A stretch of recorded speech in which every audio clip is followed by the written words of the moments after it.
It's 7:02. I will call this council public planning meeting to order. Procedural notes. This meeting will be held electronically as per section 19(1) of the town's procedural bylaw number 6228-19 as amended due to the COVID-19 situation. Council, can I get a motion to approve the agenda? Councilor Thompson, Councilor Kim, comments, questions? Mr. Clerk. Thank you, Mr. Mayor. Recorded vote for approval of this evening's agenda. Councillor Humphreys is not here yet. Councillor Gallo, how do you vote? Yes. Hugh. Councillor Gartner also not here yet. Councillor Kim? Yes. Hugh. Mayor Maracus? Yes. Councillor Thompson? Yes. And Councillor Gilliland? Yes. Motion carries. Thank you, Mr. Clerk. Any declarations of pecuniary interest? Seeing none. Well, welcome to Aurora's public planning meeting. The purpose of this public meeting is to inform the public and obtain public input regarding the proposed official plan amendments, zoning bylaw amendments, and draft plan of subdivision. For the planning applications that will be considered by council tonight, the following process will occur. 1, town planning staff will outline the purpose of the planning application being considered. 2, then the applicant will be given an opportunity to make a presentation and address issues raised in the staff report or public concerns already filed. 3, following these presentations, members of the public will be invited to offer their comments or concerns respecting the item virtually. And 4, either town staff or the applicant will answer your questions. Now, I'll keep track of the questions, and when I have several, I will direct them to whoever can best answer them.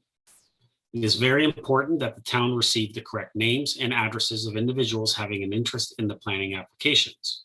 Therefore, if you plan to speak to council at this meeting, or if you wish to be notified of any further council or committee meetings concerning the applications being considered, you must complete an interested party form available on the town's website at aurora.ca/planning notices, or you may contact Planning and Development Services by email at planning@aurora.ca.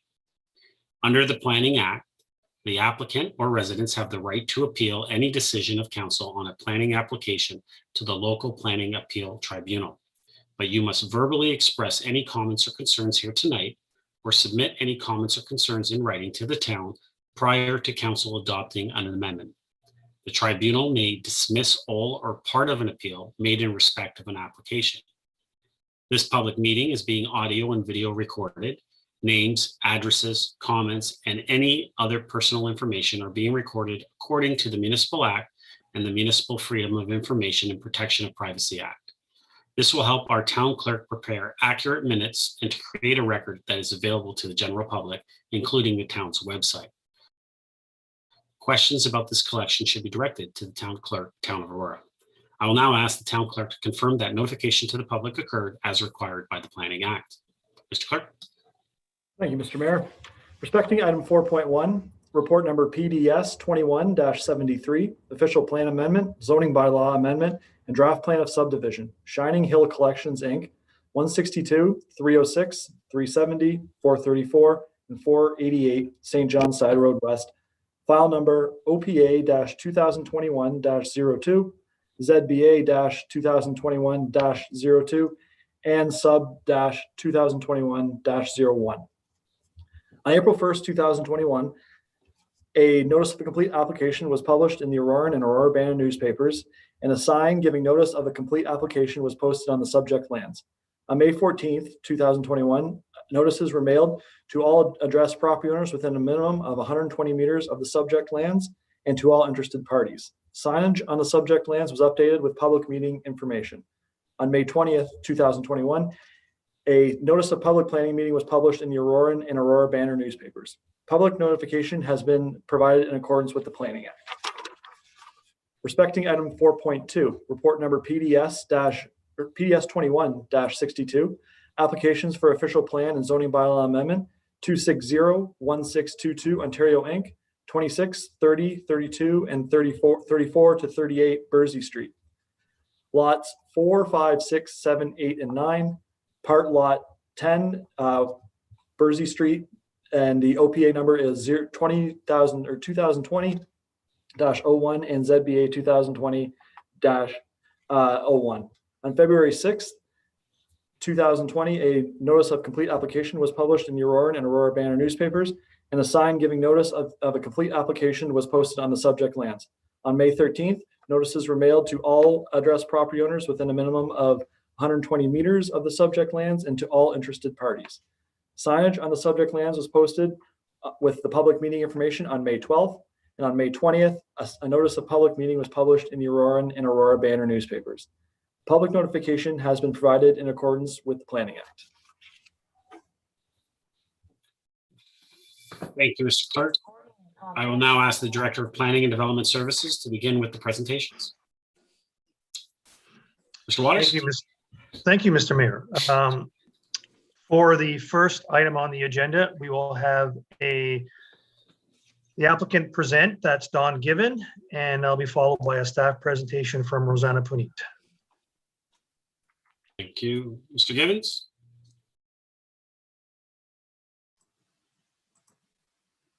Good evening, Mayor, members of council and staff. This is the Shining Hill application for the Aurora portion that we call Phase 3. I'm going to walk you through the logic of what we're proposing and the effect of what we will be asking for. We are asking for an official plan amendment, as David Waters has mentioned, as a zoning bylaw and a draft plan of subdivision. The area that you see on my screen outlined in blue is the area that is covered by this application. Some portions of it are wooded. Some portions are occupied by the house that the Dunn family owned. And the areas that you see to the right where there's some white, that was a former arena and a stable. Those have been removed from the site at this point. Next slide, please.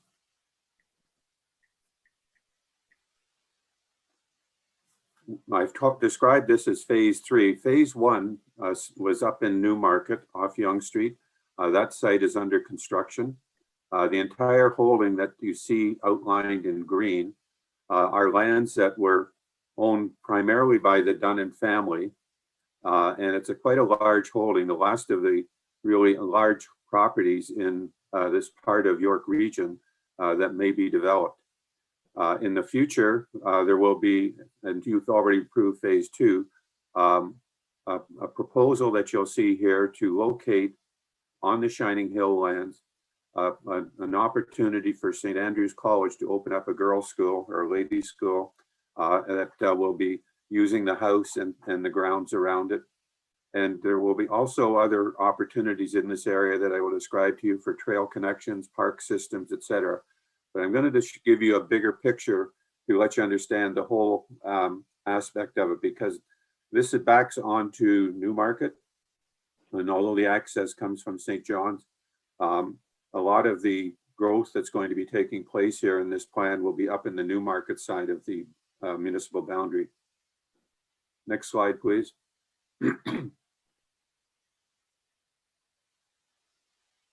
So the application before you is highlighted in yellow. The current designation basically is a residential type of designation in the region's official plan. It's called an urban area. The green area is part of the regional greenland system. And the white area, colloquially called white belt, there isn't actually a designation in the plan called white belt, but it's areas that are subject of a study by the region called a municipal comprehensive review that would allow for growth in this area. The designation in the local official plan, if we could go to that next, I'll show you what it is today. Next slide. So down at the south end of the plan, you can see that there's a plan of subdivision proposed, highlighted in yellow, a mid-rise block, a park, and a block for the school.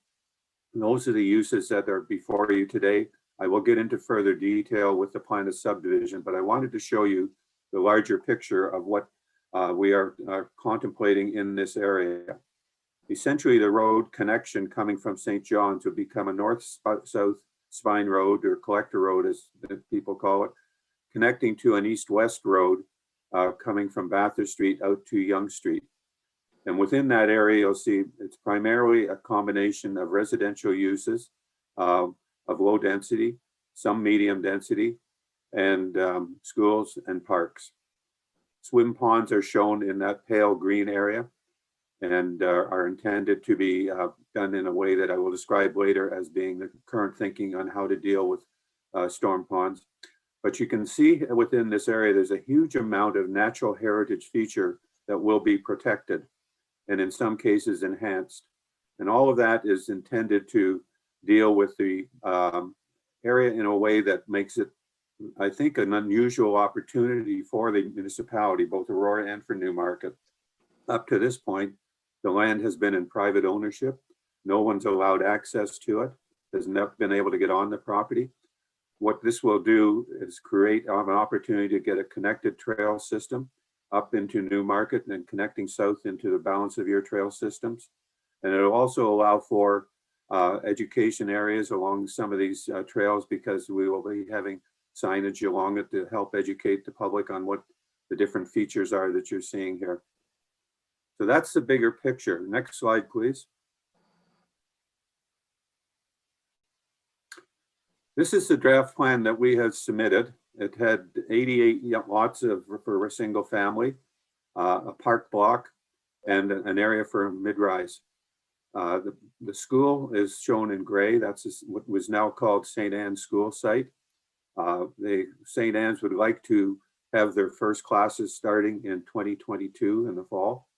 So there's a tremendous amount of momentum building to get the site under construction as quickly as possible. That's why you have 3 applications before you. We're trying to get through the official plan, then closely followed with the zoning and the draft plans to help get this school site running. We will also be doing a site plan for the school site, and there will be site plans required for the medium density block as well. The proposal for the park is that it be a park with a storm cell underneath it that would allow for stormwater detention and discharging to the valley system. And on the surface, there would be a park type of use that could be used for playing fields. One of the things that did come up, if we can go to the next slide,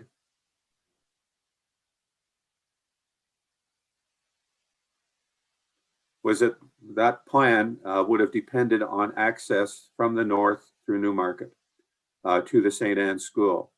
We have now shown that one of the lots will be dropped and will become basically an access point for the school to come in off of the crescent that is being created off the north-south spine road. That will give it an Aurora address. That was quite important to the school to have an Aurora address. The effect of what we've done here also is to drop a couple lots in the mid-rise block. So the yield here has been reduced, but what we have now are a combination of 50-foot lots, 45-foot lots, and 40-foot lots. The mid-rise site would have proposed, our proposal today is for 200 units.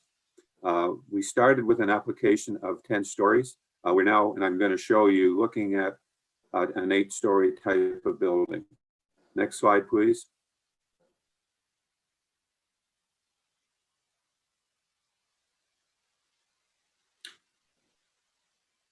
First, I'm going to explain the St. Anne's campus. You can see the park the way I've described it, with a soccer pitch and some parking behind it so that people can come in and park and observe the soccer. It's also overflow parking for the school as needed. The school will have additions built onto it at full build out.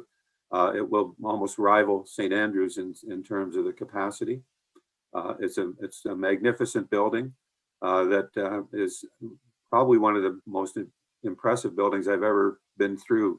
And it's certainly worthy of protection and reuse in this purpose. If I could show you the next slide.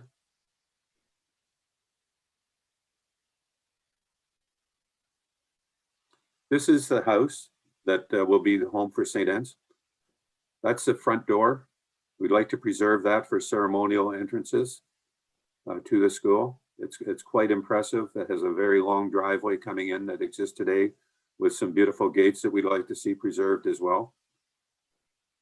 And if we go to the next slide, I'm going to show you what is proposed on the medium density block.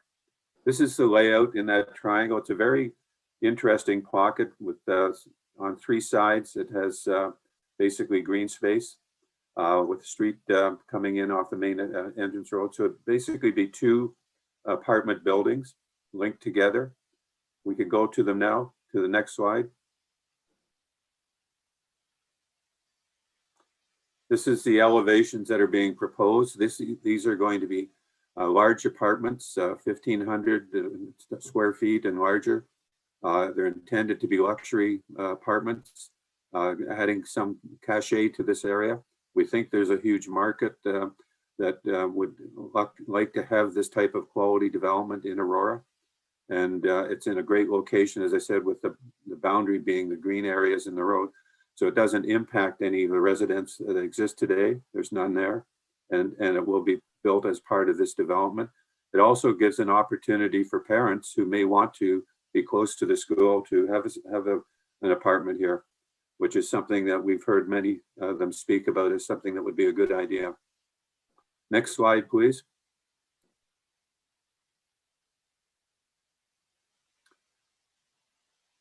The effort to deal with this in a way that is sensitive to all of the natural heritage features and how to deal with the stormwater are all part of what is required of us today when we deal with lands that are on the moraine. The school is on the moraine, the school site is on the moraine, and much of the lands up in Newmarket are on the Oak Ridges moraine. So it starts first with how do we deal with the stormwater? We're proposing that most of the roads not have direct frontage to the main collector roads. We spent quite a bit of time in a rainscaping exercise with the Conservation Authority, trying to understand how we minimize the need for end of pipe solutions.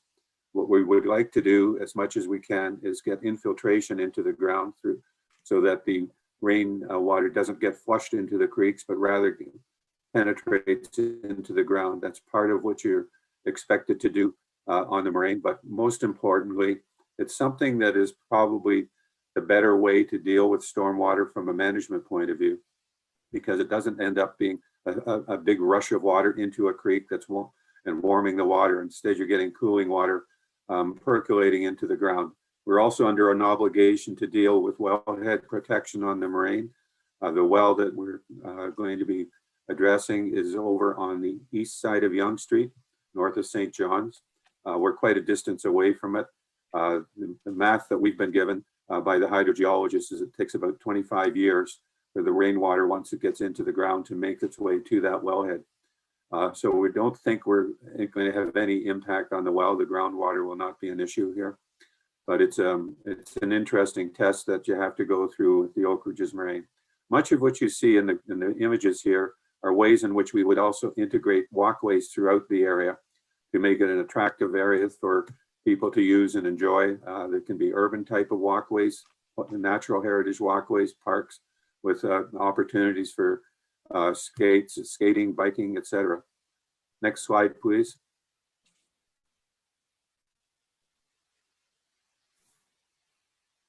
Somehow we seem to miss some slides here. Would you go back a couple slides, please?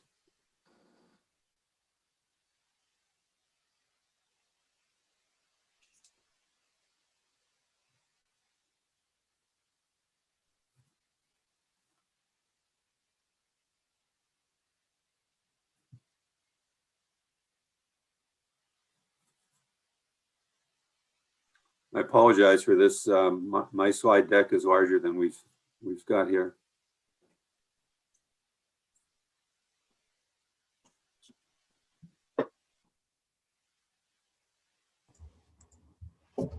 I guess we make do with what it is. So, Your Worship, members of council, you understand the proposal, I hope, and I know staff have got a very complete summary of it as well. Again, I'll remind you, we're looking for an official plan amendment to allow for the designation, and that would go to the region for an approval. following which you can deal with the zoning bylaw and the draft plan. So it's a stepped approach. We'll be back in front of you when you've got a recommendation report, and expect that to help facilitate the approval. We're all looking forward to creating a community here that'll be, because it is one of the last few areas that we've got to work with, one of an exceptional community for your municipality and for Newmarket. Thank you very much. Thank you, Mr. Givens. I see that it's back up. Did you want to finish up? As I'm seeing that there's. Oh, I see. Yes, we've got, it's back up. You can see that some of the housing types that we're thinking of are what you've seen elsewhere, but they would all be single family for the single family for the subdivision. The neighborhood park, if we could go to that. Next slide, please. There. We're expecting to have playing fields, as you saw in the drawing, but we'd also expect to have some playground equipment scattered throughout this community. You can see in the top left slide or image there, a type of shelter that we think might be of interest here to help animate the walkway system. Next slide, please. Low impact development is the buzzword when you're on the Moraine. This is an infiltration area that allows for stormwater on the roadside to integrate or infiltrate into the ground. We've used stuff like that before when we worked on the conversion of the Timber Lane Tennis Club. Next slide, please. The gateway treatment here, you can see it's fairly dramatic. We want to create a quality entrance here, and it will tie into Will Farm Lane with a signalized entrance coming across on St. John's. The traffic will be broken up by the signal, which allows for safe pedestrian package. Remember, we're not too far from St. Andrews College, and there's expected to be some interaction from between the students moving back and forth between St. Anne's and St. Andrews. And we were asked when we went through phase 2 to ensure that there was a sidewalk on the north side of St. John's, which we're working on now for phase 2. I know it's caused some concern because of the level of vegetation that was removed, but there was a commitment made to the public at the time that we were going through that approval to install a sidewalk on the north side so that, and to make it safe for people to walk along the roadway. It wasn't possible on the south side because of the private ownership that exists there. So the north side was the only area we could open up for that sidewalk. And the signal benefits everybody by creating a break in the traffic flows to allow people to cross the road further to the west. Next slide, please. Yeah, the existing official plan, this is what I wanted to spend a bit of time on it, but I know your staff are doing it too, is based on an amendment that would have allowed for residential where you see the road pattern. That's where the St. Anne's School would be. So residential was a permitted use in the official plan. We will be amending it to allow for a school. And the blue area is an institutional designation that was intended to accommodate what was an Anglican retreat at one time, and subsequently has a site-specific permission for a convention center and of some form, just a small one. We will be amending that to create a residential designation. Next slide, please. This is what the official plan would look like. You can see that we would have some of the green area that you saw in the air photo put into a Greenlands designation. The white would be where the school is. The orange color is where the park would be, and that pinky purpley color is where the residential designation would be. Next slide, please. The existing zoning is rural Oak Ridges Moraine zoning and a rural zoning, an institutional zone. The zoning that we would ask for in this application, if I could take you to it now, next slide, would create a zoning to permit the school, which is in the blue color, create a park designation type of zoning, a medium density zoning for the mid-rise, and a low density zoning for the area that you see in the olive color, and open space zoning, Oak Ridges Moraine, environmental protection type of designation. That should complete it. Take any questions if you have any. Thank you, Mr. Givens. I'll move to Mr. Waters now in our staff presentation, and then Mr. Waters. Thank you, Mr. Mayor. Rosanna Puneet will present the town's presentation.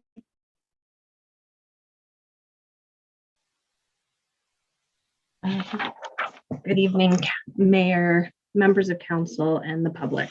John Given has given, I'll go to the next slide. So tonight before you, the proposed development and the proposed associated amendment are for the north side of St. John Sideroad and west of Yonge Street, east of Bathurst, and are comprised of 5 separate properties. So from left to right, they go from 488, 434, 370, 306, and 162, St. John Sideroad. You'll notice that there is the done-in property, which Don Given has mentioned. It is existing on the property, and the other 2 buildings have been removed, since been removed. As you mentioned, it is the St. Anne's All-Girls School proposed for that site. With that being said, the lands are irregular in shape, and they are approximately 32 hectares, just 2.5 acres. There is a significant natural heritage system located to the left of the property, and it is subject to the Lake Simcoe Regional Conservation Authority. It is a regulated area. The surrounding land uses are as follows. To the north, there's undeveloped lands, natural heritage lands, as well as the town of Newmarket. To the south, we have St. John Sideroad. We have phase 2 of Shining Hill Estate Collection, which is just located just outside that red area on the southern boundary there. To the east, we have vacant land, natural heritage lands, as well as Yonge Street. To the west, there's natural heritage and a residential subdivision to that way. Next slide, please. A portion of the lands are identified, as mentioned, as a special policy area. It reads as follows. So that's the area highlighted. It permits a retirement complex, which allows for 350 apartment units, 90 medical care units, medical clinics, as well as related administrative office space and a conference center. The conference center is to provide overnight accommodation for a maximum of 60 people and includes space for daytime conferences. The policy further adds that the retirement complex and conference center are to be connected to the town's sanitary system and municipal water supply.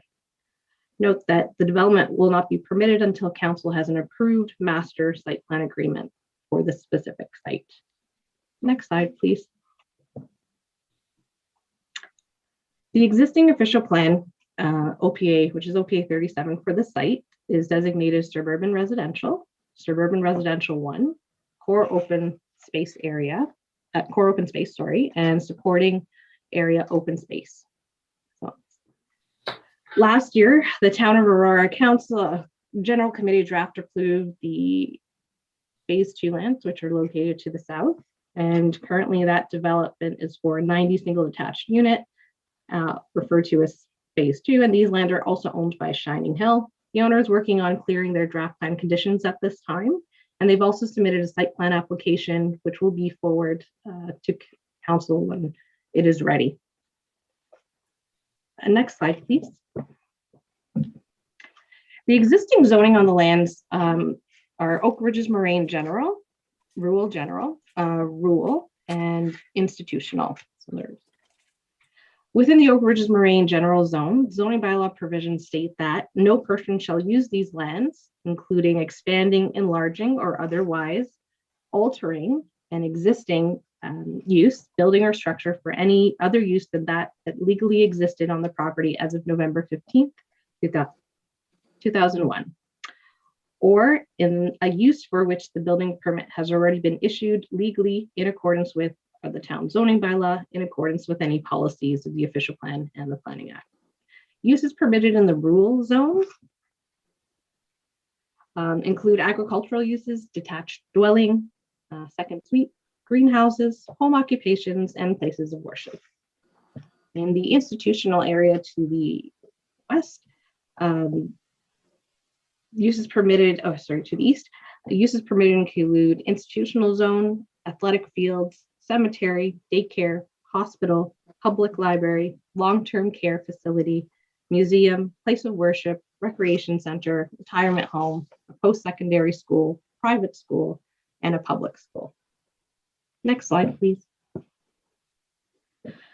The draft plan of subdivision contemplates future residential block consisting of 88 dwelling units, detached, a mid-rise block with approximately 200 apartments, a neighborhood park, a school block, a natural heritage system block, in public and private roads. Next slide, please. As seen previously, this is the draft overall plan, which includes the town of Newmarket lands. There's a road that's contemplated to connect the town of Aurora to the town of Newmarket. Next slide, please.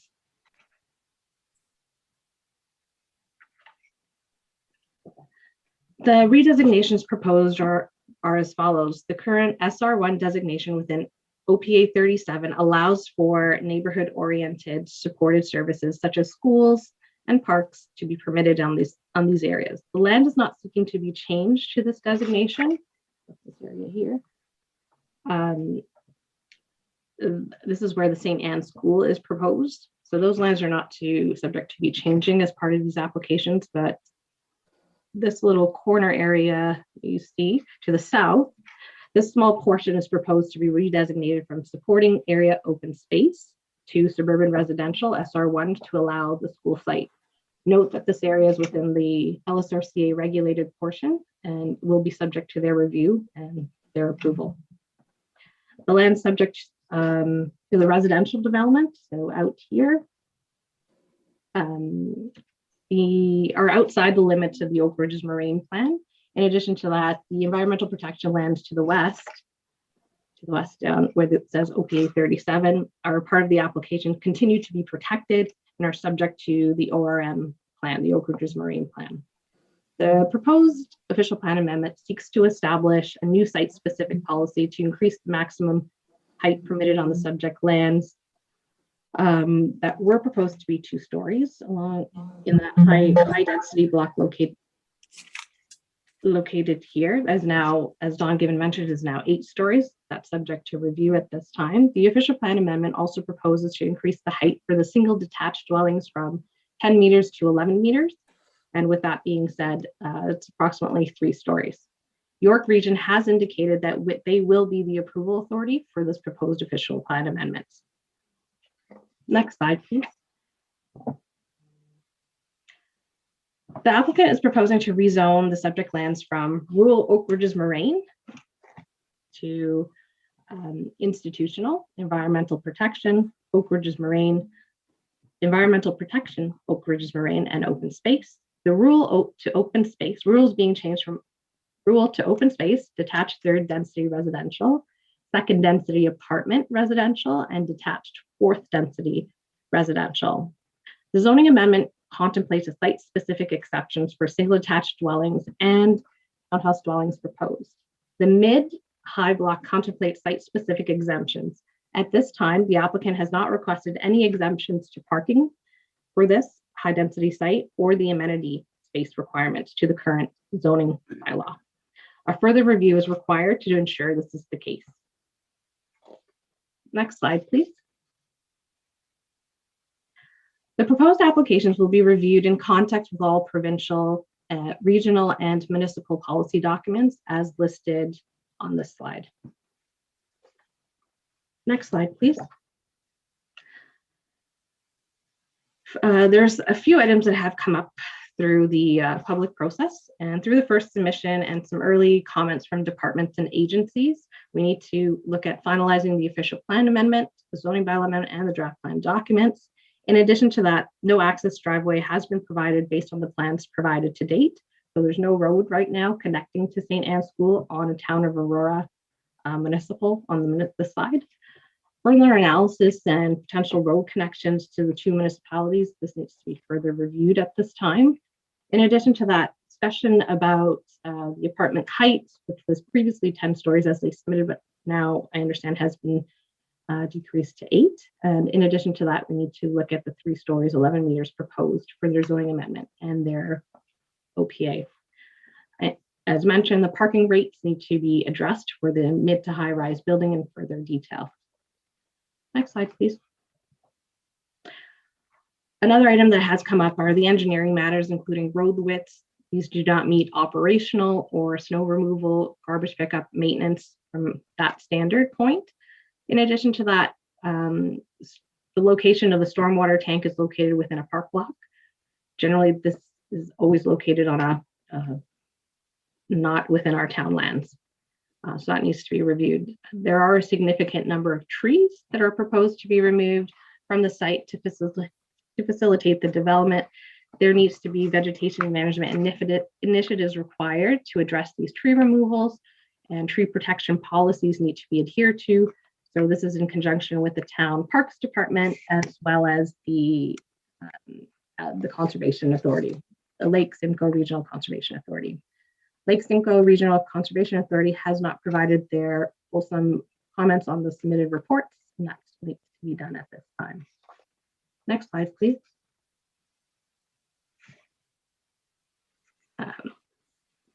We've gotten some general inquiries from the public, and these are just some of the ones that have come up so far. The location of sidewalks and just general public safety of the development. If there have been any considerations with respect to existing pedestrian access to Willow Farm Lane prior to construction going to Yonge Street. There has been concerns regarding the high density proposal in general. In addition to that, traffic control to exit Willow Farm Lane. This is from the residents to the south of St. John's Sideroad. They have some concerns whether a light will be proposed, traffic light, and whether or not St. John's Sideroad will increase in size. With respect to right now, it's only one lane each way. Next slide, please. So the next steps for this application, we'll take in all comments that have come in tonight and review that, and hopefully bring a report forward to General Committee with a final recommendation with respect to the applications this evening. Thank you. Thank you, Roseanne. We got a little bit of feedback here. Mr. Clerk, I'm going to move to the members of public that are here to speak. I believe I have a speaking list of 9 members of the public. So I will start with that list with our number 1 speaker, which is Nella. But I do see Daniela. Is it Daniela or is it Nella? It's Nella. It's Nella. Nella, thank you very much for joining us. You'll have 5 minutes. If I can just get you to say your name, your address, and the floor is yours. Hi, my name's Nella Misseri. If it's okay, I'd prefer to keep my address private because we're being live streamed on YouTube. I just wanted to, my concerns were with the high density building. And particularly the height of the building. As we all know, this area is a beautiful area. The south side of St. John's has lots of estate homes. I feel that apartment buildings are not going to fit in with the entire setting of this area, especially when I saw the photos today. I feel like they belong more in a downtown Toronto versus a beautiful residential area like this. So I'm asking the town to work with the builder. I mean, I think lowering to 8 stories is good, but I think it should be even more. These should be very small, low rise, if at all. So that's one of my concerns. My other concern is the traffic on St. John's. Prior to COVID, there are days in the morning when the traffic is bumper to bumper from Yonge Street to Bathurst along St. John's, particularly going east. So I'm wondering how they're going to be managing traffic flow with an extra, with the extra housing, and particularly the extra traffic from high-rise buildings in this area.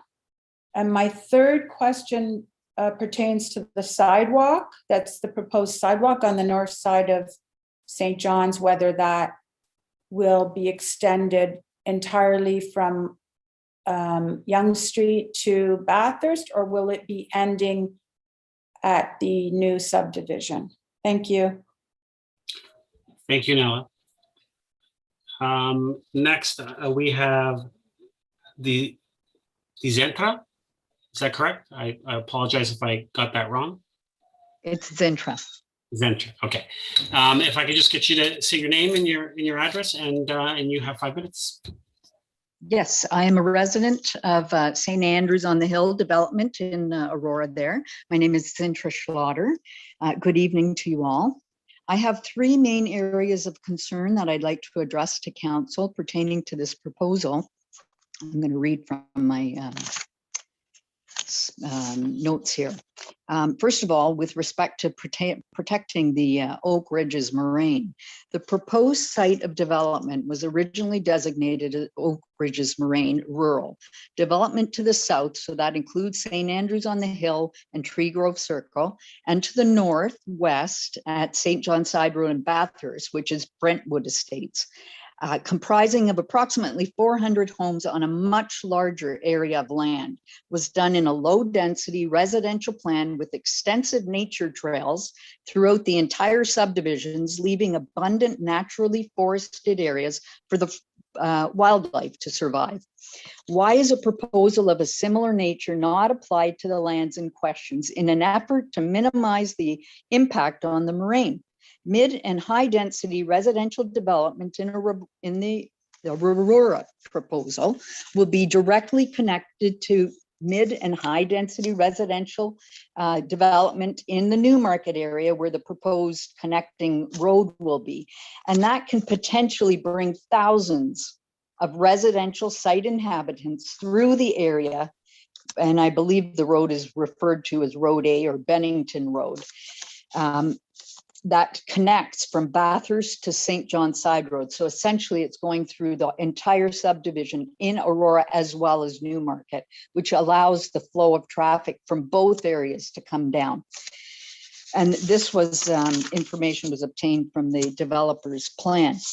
Second concern, the developer's proposal has a site development access coming off of St. John Side Road at Willow Farm Lane onto a 2-lane road, which is already functioning at capacity during the morning and evening peak times without any further development. And this is documented in section 5.0 intersections operation, subsection 5.1 Yonge and St. John Side Road of the proposal submitted by the developer.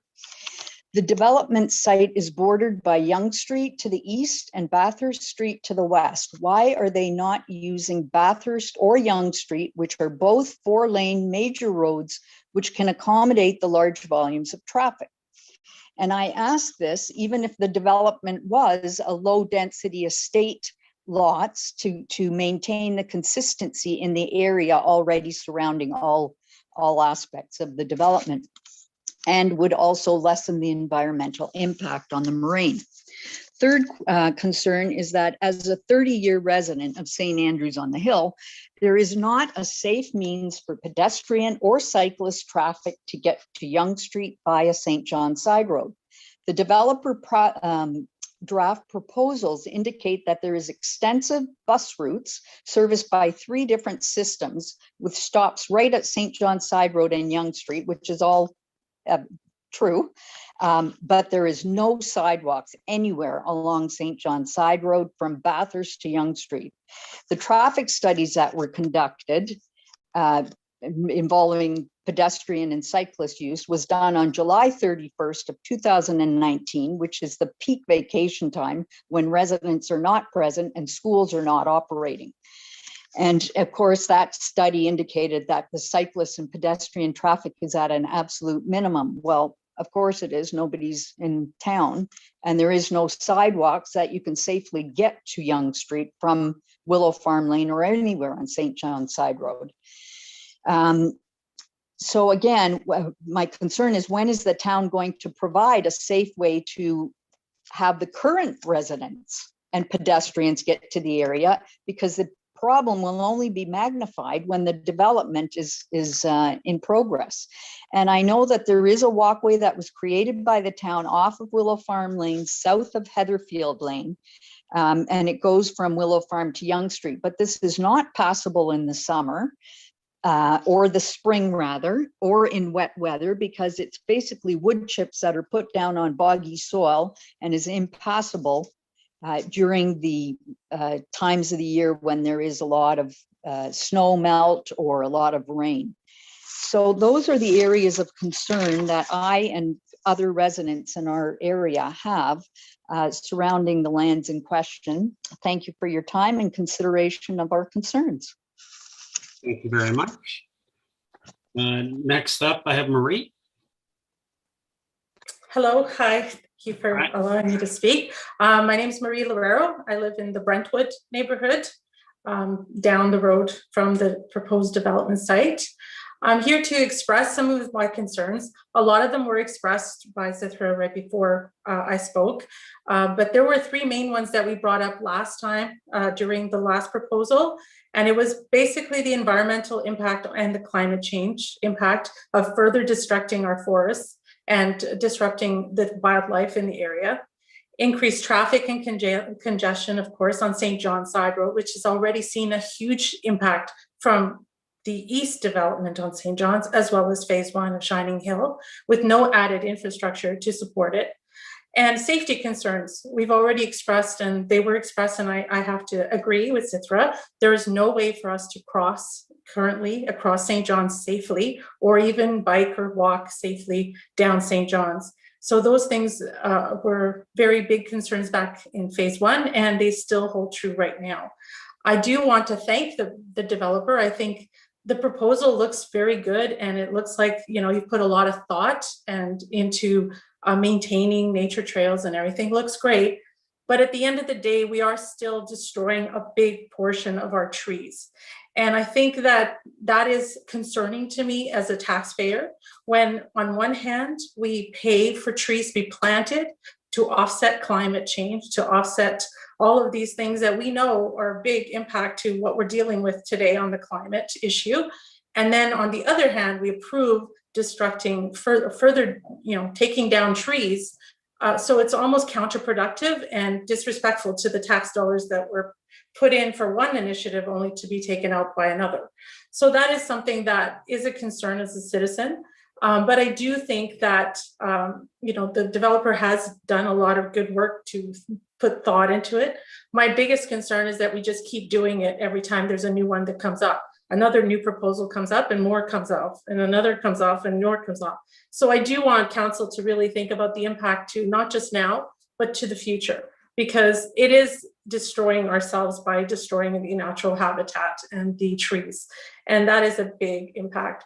As a citizen here for the last 8 years, I have seen traffic increase substantially being here as a resident in Brentwood. At times, we cannot even sit in our backyard to enjoy the backyard because of the noise. And this is just going to make it worse. I think the congestion of multiple housing, I think we were okay with single residential, but now we're talking about a lot more residential housing and different types of residential. I think it's only going to make this a worse situation for us. And furthermore, we cannot cross or safely cross St. John's as it is. There are times when I try and drive down the road of St. John's, dangerous traffic situations just turning into our neighborhood with people coming racing down the hill. There's no way for us at times to cross and turn left from Cliff Trail, which is where I access St. John's from, because there's no traffic signals, no crosswalks, and kids getting on and off school buses in this side of the area are impacted. So I'm glad we're doing things by Willow Farm Lane, because it looks like the proposal has put the thought into that. But down on this end, we need to put some thought as well, because it is a real concern. I think that for the most part, it's not that I'm against development. And I think I really like the fact that we are reusing the school property and all those nice things that are being proposed. So there's definitely some merit to the proposals, but I do ask council to please consider carefully when we remove and destroy our natural protected land, because it's so important that we maintain it as much as possible. Thank you. Thank you, Marie. Next up, I have Gordon. Hi, Gordon. Hello, everyone. My name's Gordon Logan, and I live in the Brentwood estate. My address is available. I've sent it in previously. I'm really following up on what, not unexpectedly, the theme is pretty clear. There's a challenge right now with traffic management on St. John's Sideroad. That's without the existing development that's just been approved, and on top of what is being proposed now, the traffic management situation is going to be challenging. I just saw in the master plan, I have to say it's the first time I've seen it, there's a north-south road attaching St. John's Sideroad essentially to Bathurst. So that is going to become a rat run for St. John's. So people are going to be driving through this estate to get to Bathurst to go north onto 400. St. John's Sideroad is already what I would call a rat run to the 400 north. So we all know that. The traffic is horrible. Putting a traffic light, I've just heard again, one of my questions to the town was what happens about traffic management at Willow Farm and the entrance to this new development. And Mr. Givens indicated that will be traffic lights. Please note that if there's a set of traffic lights at that point, there's only the 300 yards to the traffic light, or 300 meters to the traffic lights at the bottom of that hill to St. John's and Yonge Street. So that's going to cause congestion just because of the traffic lights. Second thing about this is this was going to be an entrance for the school, or there's going to be an entrance for the school. So you're going to have school buses, parents, school run, as well as lots of traffic from the residents who are already going to be in that area. Now, if the proposal goes through, and assuming that each apartment has a car space and each house has two cars, that makes almost 300, that's 307, just simple addition, that's 376 cars that are going to be on the area that, as the previous speakers just indicated, was originally part of the moraine. There's going to be plenty of trails, that's fantastic, but there's going to be 376 cars plus school traffic on a daily basis, plus the normal traffic going east-west along St. John's Sideroad to get to the 400. And back to the noise issue. The noise issue comes with the traffic, and that's okay. But St. John's Sideroad is now being used by trucks and 53-foot lorries to get to industrial. And this is only going to compound the challenge of residential traffic that's already going to be proposed for St. John's Sideroad. And then the next thing, once you've got all that traffic on the north side of St. John's Sideroad, people who want to walk into Aurora can't do it except at those traffic lights where there is no sidewalk. So again, I'm following a theme. You have a mix of apartments with a lot of people. My assumption being, I know Mr. Given thought it might be parents for St. Anne's. I'm more likely to be grandparents of children at St. Anne's. There'll be older people. There'll be school children. There are no amenities in this side of Aurora at all. So everybody's going to have to walk to the St. Andrews shopping area, and they're going to have to do it along Yonge Street. And to do that, they have to get across St. John's Sideroad. So the traffic management is going to be crucial. And I think there's some significant discussion needs to take place about how that's going to be handled. But I think the principle behind it is pretty straightforward. There are too many houses and too many apartments to support getting on for almost 370 some cars in an area that was originally designed for low density residential. So not only are we removing the idea of low density residential, we're exacerbating it by putting even more traffic and potential safety challenges onto that side of St. John's Sideroad in an area that was originally planned not to have any traffic at all, i.e. no houses. high density housing. So I think that I'm following a theme of everybody else. My concern is not development. I'm not objecting to development. I'm objecting to the type of development. And probably like one of the previous speakers, I'm not overly impressed with the style of the architecture of the apartments that are being proposed. It is not in keeping with what we do and what we have in Aurora at the moment. It's looks like very much a downtown architectural drawing, which is okay, but it doesn't fit with, I'm assuming that's not going to be the final plan, and it's not fitting with what we have in Aurora. So those are my concerns: traffic management, and the issue of it we are removing part of the moraine. We should do it more delicately than getting on for 400 cars from residents plus school management, school traffic every day into that part of Aurora. And that's it. Thank you for your attention. That's me done. Thank you. Thank you, Gwen. Next up, I have Marcella.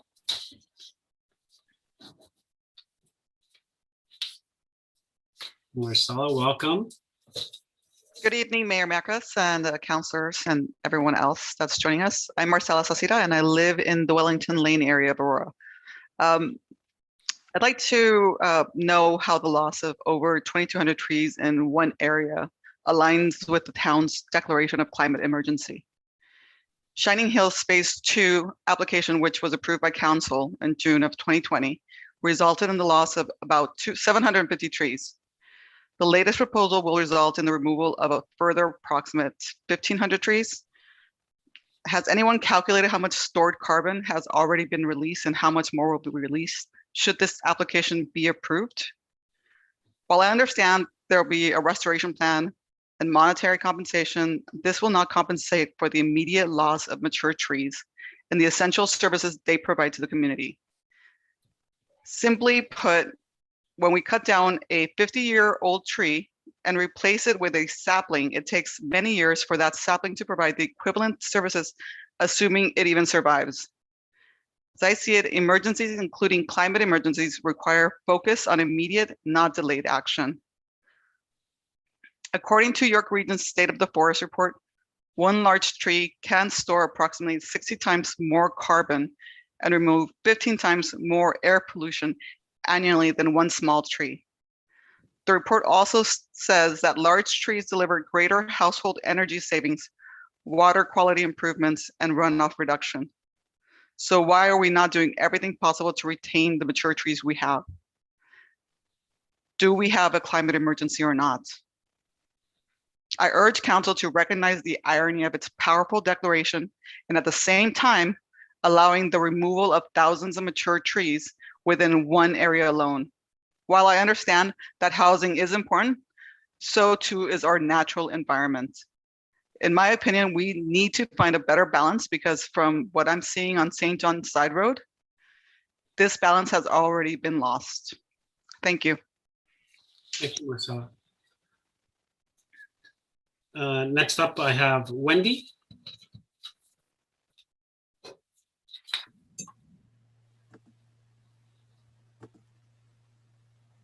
Welcome, Wendy. Hello.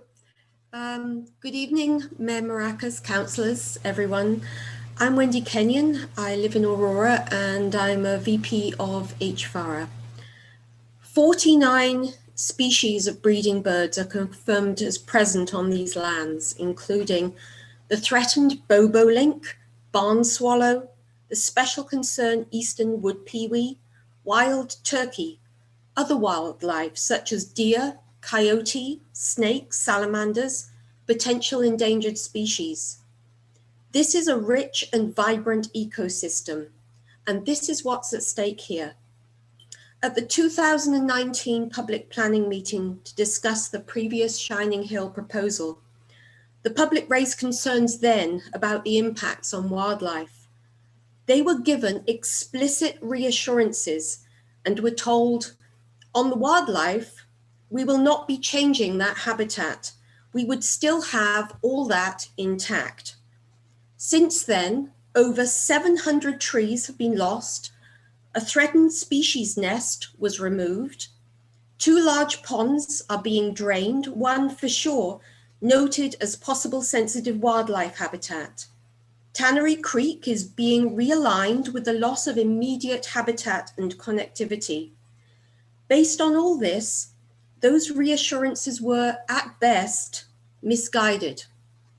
The current application proposes the removal of even more of this incredibly sensitive wildlife habitat, and encroachments totaling about 3,400 square meters. The sensitive valley system, in particular, is recognized as an environmental protection area with potential significant wildlife habitat. Yet the applicant wants to push the lots as close as 6 meters from the valley edge, when the ORMCP, a respected example of the standards one should use in these environmentally sensitive areas, recommends 30 meters or more.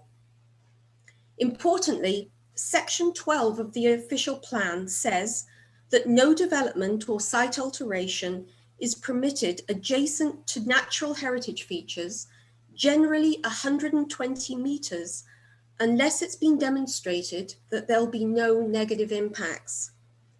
The applicant has already confirmed that reduced natural heritage functions is inevitable and that this cannot be mitigated at site level. The environmental report further admits that the effects of noise and light on wildlife are, and I quote, very difficult to quantify. So that being the case, why are the proposed buffers, which are meant to protect these highly sensitive areas, so incredibly thin, 3 to 5 meters in some parts? How has the Conservation Authority been able to endorse this? To assume all aurora species at risk will be able to recover from this mass disturbance and enormous loss of habitat is a far stretch from the official plan's goal towards environmental responsibility.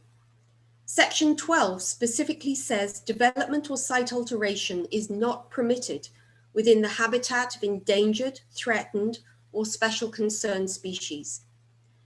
To me, perhaps the most concerning aspect of all is that this application is only one of several Shining Hill projects in the area. Has anyone considered the cumulative effects? In particular, has something called the species area relationship ever been examined? This is important because when habitat shrinks, species become crowded in overloaded ecosystems. They have to compete for fewer resources. The predator-prey relationship changes and disease becomes more prevalent. This loss of biodiversity certainly isn't a good thing for wildlife, but also for humans who have to live with the inevitable fallout. The official plan and also higher regulation recognize this as the interdependence of the natural environment. Basically, it affects us all, whether you care about wildlife or not. Finally, it's recently been argued at council that when land is left undeveloped, nature will move in, somehow implying wildlife didn't belong there in the first place. Respectfully, that statement needs to be challenged because in these natural areas, wildlife's already there. It's humans who are moving in, and we too are affected when it's not done properly. So this time, please, let's move in with care and with respect for our official plan. In summary, there should be no encroachment into the natural heritage system. It's supposed to be protected. And buffers, this time round, should err on the side of caution rather than throwing caution to the wind. Thank you. Thank you, Wendy. Next up, I have Sean. Sean, Thank you, Mr. Mayor. And good evening, councillors and the public. So I would just want to make 3 points here. A lot of them are just echoing what other members of the community have spoken out, but I'm more going to focus, share some personal experience. So I live on the north side of St. John Sideroad. So I always get out from my neighborhood through Cliff Trail. So over the last 6 years, so I've seen so many wildlife in this area, wild turkeys, turtles. I even see a couple of times river otters in my backyard. So there's so many wildlife here in this area. So my concern is that this development is going to put a huge stress in this area, and we will suffer irrecoverable loss to these wildlife by this development if we don't do it carefully. Talking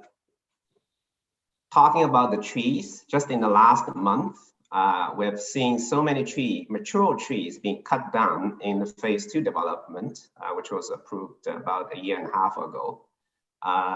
It's sad to see these trees gone, to be honest, because I used to see trees only. Now I actually can see the lights on the east part of Aurora across Yonge Street. Just tells you how much trees have been lost just in the last month. So I would imagine the second phase development would cause more loss to the trees. So careful consideration needs to be entertained here. Secondly, regarding the traffic, every time my family, when I bring my kids to have a walk, if I want to cross St. John's Side Road, it's always an adventure. So we always pay special attention, try to cross the street, look at the cars from both sides. But even a few years ago, we did have a close call because the car just racing down from top of the hill. Because of the terrain here, St. John's Side Road climbs a really high hill. I know a lot of drivers tend to speed up when they climb so that they don't lose speed. By the time they're over the hill, they just race down. And for people trying to cross St. John's Side Road at Cliff Trail or at Woodland Hills Boulevard, it's always, it's very dangerous, I would say, has been that for many years. So for car traffic, many people have spoken about that already. But for pedestrian traffic, the safety, it's a huge concern in this neighborhood. It needs to be carefully studied and evaluated in conjunction with this new development. So really here, I want to make a request is so that a proper and systematic traffic study and plan to be developed before this development is ever approved by the council. Thirdly, regarding the high-rise development, again, this doesn't really belong. So even though there's a market demand by the parents of the future school here, but even if there's the market demand, but I don't think the council should cave in to the market demand and approve a high-rise build out here. It simply doesn't belong here. Thank you. That's my 3 things I want to say. Thank you, Sean. Next, I have Pierre. Thank you, Mr. Mayor, and thank you, council members, for giving me the opportunity to speak. I am Pierre Geoffroy, and I live on St. John Side Road, exactly across the street from where all those trees have been cut. My wife and I have been watching these trees come down a dozen at a time and have been appalled and saddened. I will say, however, that I'm even more appalled at how the city has deteriorated over the years. We moved here in 1997 because we liked wildlife. We liked the fields, we liked the trees, we liked the quiet. We liked the fact that there wasn't much traffic. And now, in 2021, we're actually chopping trees down so that we can put high rises. It's appalling for people like myself and my family and others who moved here years ago because they like the green spaces, because they like to drive and see horses. We used to see deer across the street from where I live. Many coyotes have gone by. Families of wild turkeys would be seen on a regular basis. That's all gone now.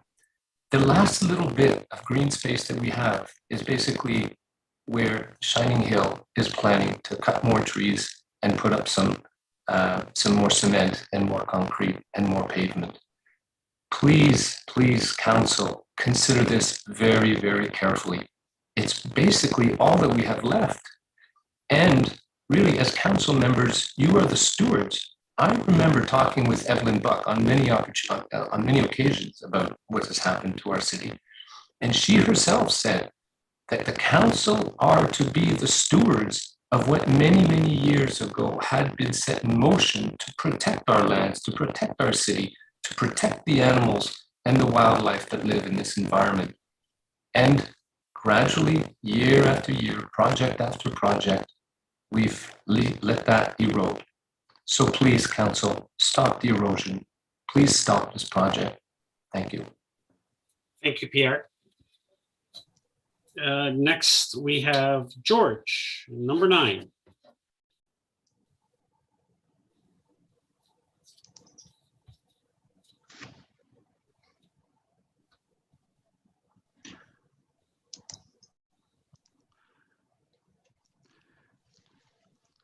Good evening, everyone. Good evening, Mayor Maracas, councilors, and everyone online. My name is George Koulikas. I live in Aurora, and I'm the president of Henderson Forest Aurora Ratepayers Association. At the 2019 public meeting, councilors and members of the public raised significant concerns about the appropriateness of the Shining Hill Phase 2 proposal, including the impacts on the environment and resident wildlife. The following statements were made. Our OP is the most important document that our and any municipality has. It sets out the terms by which we can protect our environment, protect our heritage, protect our rights as a municipality to ensure that we develop our town in a way that meets the expectations and overall vision for our community. It was also stated that if you don't put the proper policies in place, then what you do is you open yourself up as a municipality to overdevelopment, for abuse of our environment, destruction of our heritage. At the same meeting, the following reassurances were given regarding the continued protection of the natural heritage system and wildlife.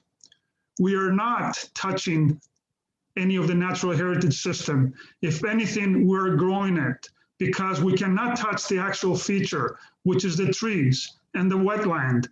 But we are going to add a 30-meter buffer to that. And that 30-meter buffer will be vegetated and restored, and that will expand on the natural heritage system.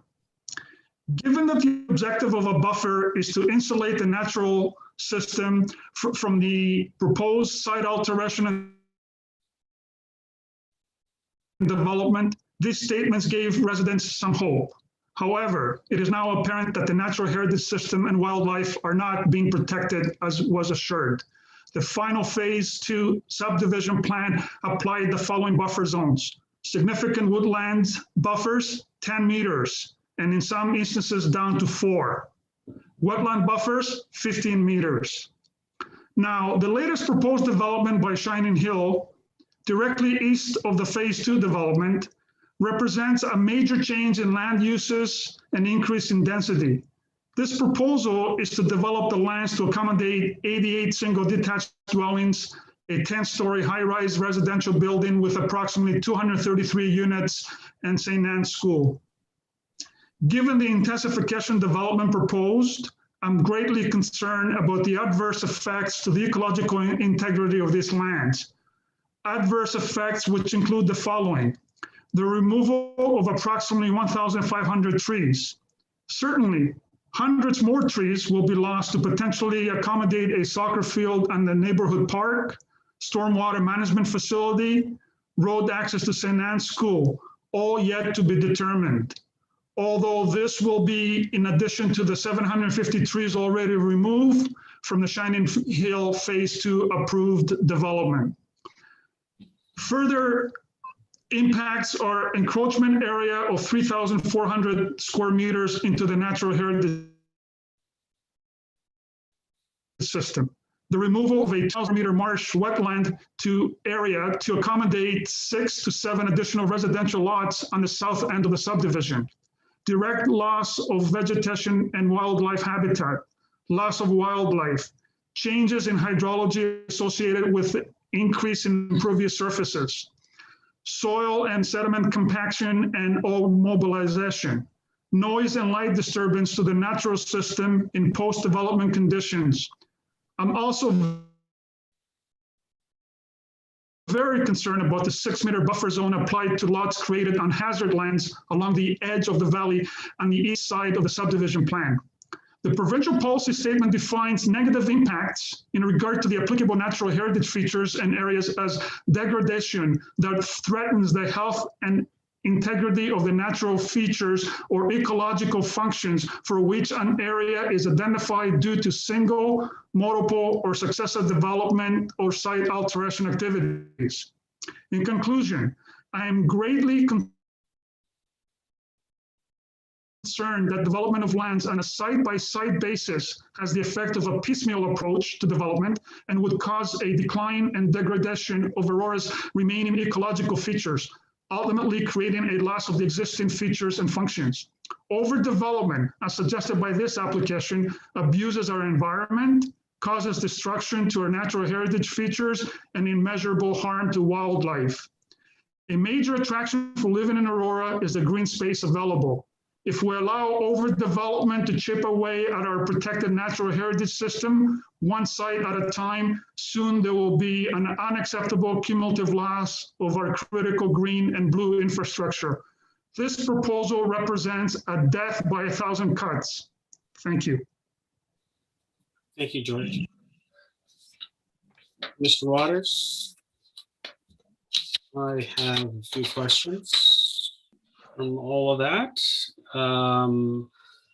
Let's start with probably the main concern that we heard right throughout is traffic. How will they manage traffic flow on St. John's and the increased amount of traffic?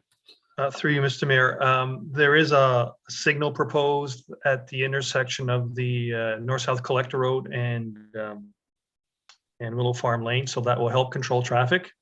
The region does not have any plans to widen St. John's Side Road in their 10-year capital budget, so it's beyond 10 years.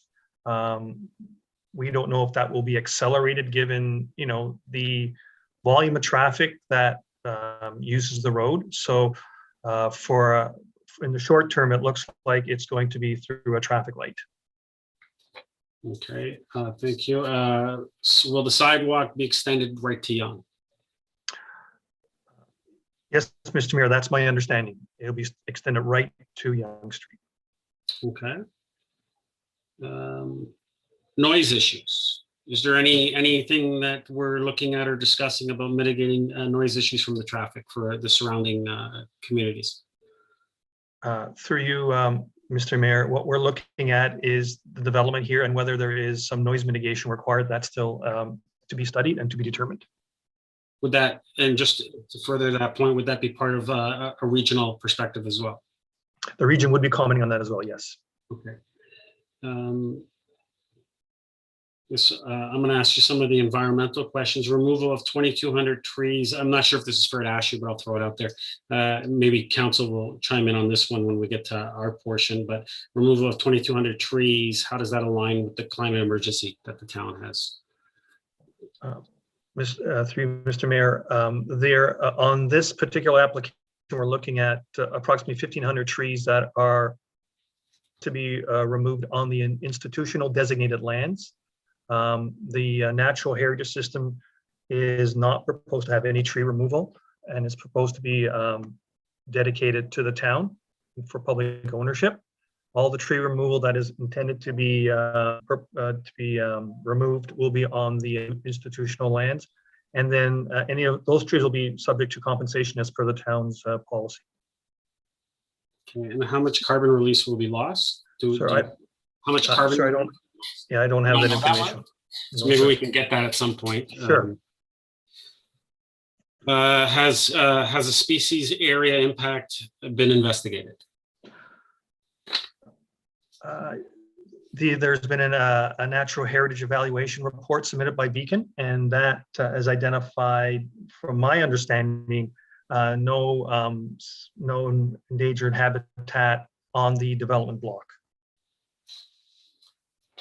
And back to some traffic and crossing, and this actually has, I mean, and I know this is not necessarily fully to do with this proposal, but it is in combination with it from the last one, but the crossing over closer to Bathurst and the discussions we had, is there any further comments that we can make as far as any crossing or pedestrian activated light for that area through our conversations with the region? I know that we were looking at and having those discussions. Is there any further information we could give the public at this time? As part of the phase 2 development, the developer offered to install a traffic light, if you recall, at their entrance to phase 2. The region was not supportive of that. Given this development, we'll entertain whether we can install something there to help with pedestrian safety. Okay.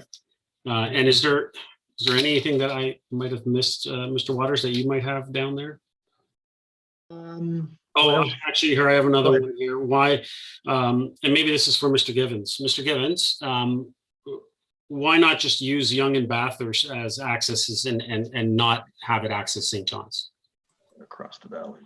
Mr. Mayor, the St. John's will connect up into Newmarket. The question of whether or not it goes out to Bathurst Street, I think, is still something that we are studying. But I know when we've talked to the region's transportation people, they think that more access is better than less. And the connection across north of St. John's is intended to help provide some relief to St. John's so that you could come from Bathurst Street out to Yonge Street without going down to St. John's. Okay, thank you. Mr. Waters, did you have anything else that you picked up? Let me check my list here, Mr. Mayor.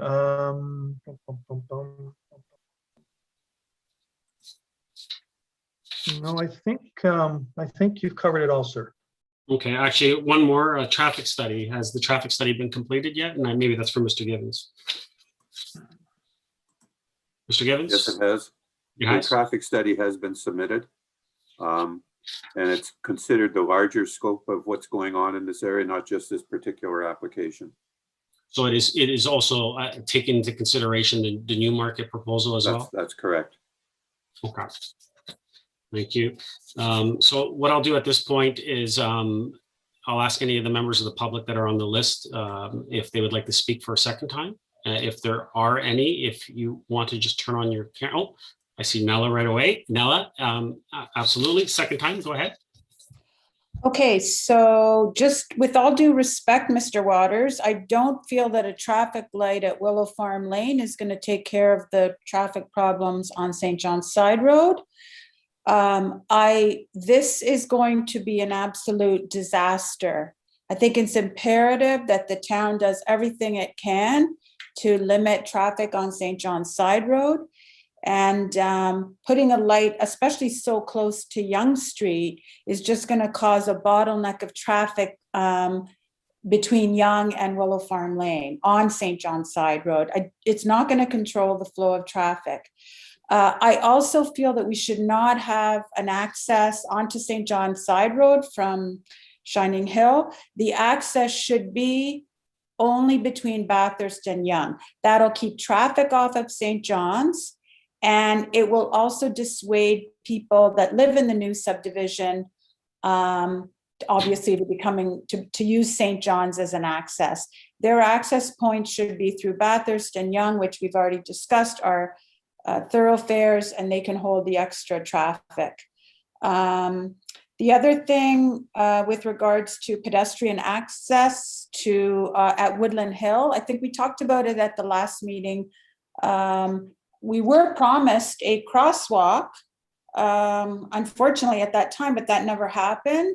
It's a huge issue for people living on the north side of St. John's to be able to access all the beautiful parks and trails on the south side.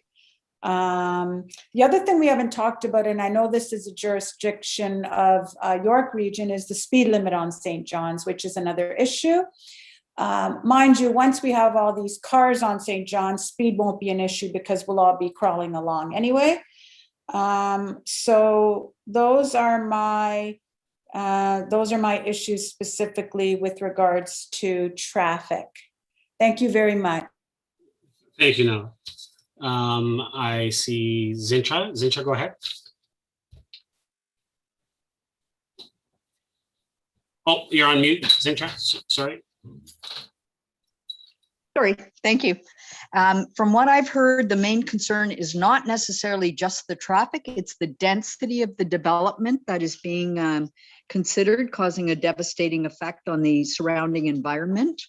One of the official town plan, from what I understand, was a maximum of 2-story building, not 10.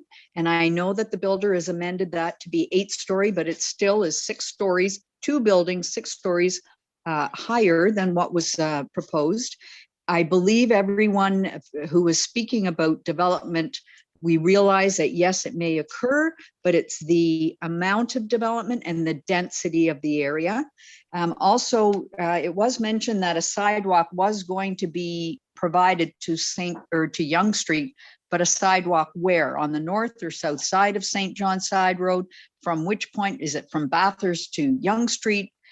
Where 1,500 trees on that have to be additionally cut are on institutionally proposed land. So far, what's being cut is not even close to being where the school is proposed.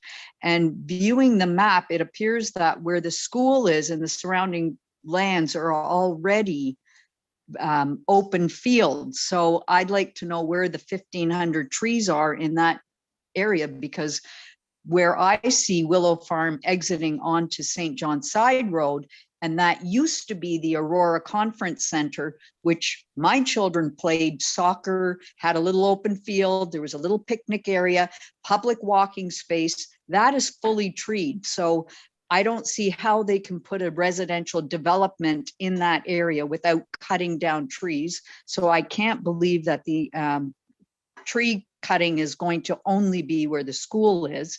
And the traffic light, as an earlier member of the public mentioned, that because of the proximity of the traffic light to Willow Farm Lane to Yonge Street, we've already got a backup of traffic that extends beyond Willow Farm Lane from Yonge Street. So putting a traffic light there is not going to resolve any issues other than a pedestrian would be able to cross the street with a designated signal. So I don't see that would be a support. I do support the notion of Nella saying that why are they not accessing the development from Bathurst, which that is the Newmarket component, and the Aurora component then access it from Yonge Street, so that you're taking the load off of St. John Side Road. It will not encourage people to use St. John Side Road as the run to the 400 other than coming off the main roads, so that the existing roads and traffic isn't going to be overflowed. Also, the only other question I have is a traffic study. If it was done, I'd like to know what month of the year it was done and what time of the day it was done. Because as I mentioned, the 2019 study was done on July 31st, the day before the civic holiday, when I know our neighbors were all away on vacation or at their cottages, or certainly it was not indicative of what the normal traffic flow is in the area. Thank you. Thank you. Marie? Yes, thank you. I agree with everything that everyone's spoke for. Like, I think that they've all brought very valid points, and I'm in full agreement with those points. I just want to say that being a resident of Aurora, we are presenting these challenges to council, an Aurora council. There seems to be a lot of issues that are York Region. It's not my department, it's over here, but it impacts us as Aurora residents.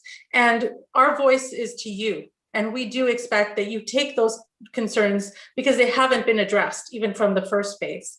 I want to remind council members that a lot of you have gone on record to support official plans and protection of our natural habitat. And although this all looks beautiful, it's all the bells and whistles, it is destroying our nature, our natural habitat. It's what makes Aurora special.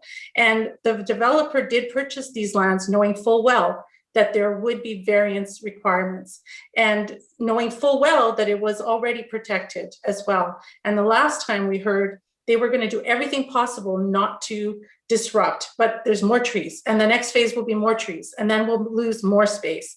It is not a moot point. We do have a climate emergency. It is something that a lot of voters vote for, is people that support climate action. And this does not support our climate action. Although this is land that we didn't have access to, maybe we just don't need access to this land. Maybe nature needs access to the land, and we need to respect that. So I do ask that you please balance the needs for careful development, and that development be done where it's not impacting the natural heritage system. Thank you. Thank you, Marie. Wendy, I have next, second time. Thank you. I have a specific question. It's an environmental question, and I've been trying to get an answer for this over the past couple of weeks. In Beacon Environmental's environmental report, they said that a breeding pair of threatened species barn swallow had been observed during a breeding bird survey on June 15th, 2020. And they also said that there was an active nest. These species are protected by the Endangered Species Act. When the second survey was conducted 10 days later, the structure in which the nest was located had been demolished. The status of the nest at the time of demolition is described in the report as unknown. My question is, what happened to that nest? And why was the structure removed when the Conservation Authority had specifically said to the applicant that they had to ensure that site clearing took place outside of the breeding bird window, which is April 1st to October 31st? I'd really like an answer to that. Thank you. Okay, thank you.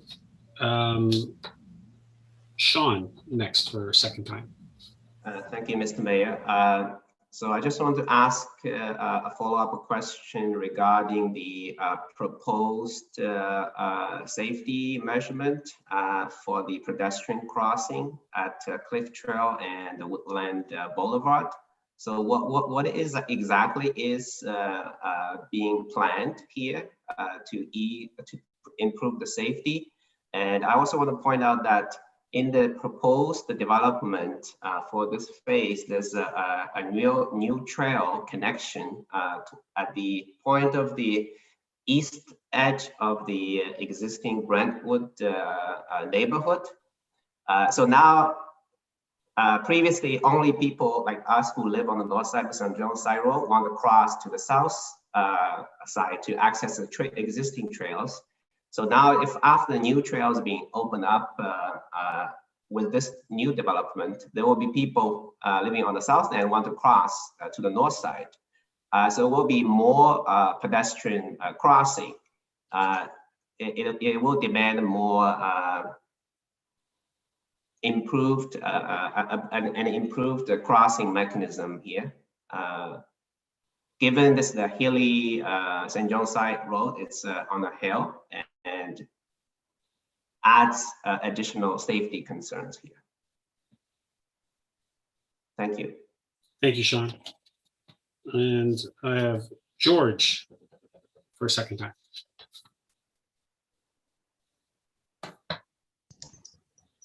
Yes, thank you, Mayor Marakis. Through you to either Mr. Waters or to Mr. Given, my question pertains to more loss of trees.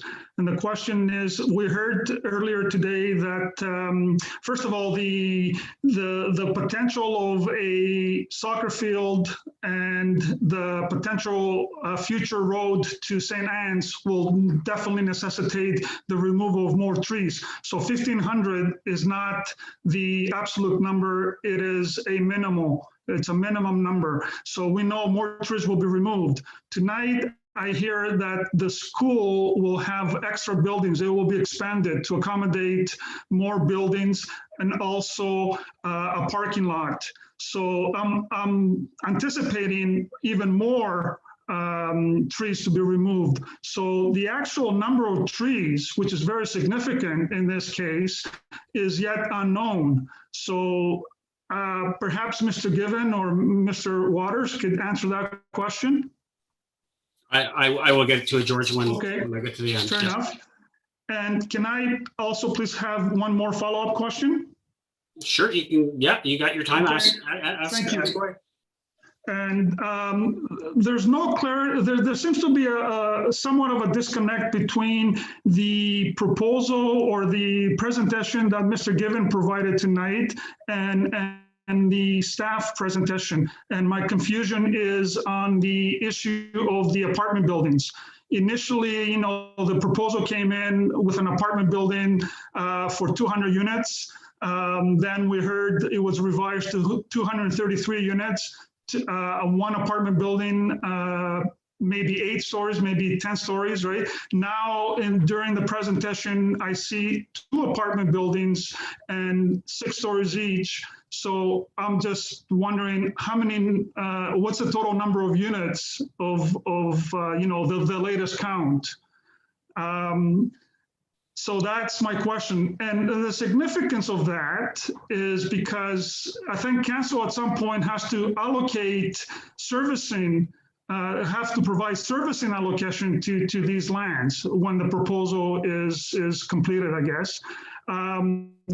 And we know that the Upper York sanitary system has a servicing capacity of 6,300 people.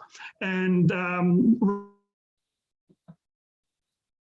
right now, we're sitting, based on the SGL consultants report for the official plan review, we're sitting at 5,800 people. So there's a capacity for 500 more people. These development alone, just the Shining Hill development alone, could potentially put in another or request another 700 people, perhaps more, in terms of allocation servicing. So, you know, we're at capacity almost already.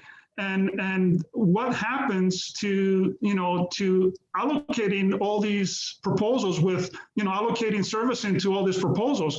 And we're basically, we were told by York Region that the Upper York sanitary system will not be expanded until 2028. So further to that, what happens between, say, I don't know, next year to all the developments that are coming forward until 2028, when we'll, you know, we'll be able to provide extra capacity. So that is a question. And I understand that council has to make that decision in terms of allocation on a first come, first served basis.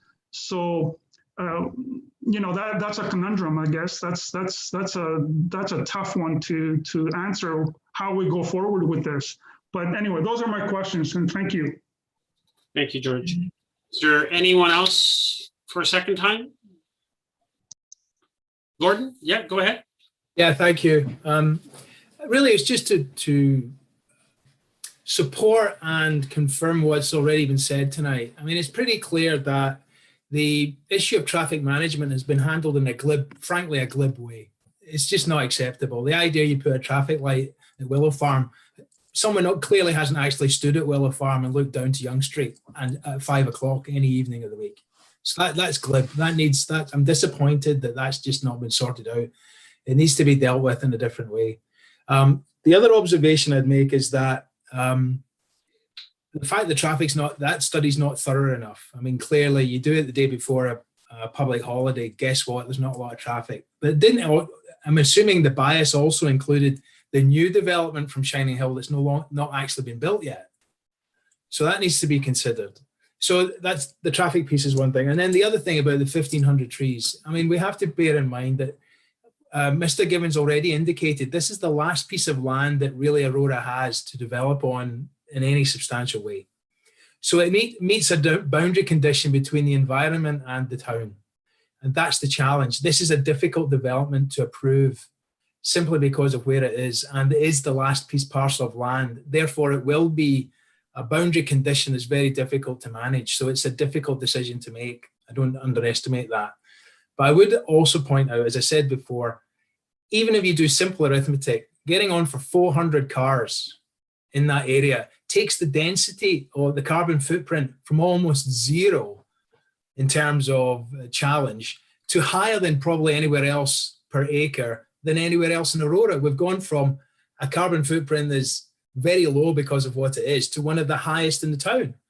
So you need to bear that in mind. And the traffic management, I am concerned about residents, children, school children trying to get across St. John's Sideroad because there are no amenities. Like many parts of Aurora now, there are no amenities. You can't walk anywhere. You're going to have to drive.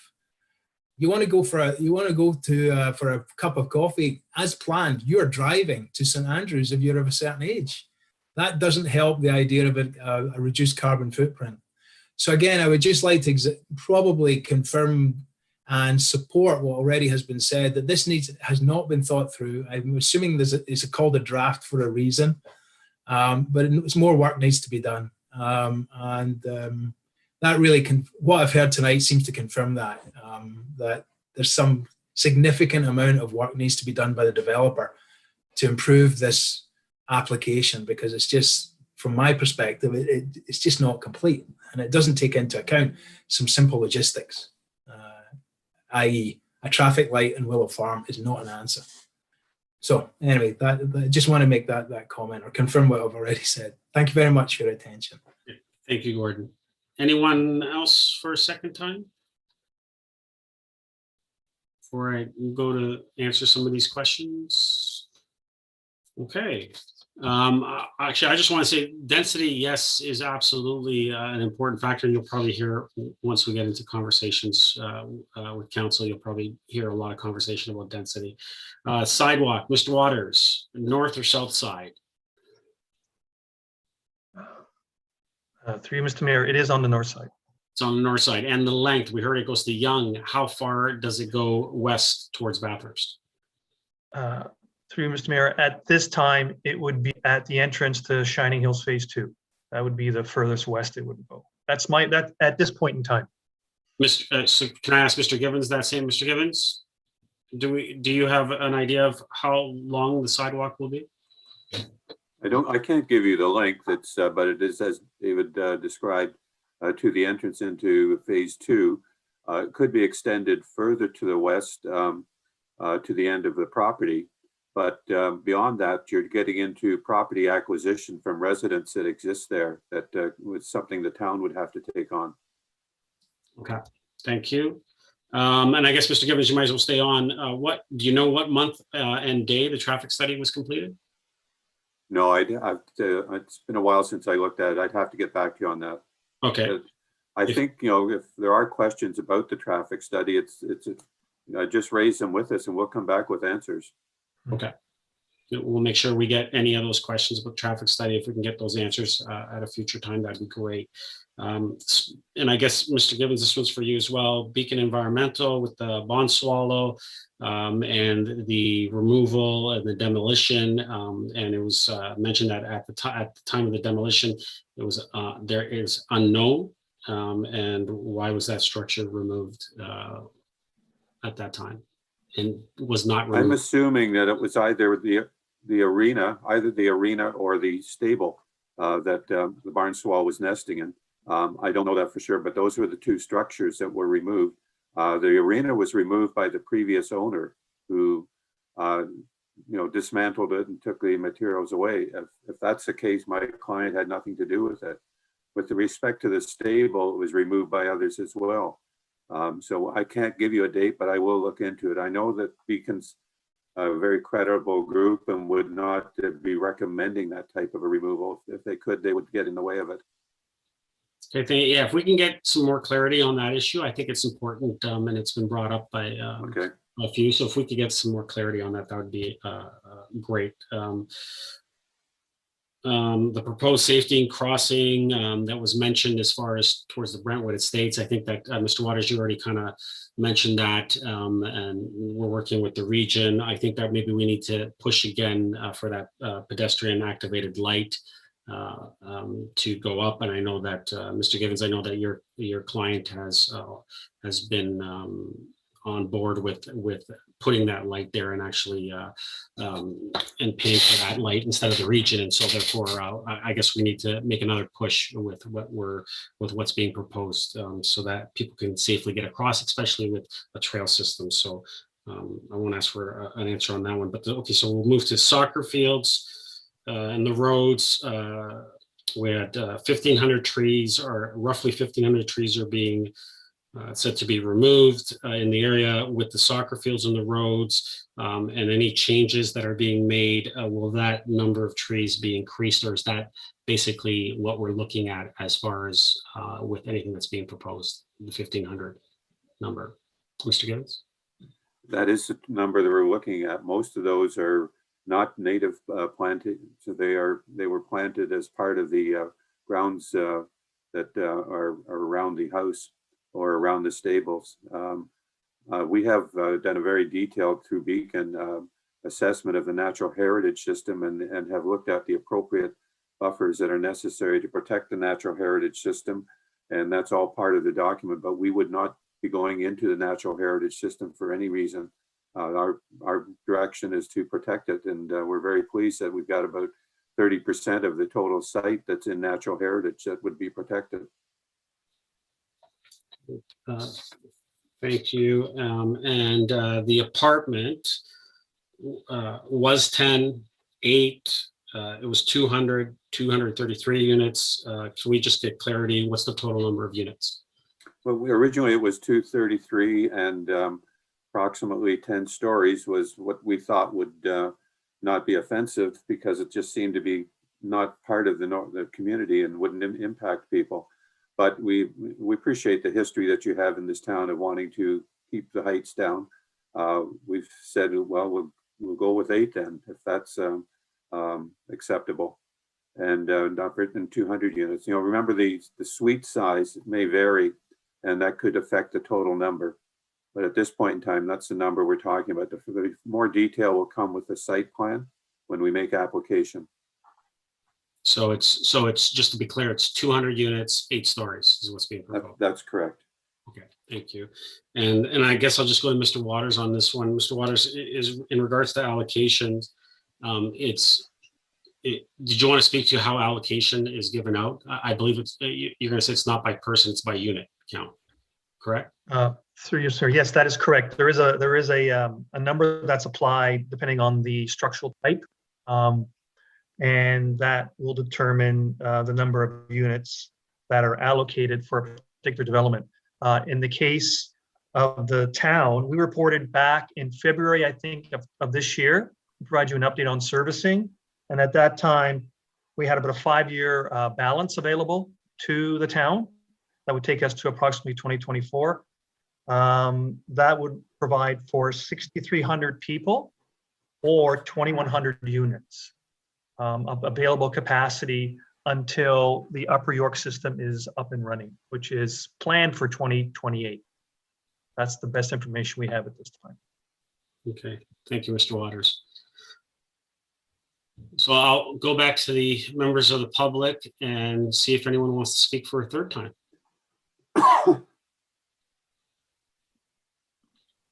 I'll speak, please. Nella, go ahead. Yes, thank you, Mr. Mayor. Mr. Givens, I'm a little, I'm sorry to say, I'm somewhat disappointed that your developers would consider that our residents would not consider apartment buildings as part of our community. I just want to say, this is part of our community. This is really important to us. And they don't fit into our community. They absolutely do not. It will stick out like a sore thumb. And I'm asking the town, please take this into consideration. I know that money talks, but at the end of the day, having 8-story apartment buildings will not fit into our community. If you're going to approve it, hopefully you'll approve a lower number. And just to confirm, it's 200 units. Is that per building, or is that for both buildings together? Because I understand there's 2 of them, not just one. If I could, Mr. Mayor, there's 2 buildings. Mr. Gibbons, I'll wait till the end just so we can follow our Total is 200. Okay, total's 200. I'll let that one slide. But so now total's 200. Zintra, third time, sorry. Thank you. Just to accentuate Nella's point, again, and this is addressed to Mr. Gibbons, the apartment, although housing is required in various areas, I agree 100%. This area has been developed as a low density to maintain the natural environment. And by putting in apartment buildings, and it's fine to say we're going to put in walkways and places that people can stop and rest. It's not the people we're looking to accommodate, it's the wildlife. And by putting in high density buildings, you're driving out the wildlife and it will be extinct. There is no sustainability when you have that kind of density. So again, I'm asking that if you're going to develop the lands, which they will be eventually, but consider developing it as a low density, consistent with what has been done. Every other builder in that part of the town has been consistently doing a low density estate type lots to minimize the amount of residential impact and allow for a lot of natural areas that will be sustained. And the natural heritage system, I respect the information of that. But when you speak of a mature tree is a mature tree, whether it is heritage or not.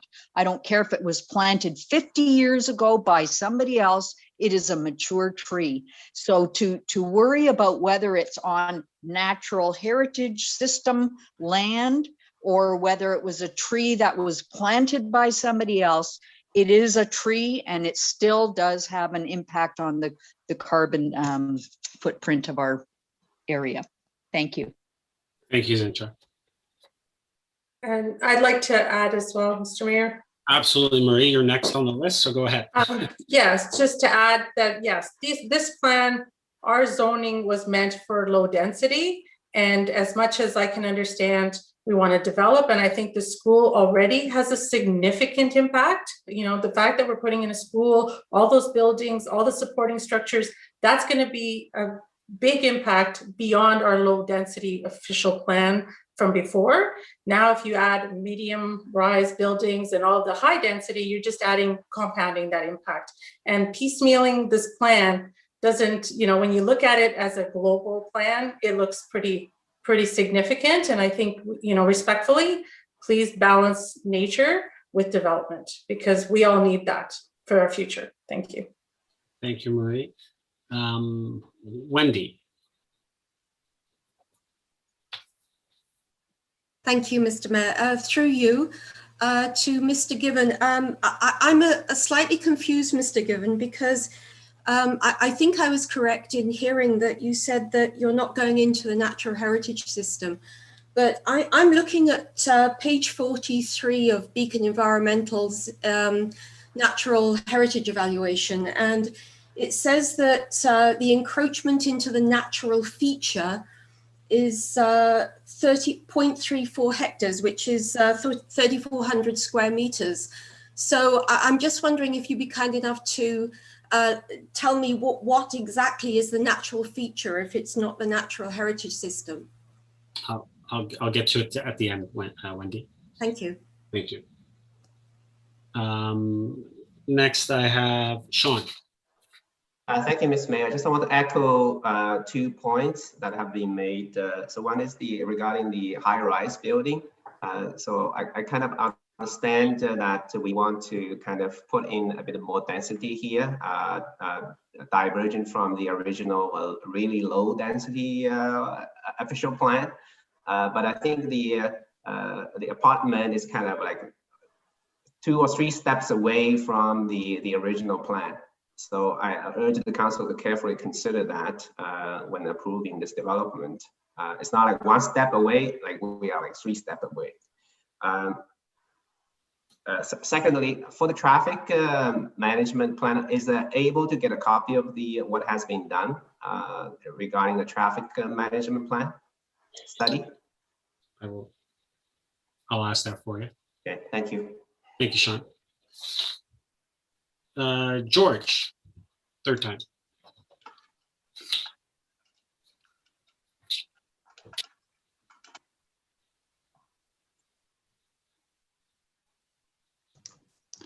Sorry, would that be me? I didn't hear.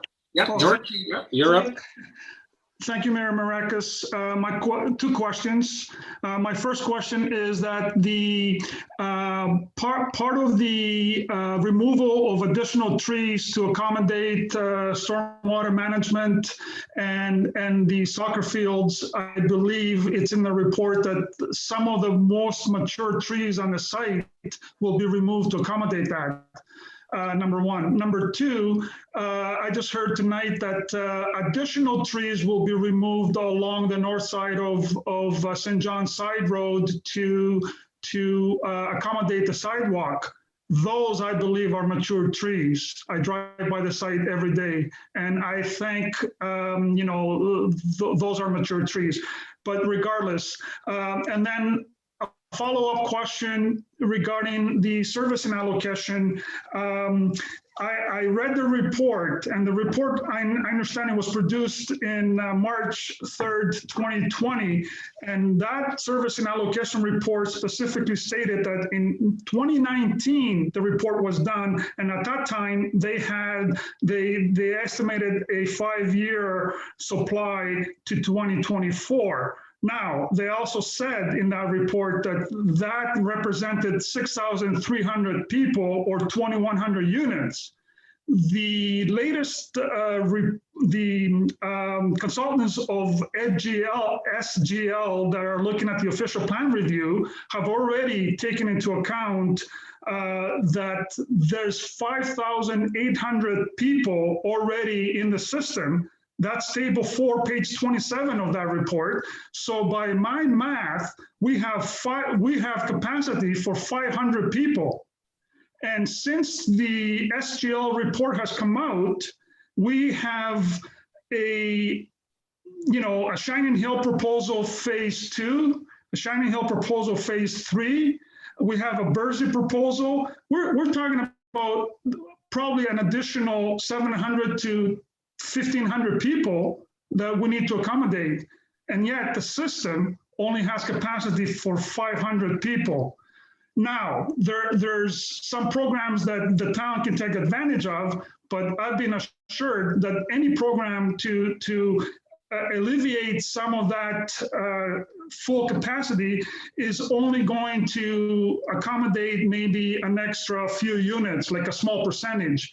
We still have 7 years to go until the system, the pipeline is expanded, if there's no delays. 2028 is York, that's what York Region said, 2028. So what are we doing between even the end of this year or even next year? What are we doing between, say, 2022 to 2028 with respect to allocating more, services to all these developments? So that's my concern, and that's my question for you to Mr. Waters. Thank you. Thank you. Anyone else? Any other members of the public for the third time?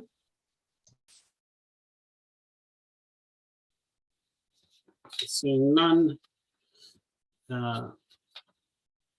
Gibbons, Natural Heritage. Page 43 of Beacon Environmental speaks to the fact that there's an encroachment 3,400 square feet. Did you speak to that? Yes, it's an area where the roadway that is extension of Willow Farm Lane coming north has to go through to to function. That's the few times that you do cross a natural heritage feature is when you have infrastructure, and the geometry of the road is pretty much fixed by traffic design standards. So there's that, and then there's a few rear lot areas that also are just minor intrusions into the wetland, not the wetland, but the natural heritage system on the west side.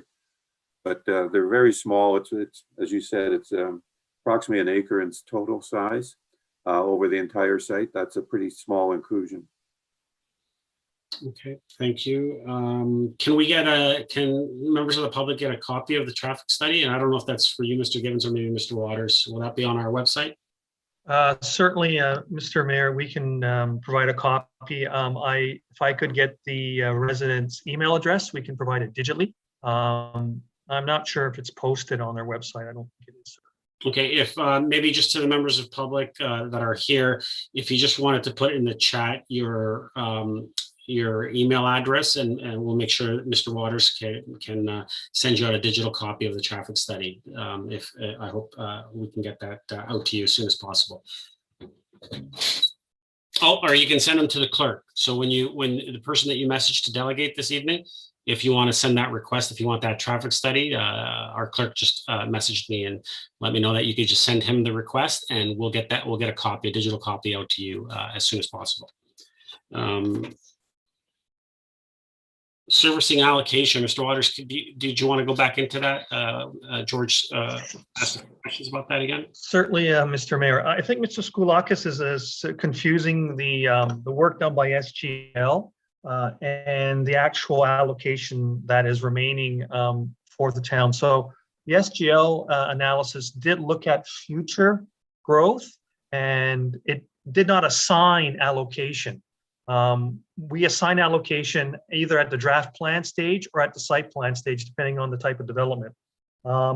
We have not assigned allocation to those units that are, have been forecasted out over the next 30 years. And Mr. Skoulakis is correct. We're eventually going to hit a wall if we don't get the Upper York system up and running. And that's approximately in about 5 years. It could be sooner, it could be later. It really depends on the take up of development within the town. Okay, and Mr. Givens, the stormwater management area, that's going to be where the most mature trees are going to be taken down. I guess if you got that full question, if you could speak to that. Yes, I did. I think I've got the question. As I said, we're talking about a tiered approach to stormwater. The storm pond would be a cell under the ground, and on top there would be a park. That's a pretty conventional treatment that you see normally in a higher density area.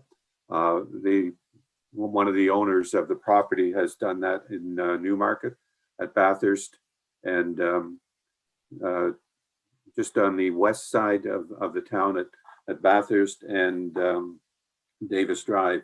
And it was done with the leadership of the region to show everybody how you could be more economical in the use of the land and use it to get water into the ground as opposed to dumping it. So it's won awards, it's being commonly used, and as a part of the rainscaping exercise we did with the Conservation Authority, they were very supportive of it.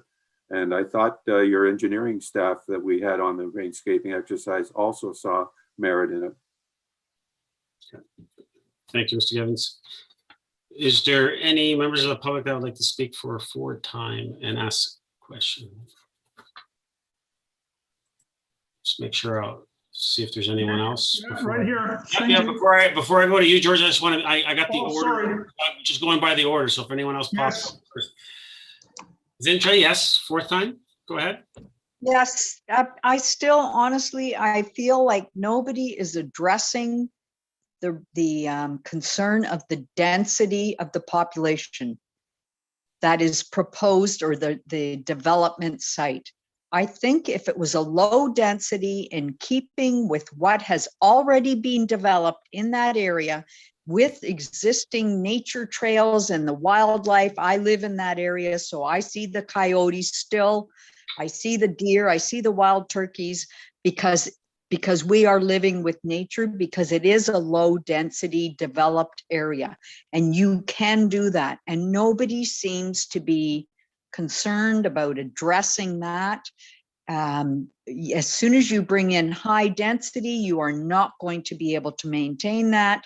And yes, you will have lovely park spaces for humans, and you'll have lovely trails, but you will not have the accommodation for the wildlife. And that's my concern, is that nobody truly seems to be addressing that issue. And the only way to address it is to make it a low density, consistent with the area development.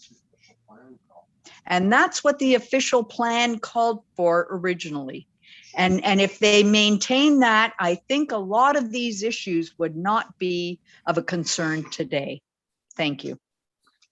All I'll say is that absolutely, but the reason it's not being addressed, it's not necessarily a question to staff or Mr. Givens at this point. I can assure you, I can guarantee you that if my colleagues don't bring it up, I'll be bringing it up. I can guarantee you density will be an issue discussed before the evening's out. Absolutely. Thank you. Thank you very much. You're welcome. Any other members of the public like to speak for a fourth time? Otherwise, I'm going to go. I know George wants to speak, so I'll just go to George then. Just want to say thank you as well, Mr. Mayor. It's Marie for that comment. Oh, you're welcome. You're welcome.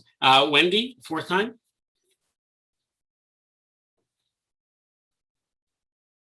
Oh, did Wendy freeze on us?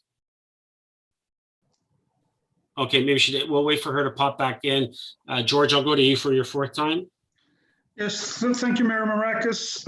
I just want to be clear on one fact, and that is that this is to a question to Mr. Waters.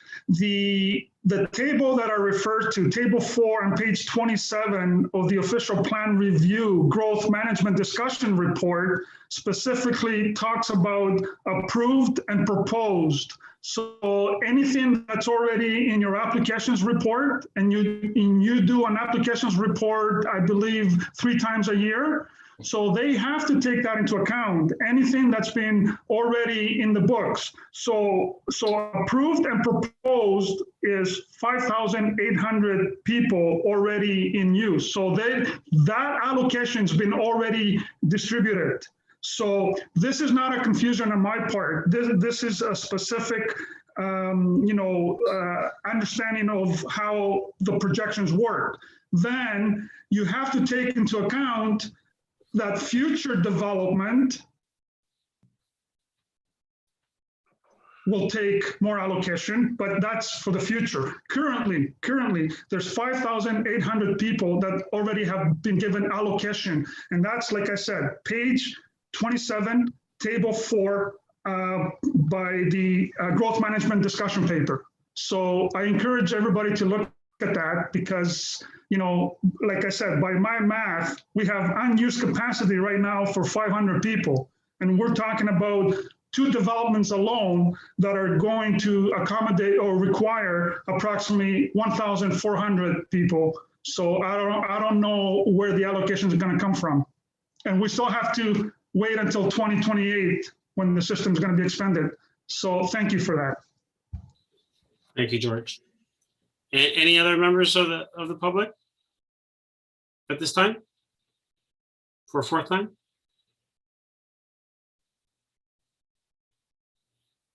Mr. Clerk, I don't want to close the public portion until is Ms. Kenyon back in? I just want to make sure, because it looked like she wanted to go for a fourth time. To you, Mr. Mayor, I don't see her back in yet. I don't see her in the waiting room either. So not too sure if she's attempting to get back in or not, but she hasn't at least signed in to the waiting room yet. Okay, I guess we'll get Wendy. If there are any other questions, we'll make sure that they get relayed to Mr. Waters or to any one of us. And so at this time, unless there's if there's no other speakers from the public, I will close the public portion of this meeting. Last opportunity. Okay, I'll close the public Zintra. Thank you for the opportunity to express our concerns as residents of Aurora. Oh, you're welcome. We always love to hear from the public at these meetings. So thank you very much for coming out and taking the time to be informed and engaged. We really appreciate it. So with that, council, I will close the public portion of this meeting. Council, I will ask for, actually, really should take a health break. We're at 9:11. We will have to take a health break unless everyone, I mean, we're going to be here for a while. Mr. Mayor, Yes. I would like to close on this and then health break. I would like to do this because we have another large one to come as well. That's fine. It's I'll look around the screen. Is everyone okay with that? Does everyone want to just go ahead and finish this, or does everyone want to take a break? Let's take a break. Nodding yes. Yes. Councillor Humphreys, we're going to take our break as our procedural bylaw asked for. So we'll take a break. Members of the public, we are taking our 10-minute health break, and we'll be back where we'll begin comments and questions from council. So with that, I'll see everyone at 9:22. We will be back.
Council, we're ready to go.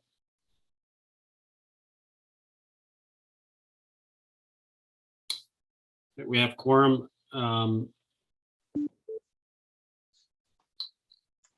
Council, the application that's in front of us, I'll just read the recommendation, and then what I'll do is I'll ask for, would someone like to move that or propose a different one? So the recommendation is that report number PDS 21-073 be received. 2, that the comments presented at the public planning meeting be addressed by Planning and Development Services in a report to a future general committee meeting. Would someone like to move that? Or Councillor Kim, I see your hands up. Oh, Councillor Humphries, did you have it up first? Sorry, Councillor Humphries, go ahead. Right to you, Mr. Mayor. What I'd like to do off the top is to receive the report and to have this referred to another public planning session. So instead of future general council committee, I'd like to move this to another public planning. And then I've got some reasons behind that. Would someone like to second that? Councillor Gallo, thank you. Councillor Humphries, to the report or a question to the applicant? Go ahead. Just to the report, Mr. Mayor, and maybe to the applicant as comments. I don't think it's something I've heard a lot. The residents were incredible tonight. They said it all, very informed and very articulate. The only thing for me is I'm absolutely against the apartment, the condo. It does not fit there. Please go back and come up with a low density solution. It's just not in line with that area. Absolutely not. So I will not, I have nothing against the design. It just doesn't belong there. So I'm total agreement with the neighbors and the residents for sure. And as well, again, I don't want to be repetitive, Mr. Mayor, the residents said it all tonight, but please consider why, the trees, do your best to preserve them. There's many developments in that area, including, where I used to live, where our homes were built within the apple orchard, and the trees were right around these homes. So if you can build a low density area, there's a lot more opportunity to think outside the box and to protect those trees. But that's all for now, Mr. Mayor. I have other questions, but that was my 2 first. Public planning, the apartment, please go back for low density design, and the trees, please come up with something to do something about those trees. Thank you. Thank you, Councillor Kim.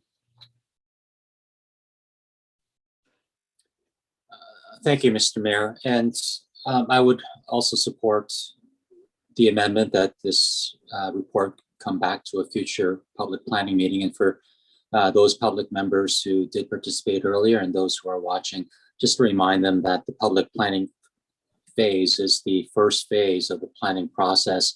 And what we're asking is to let it come back to another public planning, because the items that were identified by the public and certainly by council will likely be large items and not just small items that would allow it to go to phase 2, which is general committee. My question through you to Mr. Givens is about 3 years ago, when the first plan came to public planning or came to our attention, you mentioned specifically that the original plan was for 60, 70, perhaps even 80-foot size estate lots.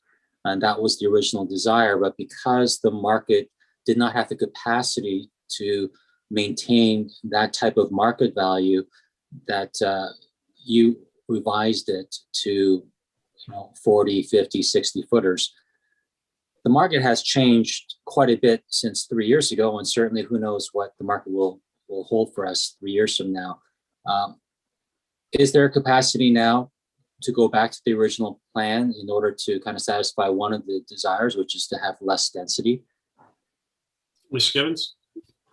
I can't speak on behalf of the developer because we've never talked about what you're suggesting, but I will offer my comment, and that's that all the prices in housing have gone up tremendously. I think the York region prices have gone up 10 times faster than income has for those that might be purchasing. But the direction that I think we've got to get our heads wrapped around collectively is that we are not supposed to be planning lower densities like this in the future. We're supposed to be avoiding sprawl. We're supposed to be working with far more compact, and all of that is part of provincial policy. The densities we're told to work with for greenfields are 50 persons and jobs for a low density community of this nature. And that comes out of the growth plan, that comes from the PPS, comes from the region's plan. We are pushing it to the lowest level we can with these larger lots that we got in here and try to balance it out with a higher density to really make that number read. Then when it comes to mixing product types, we're being asked to have a varied approach to housing types as opposed to all the same. What the residents are asking us for is more of the same, but the communities that we're creating in the future are going to be more inclusive. They're going to be a variety of housing types, a variety of densities, and they're all going to be done in a way that is intended to promote an integration of different income levels of different people. And that's where planning is going. We're in this north end of Aurora. This is the last piece you have, but to the north of this development, that is the way when you saw the plan, it has been organized. But we, out of respect for what you have to the south, we've tried to keep the densities low. And I think today, a 40-foot lot, a 45-foot lot, and 50-foot lots are quite low densities. Councillor? Thank you. My next question to Mr. Givens is that I recall that around that same time, the residents of Brentwood came to council regarding safety issues, speeding along the western half of St. John Sideroad. They recommended traffic studies and stop sign or stop sign and traffic lights there. But at the very least, they did ask for a sidewalk on the north side. And I do recall at the last public planning meeting 3 years ago, I inquired whether the sidewalk could extend from the current development all the way out to Brentwood Estates so that there's walkability there. Is that still possible or is that not in the plans? Mr. Givens? First, let's start with the region's right-of-way requirements. When you look at the region's official plan, they identify in their transportation schedule the future right-of-way requirements. This roadway is planned to be 36 meters wide. The problem we have in implementing that is it's up to the region to do it through their budget. And they have nothing in their budget at this time, as you heard from Mr. Waters. So we don't know what the timing is. We don't know how the lands to the west of phase 2 would be secured, but it does look like it would have to be by expropriation to connect all the way out to Bathurst Street. That would be disruptive for those residents on the north side. I don't think you can put the sidewalk on both sides. On the south side, we have the same problem where the residents do not want to give up frontage to accommodate a sidewalk. So it's never going to be an easy solution in here. We've done the best we can to implement what we committed to, which is a sidewalk from phase 2 all the way out to Yonge Street. And I thought that was something that would help with the solution. Unfortunately, the impact of doing that required grading changes, which impacted the vegetation. And we can't win. We tried to help out with the safety. We tried to help out with what the residents wanted, and the trees came down, and now we're being blamed for that. Councillor? Great, thank you very much. And my final question through to Mr. Waters is that around at that time, 3 years ago, the same item of several 1,500 trees that will be cut down was an issue that was discussed. When we looked at Google Maps from 5-10 years back or further, I recall that many of us saying that there were no trees there, and it looks like these are not old growth trees that are 60, 80, 100 years old, but they were recent plantings. And I'm not sure whether that that's a significant impact or not, but can you confirm, Mr. Waters, whether those trees that are planned to be cut down, whether those are old growth or whether those were recent plantings from the last 10, 20 years? Mr. Waters? Through you, Mr. Mayor, and Mr. Gibbon can supplement my answer because he probably knows the site more intimately than I do. But my understanding is the previous owner did do a lot of plantings on site. He did, and they're relatively young trees, is what I understand. And I think Beacon's study does confirm a majority of them are under 5 centimeters, I believe it is. So they and they're really they're individual tree stands. So there's a clump of trees, and they do mature over time. But my understanding is they're primarily plantation trees. So they haven't been there for a significant period of time. They've been planted by the previous owner. Councillor? Thank you. And I'm not going to go on any further, but I'll just leave with this, is in that the public's comments were heard. By and large, I agree with them.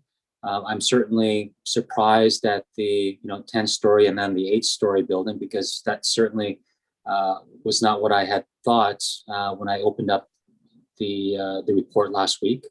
That I'm not in agreement with, and so essentially density. We still need to look for traffic studies and the other items that were mentioned. I'd be in favor of the amendment to bring it back to future public planning, and those are my thoughts. Thank you. Thank you, Councillor. Councillor Gallo? Thank you, Mr. Mayor. So many thoughts going through my mind. I think I want to start off by, first off, I think apologizing to the public for my decision on the phase 2. I think I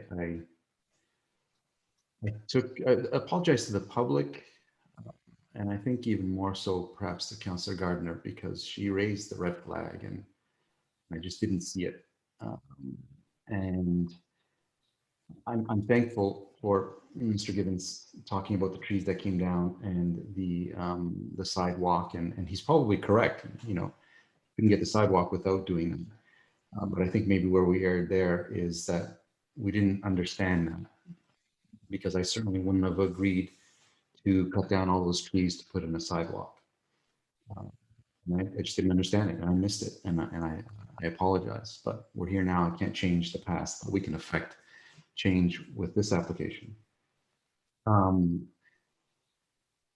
And also to thank the residents for coming out. This is one of the things that I love about this job, and to hear such astute and dedicated residents that really care about this town come and delegate to us. And I'm even really ecstatic that I know 3 of them at least will not be going away quietly. I'm completely grateful to that, and they're going to keep a close eye on this, and that's what I always want when we do these types of things, because it's on their behalf, and I love hearing from them.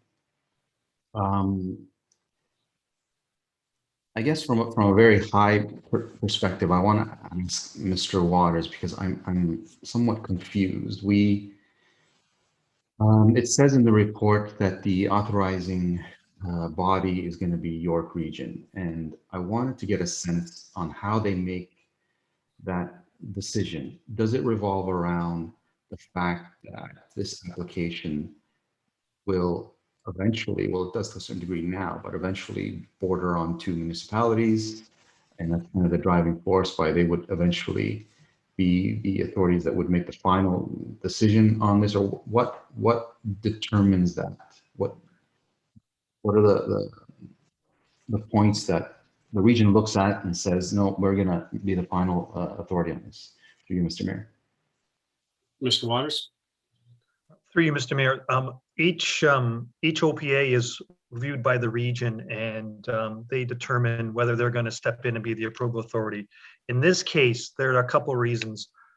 First reason is that there is, in the regional plan, these lands, as Mr. Gibbons' presentation has identified, they have been identified as white belt, which was part of the previous official plan that's now in force. Their review had not revised these lands as urban to be consistent with our official plan. So that's one reason why they have stepped in and are the approval authority. Second of all, it's because it does have a significant amount of natural heritage, and it borders on the region's natural heritage system as identified in their official plan. So as with phase 2, they have stepped in and have become the approval authority for this official plan amendment. Council. So through you, Mr. Mayor, I had nothing to do with the fact that it borders on 2 communities, and there's a whole bunch of different applications at varying times. Newmarket has already had one that's ahead of ours. Phase 2, we've approved this one, and there's many more to come. Mr. Waters. Through you, Mr. Mayor, that's my understanding. It's not due to the fact that there is a development to the north proposed in Newmarket. Council. Okay. Like my rationale for that is because I feel like I'm at a bit of a loss because I'm being asked to make decisions that are, because of the roadway, impacted based on what another municipality it may or may not do. And that's difficult for me. And I thought maybe that's why the region was getting in, so that they could kind of manage the whole thing so it works out properly. But I guess that's not the case, which makes it a little worse for me, because, you know, what if that roadway, Newmarket says, no, we're not interested in this development and we're not going to proceed, and I think it affects this development. It appears to me that it's before us and it's premature. And I get the fact that this is gauged. This is a process that the public, you know, it's an opportunity to communicate to us, even though they can do it at GC anyway. They can do it here multiple times. My issue is, and I had asked already Mr. Waters just to give me a sense of what is a complete application, because to me that's when the time stops ticking in terms of, well, now it's the old LPAT, and I guess it's the OLP, Ontario Land Tribunal. They've changed the name and amalgamated a whole bunch. What triggers the timeline? And because there's so much missing in this. And I remember times past where planning applications were really detailed and a lot of information was given to us so that we can make informed decisions. And over the years, for some reason, we get less and less information, and it makes it more and more difficult for us to make decisions. And specifically in terms of information, I would ask Steve that let's create either a separate link or something, wherever we, some type of depository where we can have all of the reports there for the public to see. Beacon Environmental, traffic studies. There's no reason why someone has to do any extra work and submit emails and do whatever to request it. Those things are public documents that should be made public, easily accessible to the public. So I hope we can somehow accommodate that. On big applications like this, I think it's really, really important for us not to have barriers for the public to have access to the information. We spoke a lot about traffic, and apparently there's a traffic study. Maybe some of those answers could be already answered. So questions could be answered if we had that easily accessible. I'm sorry, I got you at time for your first time. All right. I'll come back to you. Councillor Gilliland. Thank you. Through Mr. Mayor, Mr. Waters. There's the institutional designation where the proposed apartment or condo living is. And right now, I believe that's designated as existing major institutional. And I guess they're requesting it to change it to stable residential and environmental protection. Is that right? Mr. Waters. Through you, Mr. Mayor, the entire institutional block that's in the OP is proposed to be redesignated to allow for the single-family lots and also the mid-rise block that is on the east side of the future north-south collector. And as you referenced, the environmental designation as well. Councillor? Thank you. And okay, so then I guess that would also include the public parkland as well, correct? Ms. Waters? Through you, Mr. Mayor, that's correct, Mr. Mayor, yes. Counselor? Thank you. And just to kind of understand what the definition of existing major institutional, does that mean that one could potentially build a hospital or a long-term care facility of such? I'm just trying to understand the context of the density that we're changing it from and to, and how that really changes, because I'm hearing a lot of density as far as high and low, and I'm just trying to understand the comparable from one to the other. Mr. Waters, what's currently allowed to be built there under that zoning? Through you, Mr. Mayor. The use is proposed to be changed. What's important to recognize here is that in the official plan, and I assume it's a long-standing designation, that there had been development rights assigned to this piece of property for institutional uses. And as was described in the presentation, it allows for, I believe, a small conference center, some hospitals. I believe there is even some units that are proposed as part of the complex. So there are development rights both in the OP and in the zoning bylaw that allow for development to occur on these lands for institutional based uses. Counselor? Perfect, thank you. I had another question as well in regards to, I'm just trying to get back to my notes here. There were so many great questions asked by all the residents. There's hardly any left to ask because they're so well informed. There was a part here about the water source protection area. In regards to the Lakes and Conservation Authority, so it says a subject site is located within an area that is subject to the policies contained in the source protection plan. And so I know the application has been deferred until we have that, but could you kind of explain a little bit about what that means and where that encroachment is and what's our accountability with that? Waters? Through you, Mr. Mayor, that Lake Simcoe plan does establish targets that have to be satisfied through the engineering work and the stormwater work for this proposed development. I don't have significant details to share with you. I can ask Rosanna if she is familiar with the technical side of those things, if she can step in and answer that question. Rosanna?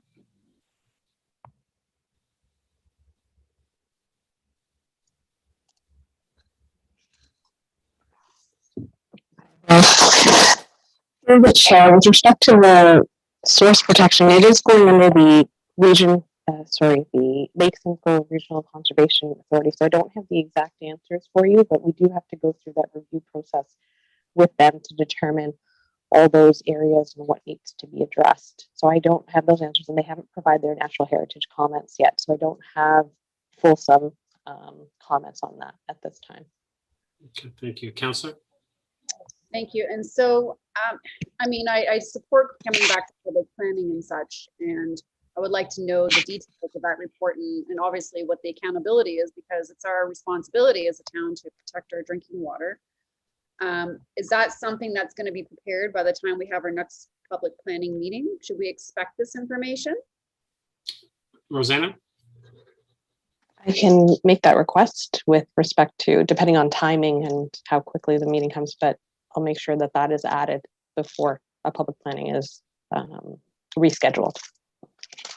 Counselor? Thank you. I appreciate that. And I did have a question. I know that Councillor Kim had brought it up. It was on my list of things to ask, and it was about the 1,300 so trees that were currently on the lot. And it was kind of determined that they were 5 centimeters DBH.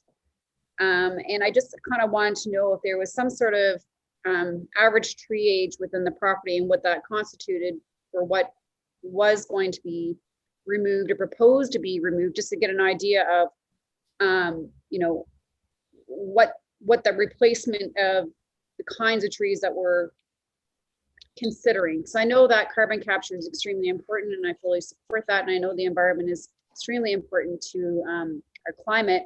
If we're talking trees that may only be a couple of years old based on 5 centimeters, I would definitely think that within our new policy that we just, you know, passed, in that which would mean that it's determined that we are to replace trees with a greater DBH, which is something that we just recently passed, which I think is amazing.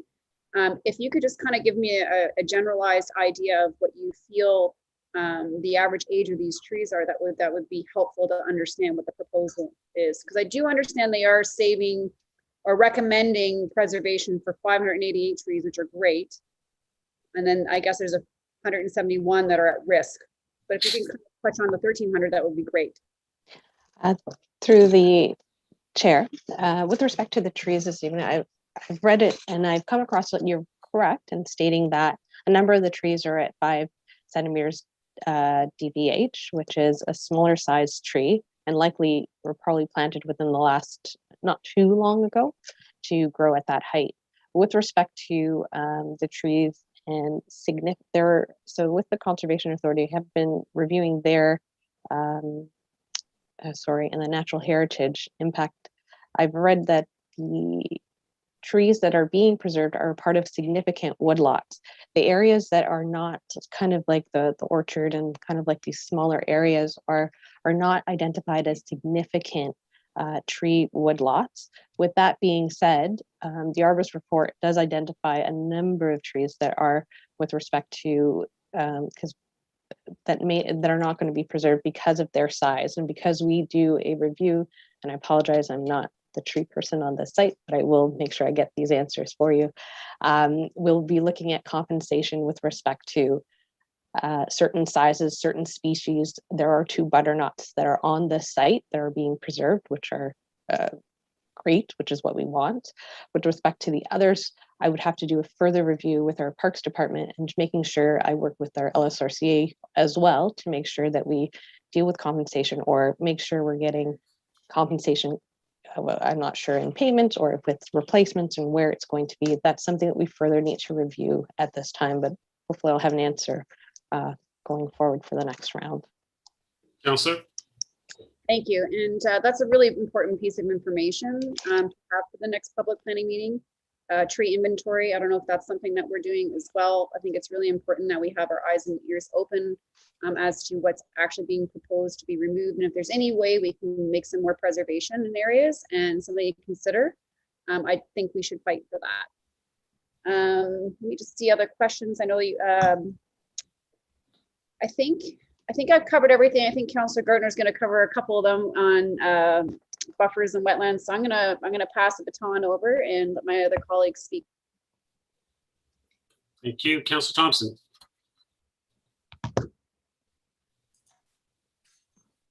Thank you. I think the residents and my fellow colleagues have been pretty thorough in the questions and the comments so far to date, and so I'll just add a few more points. I mean, certainly, has been stated both by the residents and by others around the table.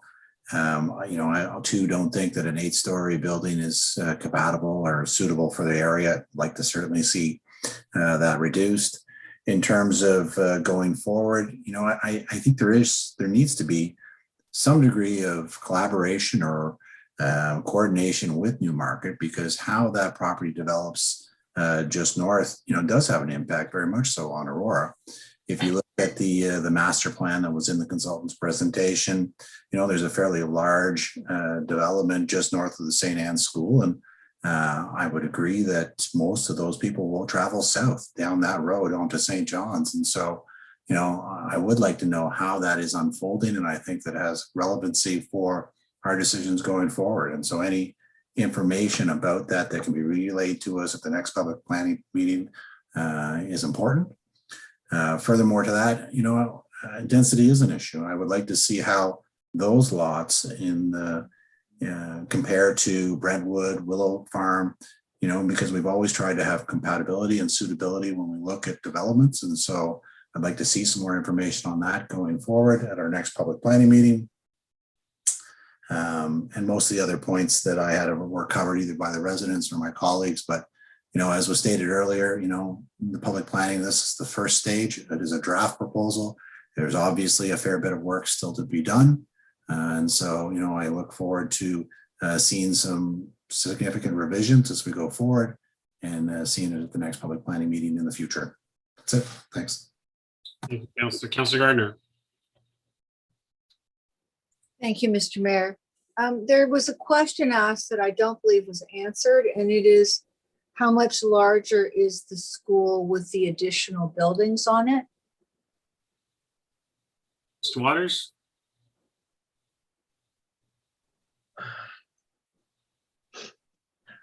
Through you, Mr. Mayor. Councillor Gardner, are you asking at when it's at full capacity in terms of the build out of the school in terms of additional Yes. buildings on site?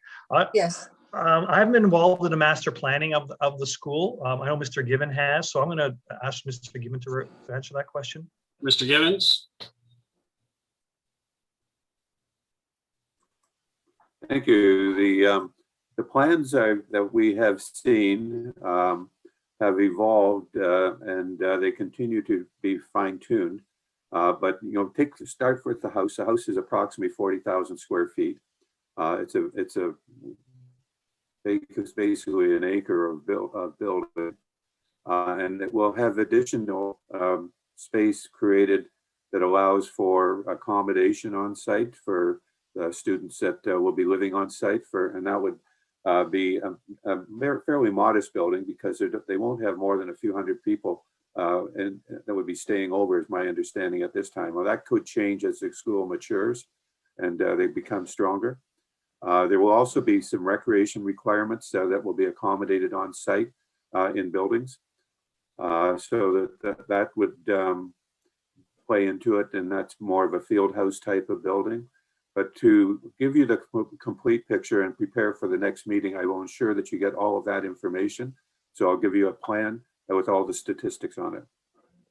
Councillor? Thank you. And could you also include, they must be planning sports fields. So could you also include that? I can. The sports field that I did show you, if I could, Mr. Mayor, on the park is intended to be used by St. Anne's. Councillor? The one that was part of the park there? Thank you. Is it also intended to be used by the town of Aurora? I believe it is. It's to be Okay. partnered with. Yeah. Thank you. I sent Mr. Waters some questions. He didn't have time to answer them, and some of them still apply. Why isn't the footprint for the stormwater management infrastructure available now? Mr. Waters? Through you, Mr. Mayor, I'm going to ask Mr. Given to respond to that. Okay, Mr. Givens? Yes, happy to. We're talking about the storm pond or cell underneath the park. I can get you detailed on that. It's a discussion that evolved basically from discussions with the Conservation Authority that is a very efficient way to use the land and to do it in a safe way. What we're finding down in other jurisdictions is that it's actually easier to maintain when you bury the cell because the cleanup time costs are a lot less. That there's less maintenance on them, and they do have a good lifespan if you build them with concrete.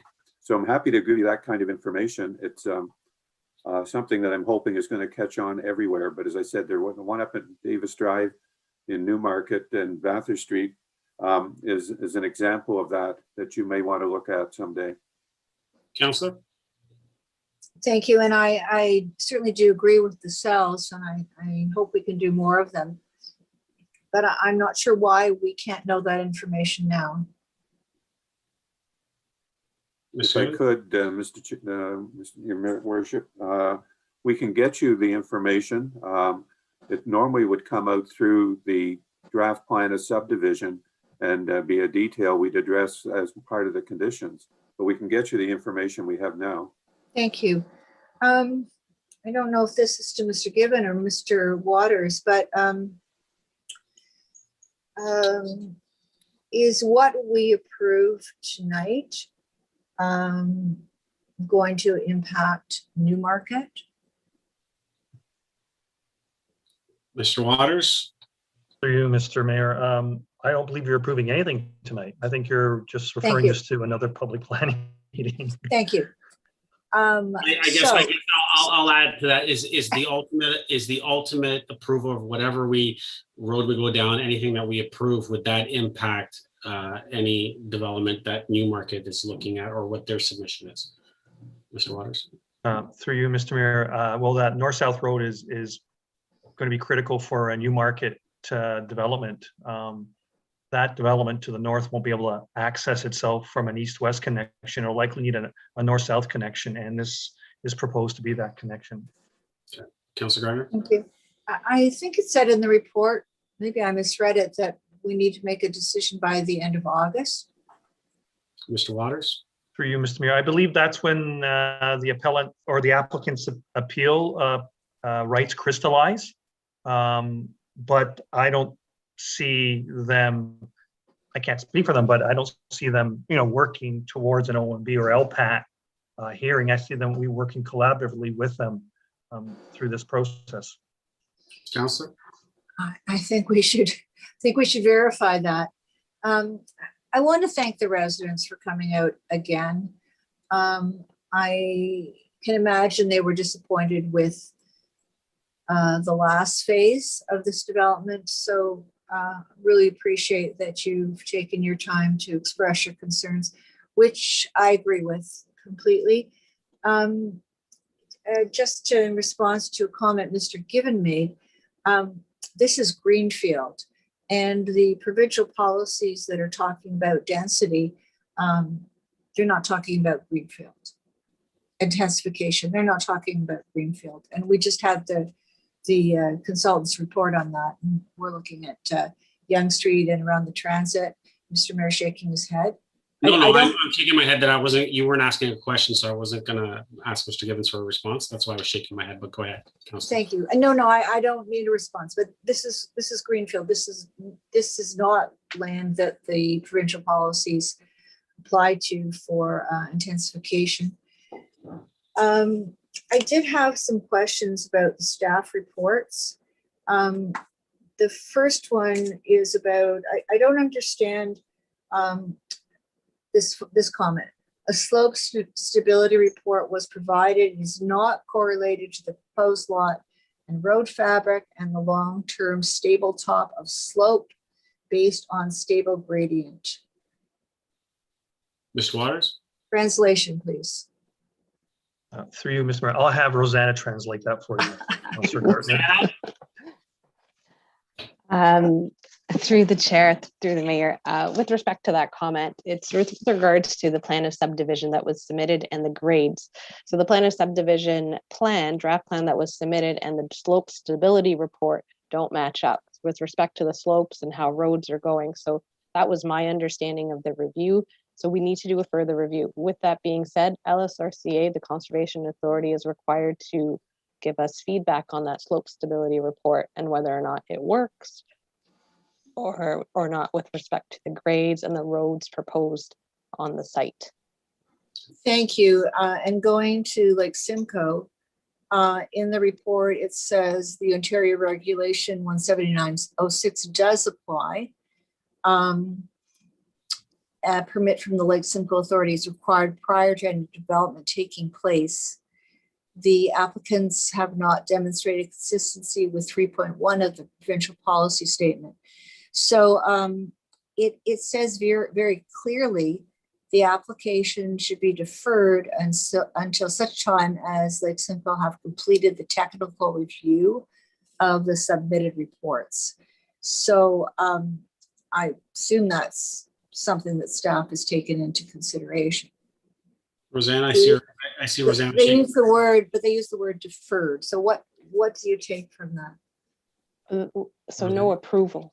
Oh, sorry, through the chair. No approval. No And approval. thank you. That regulation talks to erosion hazard guidelines and the stability of slopes, and also the source protection plan comes into play. And that plan is there to protect municipal water sources. So this is a very big issue. Mr. Mayor, how much time do I have left? Mr. Clerk? Through you, Mr. Mayor, 1 minute left. Go ahead, Councilor. Okay.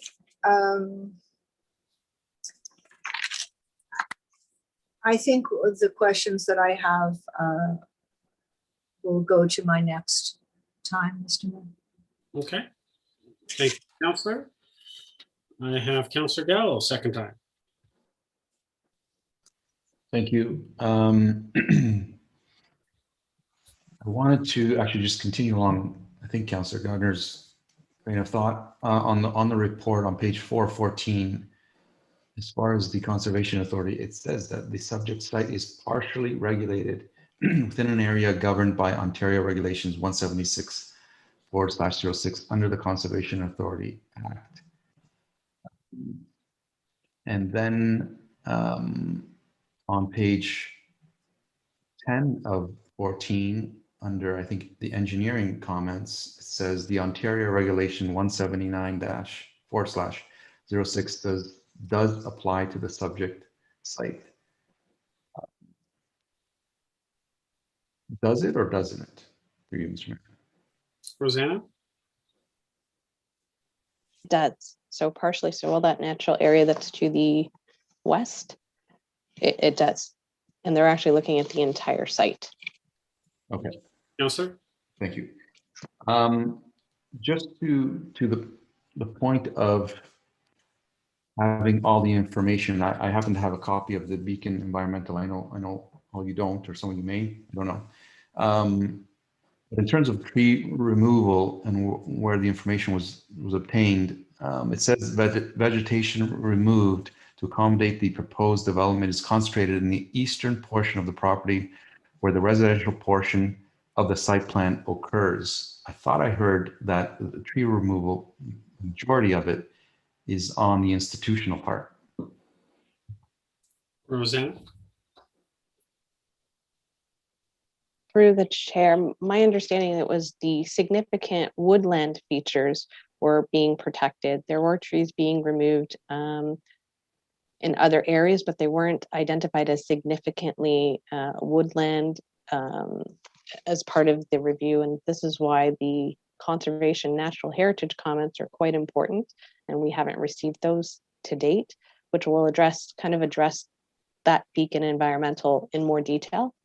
And I think that's where the bulk of the comments would come from. I guess I heard that most of the 1,500 trees were being removed on the institutional part, and the report Beacon speaks to it being on the residential part.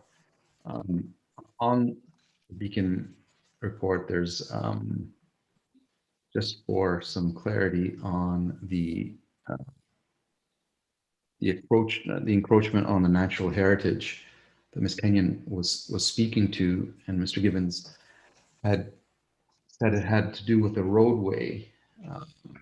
And in the Beacon environmental report, the encroachment area, the majority of the encroachment area is kind of just north of the proposed mid-rises, but some might call them high rises. And it has to do with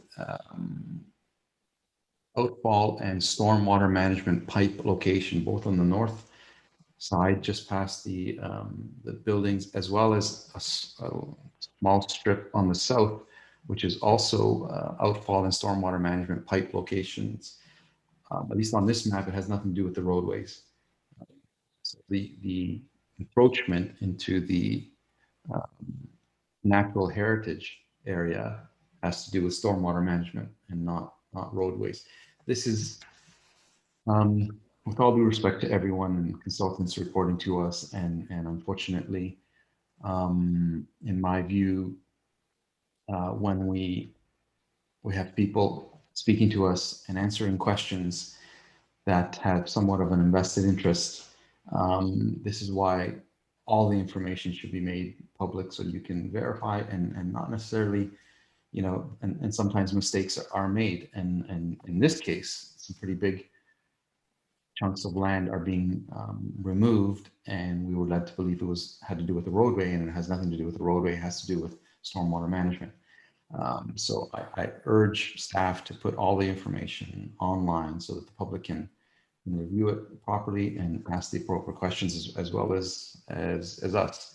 Unfortunately, being around long enough, you end up hearing a lot of things in these meetings and questions are answered, but in reality becomes very different, and you cannot put up another tree or move something, or because you were told, this came out of someone's mouth at these kinds of meetings, and you're led to believe it's true. And we have to really make sure that the information is accurate and true, and that what is said is actually what's going to happen. Is that all, Councillor?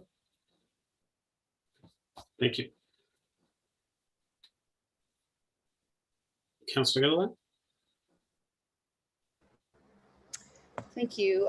Just a couple questions. I'm going to bring this up just because I don't want it to get forgotten, but I know Ms. Kenyon had asked a question about the buffers on the east side of the properties that were backing onto some of the wetland areas, and I don't think that that question was addressed. And I believe her question was, why are we proposing buffers so thin, 3 to 5 meters? Has the Lake Simcoe Conservation Authority approved this?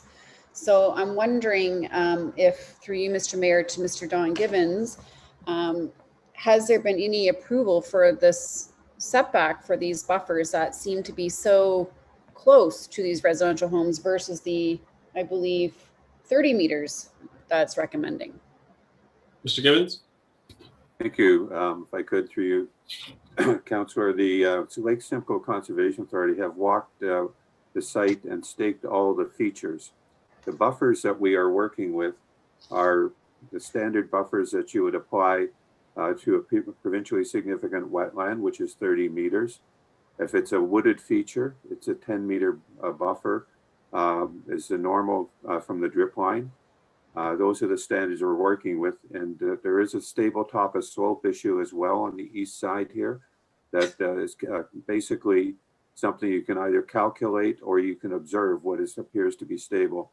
The stable top of slope is actually not an issue for us here because the feature that is vegetated as well sets the standard.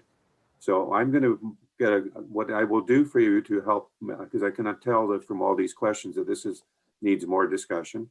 I'm going to mark up the drawings so that you can see the different lines. So you'll know what the feature is, you'll know what the buffer is and why it's there. Councillor? Thank you. I really appreciate that because I think it'll add some clarity for the residents exactly what it means, because it is very confusing, and I'm sure we have to ask for you to repeat, exactly what the definitions are from a wetland or woodland and what that setback would mean and what it looks like on the actual proposal. So we have a fulsome understanding of that. So I appreciate that. Another question I have for you in respect to the natural heritage evaluation, and I know this was spoken about as well within that report, is there going to be any kind of report about the impact of the wildlife at there right now in respect to any of the species that might be at risk or considered, endangered? Is there some sort of report that we should expect on that as well? Because I don't see anything listed there in specific to that. Mr. Yes, Beacon's, if I could, Your Worship, Beacon's work does address that, and I make sure that you get in highlighted form those comments that they've made about endangered species or species at risk. Councillor? Thank you very much.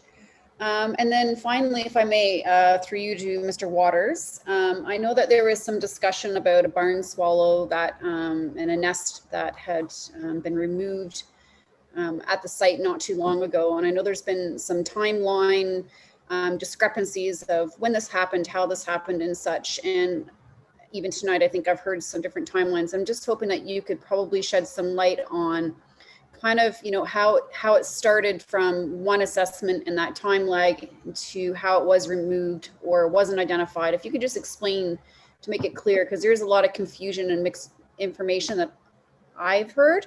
So I'd like to hear it from you if you don't mind. Mr. Waters?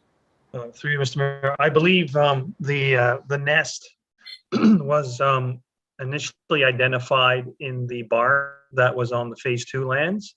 I believe the initial survey identified that. When they went back, the nest was no longer there. And then at the time of the demolition permit being issued for the barn, which was I don't know the exact year. I think it was pre-June 2020 when and I was probably even 2019. I don't have the exact dates on the top of my head, but I can definitely determine when the building permit or demolition permits were issued for the barn. Counselor? Thank you. And I guess some of the clarification was I heard a number of 10 days between one assessment to when it was demolished. And from what I understand, there was a lot more time in between. And I just wanted to make sure that that information was clear. Is there any way that maybe this information can be a little bit more prepared with some timelines at the next public planning if it comes up, or prepare that as some information for the public so council and the residents understand that process? Because we don't want to make it feel like this process was missed, or we had a total disregard for a barn swallow, because I certainly would hope that was not the case. But I just want to make sure that we all understand what that timeline looked like and what that assessment and the process was, and we did follow that process. Mr. Waters? Through you, Mr. Mayor, certainly we can go back in time and put together a timeline for up to the demolition of the barn and have it ready for next public planning. Councilor? Perfect, thank you. I think that's all my questions for now. Councilor Gartner, I believe, is going to touch on the wetlands. Thank you very much. Thank you. Councilor Gardner, did you want to speak a second time and talk about the wetlands?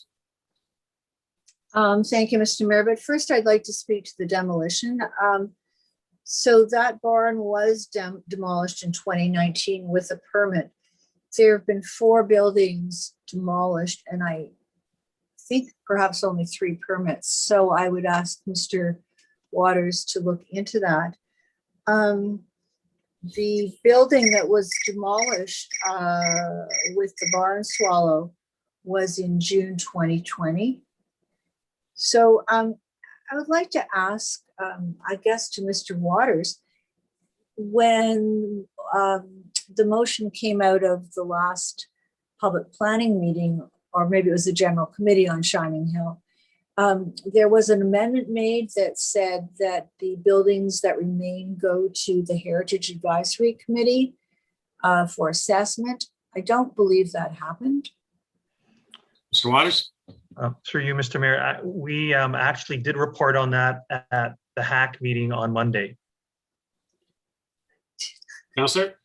Well, but the buildings were already demolished by then. So how did we miss that link? Mr. Waters? Through you, Mr. Mayor, as you remember, Council, those buildings were not listed property, so there was no protection for them for 60 days. After the June 2020 meeting, we had switched some of the planning files around, and it looks like we didn't act upon the recommendation in a timely fashion. Councilor? However, having said that, we did receive a HIA from that was prepared by the applicant, and it showed that these buildings were not of any value or any significant heritage value at all. Councilor? That may be, but there was a motion from council to send those buildings to HAC, and they would have been able to look at that and, verify what you said. So when there's a motion of council, I think it has to be followed. I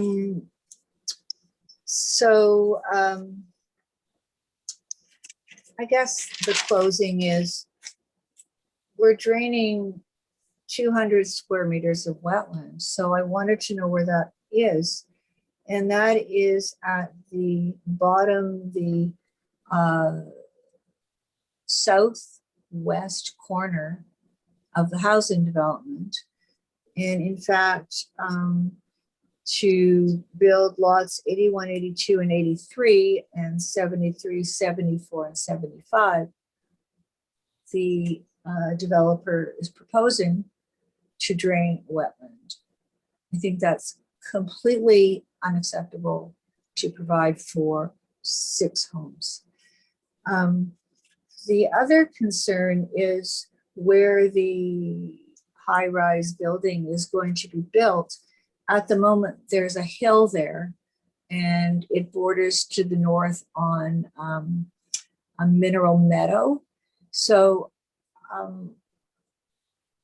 is that hill have environmental significance? Mr. Waters? Through you, Mr. Mayor, I don't believe the natural heritage evaluation identified that as a significant feature. And with regards to the wetland at the bottom of the site, my understanding is that's a man-made feature, and they are proposing to remove it. However, we have not received any feedback yet on that from the LSRCA, whether they support that or not. Councillor?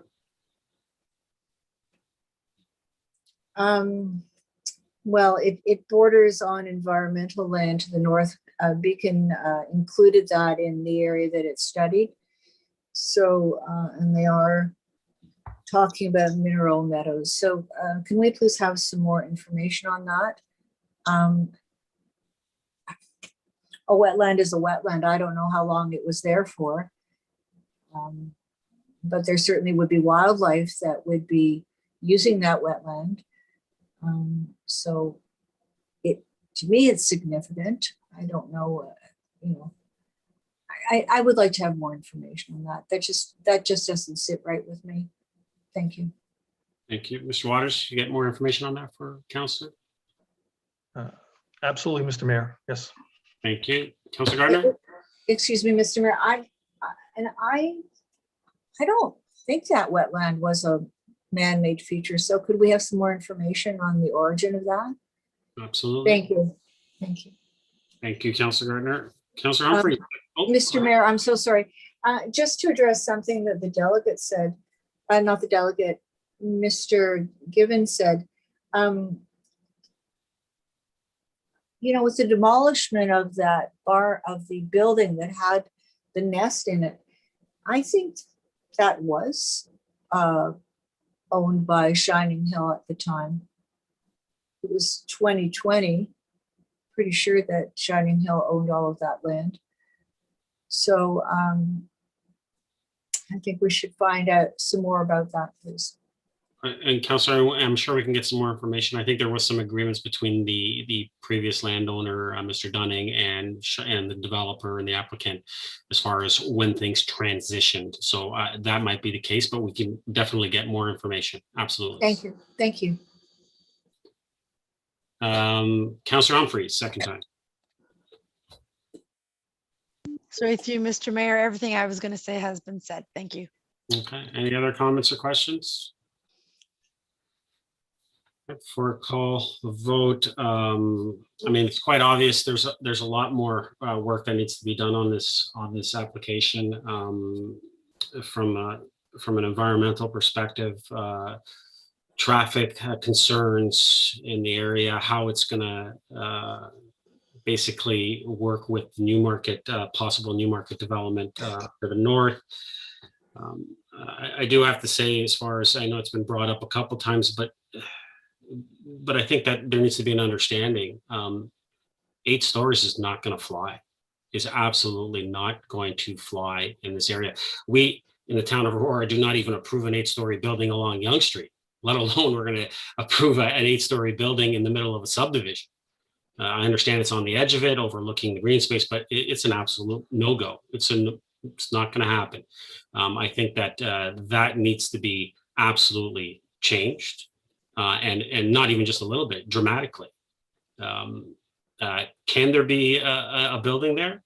Possibly, but I think that when we talk about what is compatible or what is comparable in the area, I think that you're talking about something similar, possibly to, and I'll use the example, maybe a Well Street school loft type of look, feel to it. If it is going to be a high-end, low density, then that I think is the type of look or feel that would kind of be compatible. But I think that's the most that you would ever see, possibly as part of any type of approval in this area. I think that everyone has spoken well about it, about what we're expecting and what we would actually consider for this area.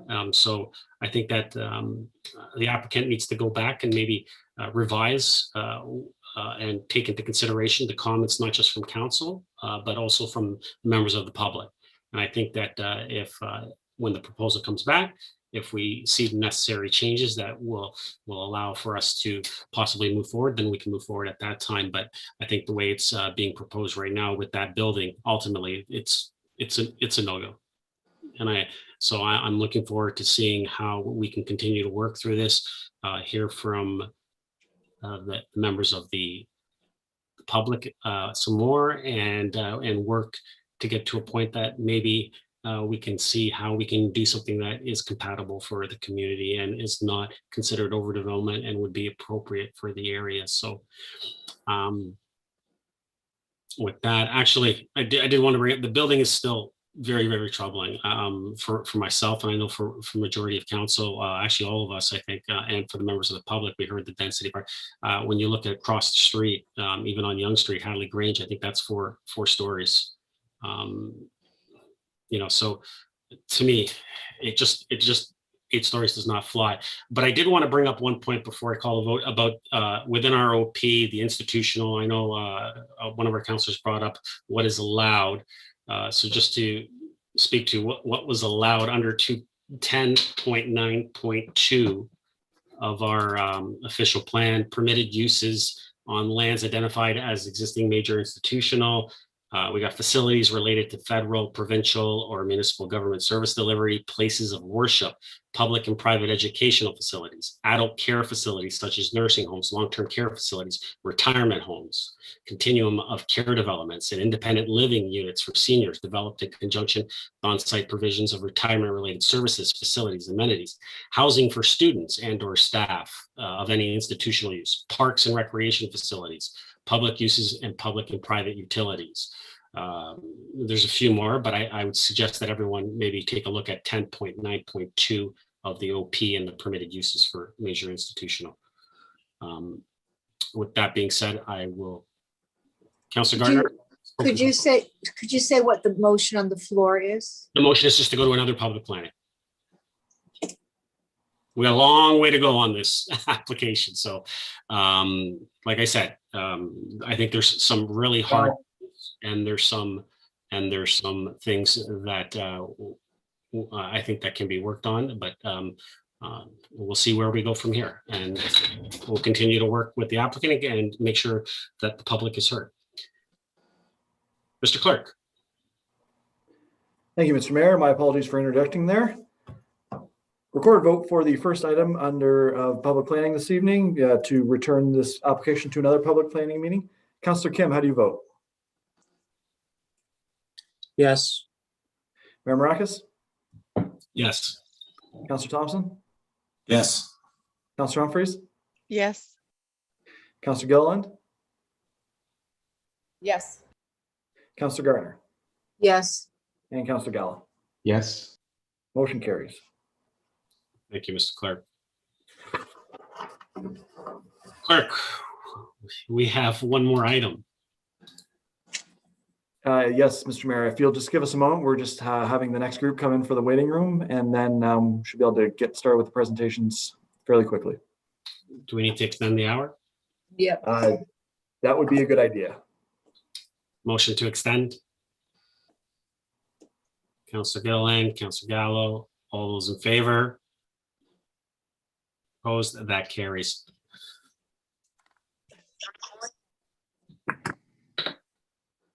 Let me know when we're ready, Mr. Clerk, please.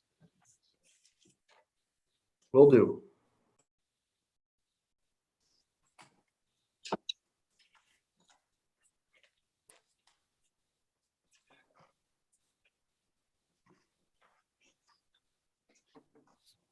Mr. Mayor, I believe we have the applicant and staff members are in as well. Thank you. So we'll start off with the applicant.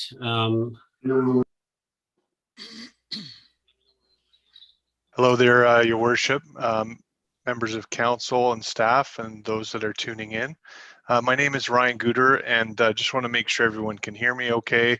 My audio is coming through clearly enough. I just wanted to begin. I do have a a presentation, but before I begin, I'd like to just set the context. And again, given the hour that it is this evening, I'll try to be brief with my remarks. I'm here this evening on behalf of the owners, and again, there's other team members that have joined and are available to answer questions. We've basically got a series of team members, including the project architect, heritage consultant, landscape architect, civil engineer, and traffic engineer as well as myself. Now, I do not propose to have each one of them speak except for any comments that may arise. I'm hopeful to call upon them as necessary.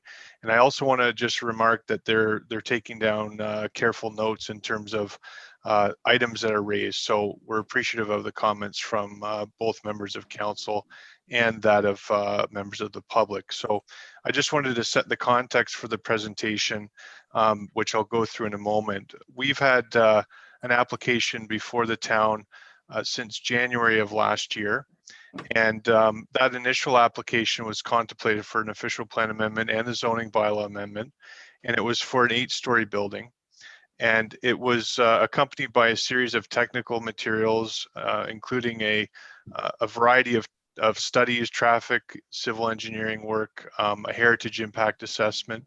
And we also had the benefit of going through a process, although prior to the COVID impacts that shut down meetings and such, we did have the benefit of that review proceeding, that application proceeding to the design review panel for input. We also had the benefit of that study being subjected to the heritage study being subjected to a peer review by the town. That was undertaken. And what occurred is, as a result of that, we received some feedback. We received the full comments from staff from other agencies. And over the course of last year into the fall, we ended up changing course with the applications. The owners saw fit to change their project architect, get some additional guidance from a heritage expert. And what was undertaken is a detailed and basically a redesign of the proposed development. And what's before you this evening is a representation of the work that had gone into that redesign. We've not made further revisions to it, but obviously we're here tonight to hear from members and from members of the public. I should also note that as a lead up to this, we actually had a discussion with area residents in September of last year. We did have a virtual meeting with them where we presented some ideas of the original proposal and had a very good, healthy discussion and feedback with members of the community in that meeting, and had some follow-up engagement with folks in the immediate area.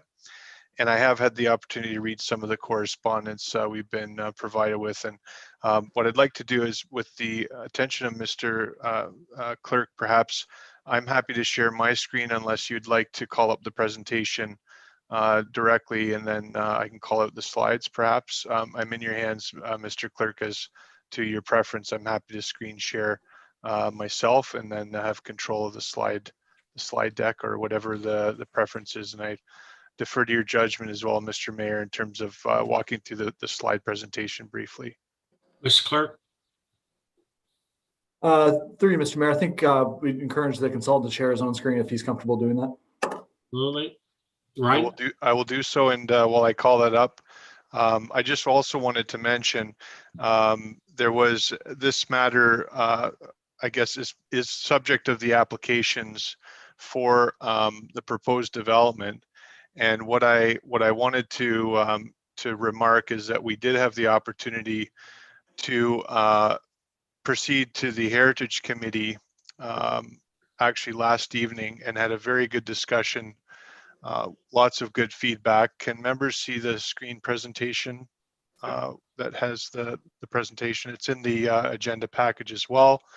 What I'd like to propose is, I just wanted to remark briefly that there was a report to Heritage Committee last evening.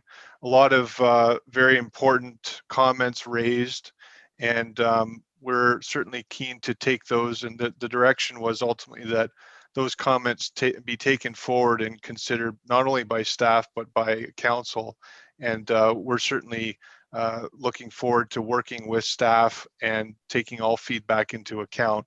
And I'll simply remark by stating that the recommendation of your staff to the Heritage Committee was that there was a recognition of the heritage elements, the work that had been done by the heritage consultant, which was peer reviewed, and we certainly support the staff recommendation, which was an acknowledgement of a request to delist the properties from the heritage register, with the understanding that the recommendations of the consultant work, which was subject to staff review and a peer review as well, all of which support that recommendation, that there be important elements to commemorate the heritage elements of this this site. And we'll speak to that briefly in a moment. But I'll begin, and I'm going to also just call this to a full screen mode for benefit of viewing capabilities. First and foremost, the site itself is comprised of several holdings, municipally addressed as 26 through to 38 Berczy Street on the west side of Berczy, right at the doorstep of the GO station. And at present, the site, as you can see from a axonometric view, the current ownership of the land is an Ontario Inc. numbered company, development experience with the group. At present, they have an architect. Again, this changed, Studio JCI, and we have the project architect here in the meeting. Weston Consulting, we were involved in the initial application as well as administered a revised submission as well. The site is proposed to be developed for a building comprised of a total of 7 stories. And this just represents a site plan, and I just note a couple of key elements. We're fronting along Mawsley Street and also Berczy with the greatest frontage along Berczy, and that's representative of nearly almost 120 meters of frontage along Berczy, a considerable distance, and providing some great opportunities to do a good streetscape along there, which I'll show you some images in a moment. We're transitioning the built form from 4 stories at the top of the screen, which is the west side, facing sort of the stable residential area, and transitioning and terracing the building towards Berczy with the taller portion along Berczy. There's a proposed 356 total number of units, and those are comprised of 1, 2, and 3 bedroom units in a variety of forms and sizes. We're proposing a certain amount of commercial space at the ground floor near the intersection of Mawsley, together with a sort of an open plaza area and enhanced streetscape that we'll be looking to provide an opportunity for engagement at that corner. And then we have underground parking, very, very limited surface parking, and there's some guidance in the planning documents that exist that contemplate a certain amount of coverage and certain provisions related to setbacks, and the application ultimately in our view is certainly supporting a lot of what's captured in the provincial policy statement in terms of intensification. This is again within a proposed major transit station area. It's within the promenade area, again a key area where the town in its appropriate manner would have measured growth and intensification. This just depicts the location of the site relative to the draft MTSA mapping, which you may all be familiar with. And of course, we're situated quite near, literally on the doorstep of the station itself. This just signifies where the lands are situated within the town's official plan policy framework. In the promenade general area, there's a series of policies that are set out. One of the requirements of which is to provide a context plan. And what you see on the screen is a context plan that was developed as one of the fulfillment requirements for the plan, the town's official plan. And so this is under review. We've not had an opportunity to fully delve into this with staff and comments, but it's really an expression diagram. And one of the things to note is that this does contemplate some of the road improvements from Berczy to Wellington in light of the ongoing works of Metrolinx and the nature of the grade separation and the adjustments. So you can see that sort of notation. At present, it's contemplated through one of the building as identified, and that would be subject to the further work that would be necessary there.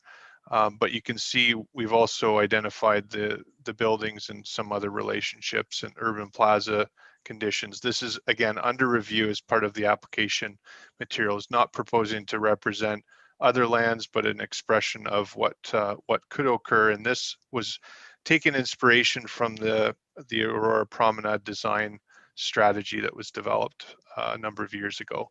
From a zoning standpoint, we have currently an E1 zoning, and there's a contemplated, again, official plan amendment and zoning bylaw amendment to introduce the proposed development and have it evaluated accordingly. So we're seeking amendments to deal with certain provisions in that manner. As part of the application, as I said, notwithstanding over a year and a half nearly of process to date, we have a number of technical studies, and they provide demonstrated technical issues, much of which is under review. As I said, we had a first full round of comments issued, and we responded to those with the understanding that there are further comments, and the staff report, as you will have read, speaks to some of the items yet to be reviewed and assessed as part of this application.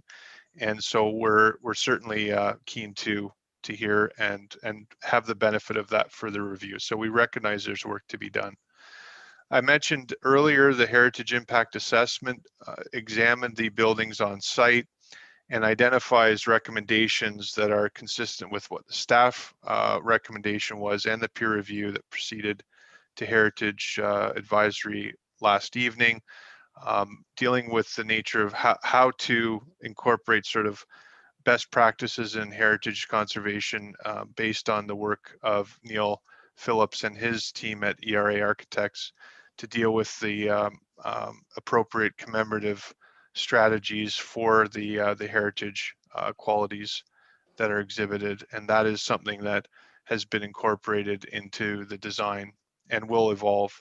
This just shows an expression of the ground floor and the landscape treatments. We're dealing with an enhanced treatment of a boulevard along the Berczy frontage extending to Maudsley Street as well, but that's nearly a 10-meter boulevard from curb face to building face with some intricate areas, some commercial space on the ground floor, providing an attractive corner. And again, this is under review.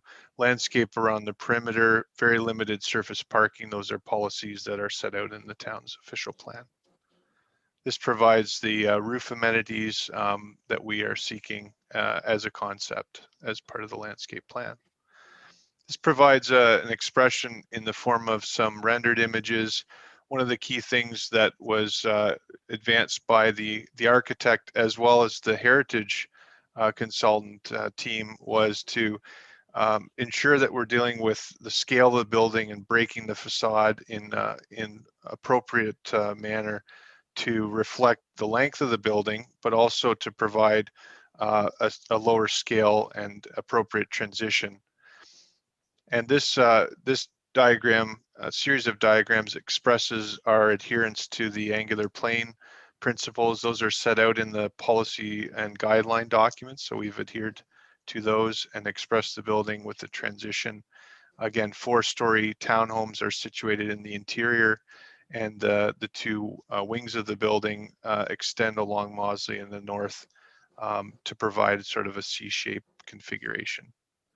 Just wanted to highlight briefly, we've assessed shadow, and given the stable nature of the homes to the west, we've considered the impact of that and the placement of the building along Berczy with setbacks and step backs really provide for shadow impacts that, in our opinion, are I would say typical of an urban condition where I'm intensifying lands and where density is appropriate next to major transit. By the early morning hours of the day, the shadow is within the site for the most part, and of course through the afternoon hours, the lands on the west side are not in any shadow, and of course this is expressed both for the equinox and the solstice periods as well as in the summer, and of course by the early morning hours again, shadow is largely contained within itself. So this is expressing the proposed development. As I mentioned to you, we do have team members here. We're anxious to hear feedback and appreciate the opportunity to respond. So with those remarks, I'll sort of stop sharing my screen. And again, I would simply be keen to take note of members' feedback and that of the public. And we're quite keen to take the time necessary to work through the application and in the fullness of time have staff consider that and at the appropriate time bring this matter forward at the direction of council, of course. And we're here to listen and respond as best possible. So thank you for the opportunity, Your Worship and members, and quite keen to participate and call upon other team members as necessary. So thank you. Thank you. Mr. Waters?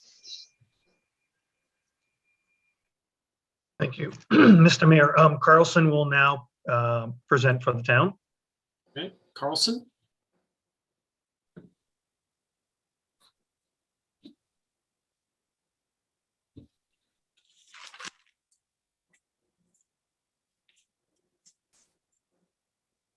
So Carlson, I can't hear you.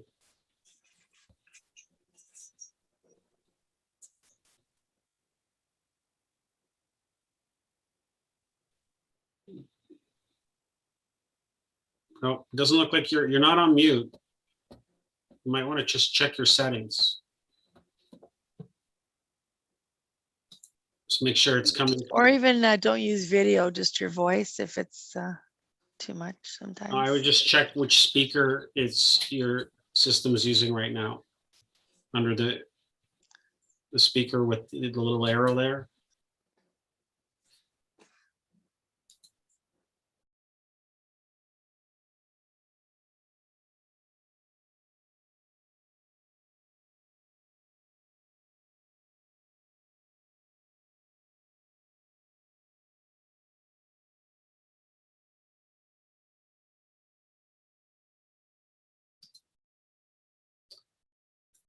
Did Carlson leave?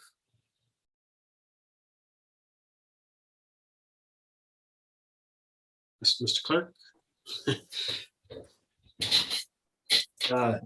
Fun times for technology problem. Yeah, he's not currently in the meeting. I don't see him in the waiting room.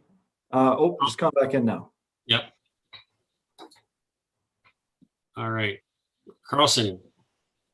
Sorry about that. Can you hear me? I can hear you now. So, thank you very much. Thank you. Go ahead. Good evening, Mr. Mayor, members of council, and members of the public. My name is Carlson Sang. I'm a planner in the town of Aurora. We're here this evening for the statutory public meeting to discuss official plan and zoning bylaw amendment applications submitted for 26, 30, 32, 34, and 38 Berczy Street. So the subject lands are located on the west side of Berczy Street, south of Wellington, and east of Yonge Street as highlighted in red. The lands have a combined area of approximately 0.72 hectares and a combined frontage of about 115 meters along Berczy and 54 meters along Mosley Street. The properties at 26, 30, and 32 Berczy Street I label as A, B, and C currently each contains a single detached dwelling. 34 and 38 Berczy Street label as D and E each occupies a multi-unit office and commercial building. Now, some of these properties are listed on the town's heritage register. There will be a slide at the later part of my presentation that talks about their heritage status and the heritage evaluation that has been done on these properties. The surrounding land use includes commercial plaza and offices to the north, industrial uses to the south, the GO transit station to the east, and the town park, a residential neighborhood to the west. Subject lands are currently designated prominent general special design area by the town's official plan. Some of the uses permitted in the designation includes townhouses, apartment building, and commercial uses. So Schedule B2 of the official plan indicates that the subject site is having a minimum height of 2 stories and a maximum height of 5 stories. So the subject land is highlighted in green on the slide. So developments within the prominent area are subject to specific design standards in the official plan and the prominent concept plan. For example, the new development should provide a 45-degree angular plane from the adjacent residential properties. And also the building elevation should have 3 to 4 story street walls with the balance of the building step back to alleviate the impact on the streetscape. The subject lands are zoned E1, exception 10, employment zone under the zoning bylaw, which permits various uses, including industrial uses, banquet hall, clinic, commercial, school and convention center, etc. So this is just a conceptual site plan of the proposed developments. I'm not going to go into too much detail because Ryan has already gone through the details. So it is for a 7-story mixed-use apartment building with 356 units. They are proposing about 295 square meters of retail space facing Berczy Street. So this is just a 3D rendering of the proposed development, looking at from the intersection of Mosley and Berczy. So a comprehensive plan has been submitted as required by the official plan to coordinate the future developments of the surrounding lands. The comprehensive plan is intended to demonstrate how the proposed developments will complement and contributes to the orderly transformation of the area. So it should be prepared to address area-wide elements such as street and block patterns, pedestrian connections, open space, land use, build forms, in accordance with the official plan and the Aurora concept plan. So the proposed official plan amendment is seeking to establish a new site-specific policy to increase the maximum height permitted on the subject lands from 5 stories to 7 stories, and also reduce the minimum size of the required urban square from 215 square meters to 50 square meters.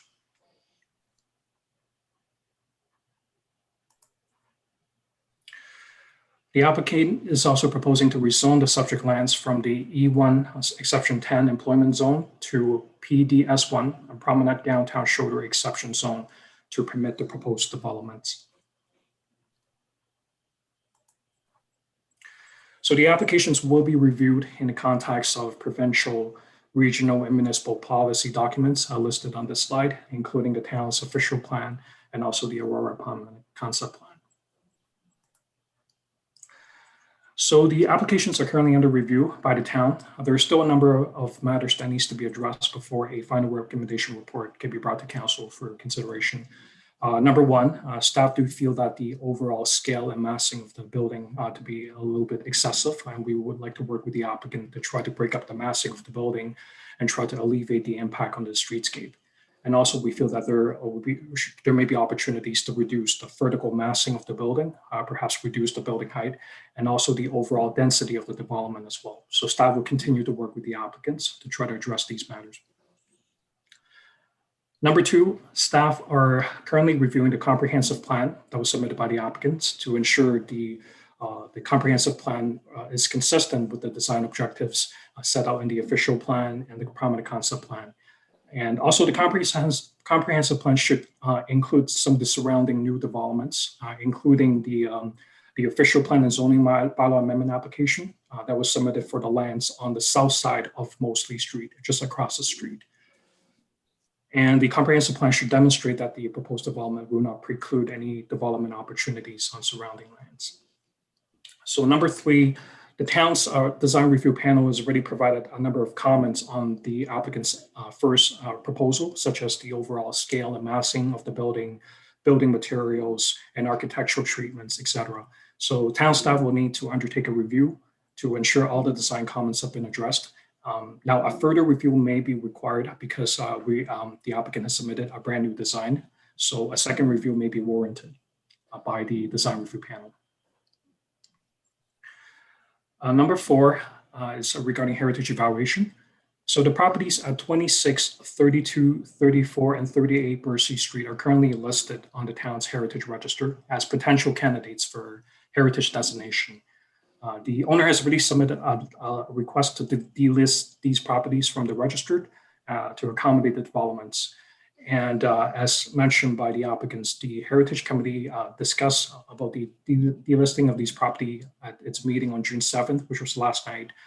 And the Heritage Advisory Committee did not support the delisting of the building at 34 Berczy Street, which was formerly the part of the historical Sisman Shoe Factory complex. The Heritage Committee also felt that the property is, the Heritage Committee felt that the property is worthy of heritage designation for permanent protection. And the committee also suggested that the applicant should try to incorporate the heritage building into the new developments. So this information has been provided to the applicants for consideration. Staff will definitely work with the applicants to try to address these heritage matters. Number 4, the proposed development is required to provide an urban square as per the official plan requirement. So the town staff will continue to work with the applicants to identify an appropriate location for the urban square to serve the community. Number 5, Metrolinx is expanding its service as part of the GO expansion program. And the program contemplates a road going under the railway on Wellington Street. And the proposed rail grade separation will require realignment of the north end of Berczy Street, which will impact the subject lands. So staff will continue to work with the applicants and Metrolinx to ensure that the proposed developments will not have any conflict with the future realignment of Berczy Street. And finally, the applicant has to address all the technical comments made by the town's departments and other external agencies on some of the technical studies that were submitted with the application, such as matter related to traffic, surfacing, and stormwater management, etc. So planning staff received several written submissions from the public expressing concerns over the excessive size and height of the building, increased traffic, and also the increased risk of accidents for pedestrians. And we also received some additional correspondence after preparation of this presentation. So that's why they're not included in the slides. The additional concerns includes privacy concerns because the balconies being proposed may create overlooking opportunities, and also shadowing impact because of the height of the building. And also several residents mentioned about their concern about the demolition of the heritage building located at 34 Berczy Street. So staff will continue to work with the applicants to address all the comments made by internal departments, external agencies, council, and members of the public. And once those comments are all addressed, a recommendation will be presented at a future GC meeting for council's consideration.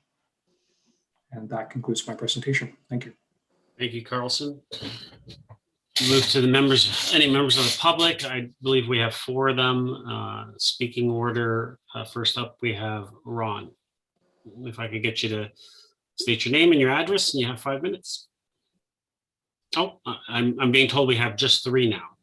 So, Ron, go ahead. Hi there. There we go. Been asked to start the video. There we have it. Good evening, everybody. Council staff. My name is Ron Weiss. I've lived in my home for the last 34 years on Larmont Street.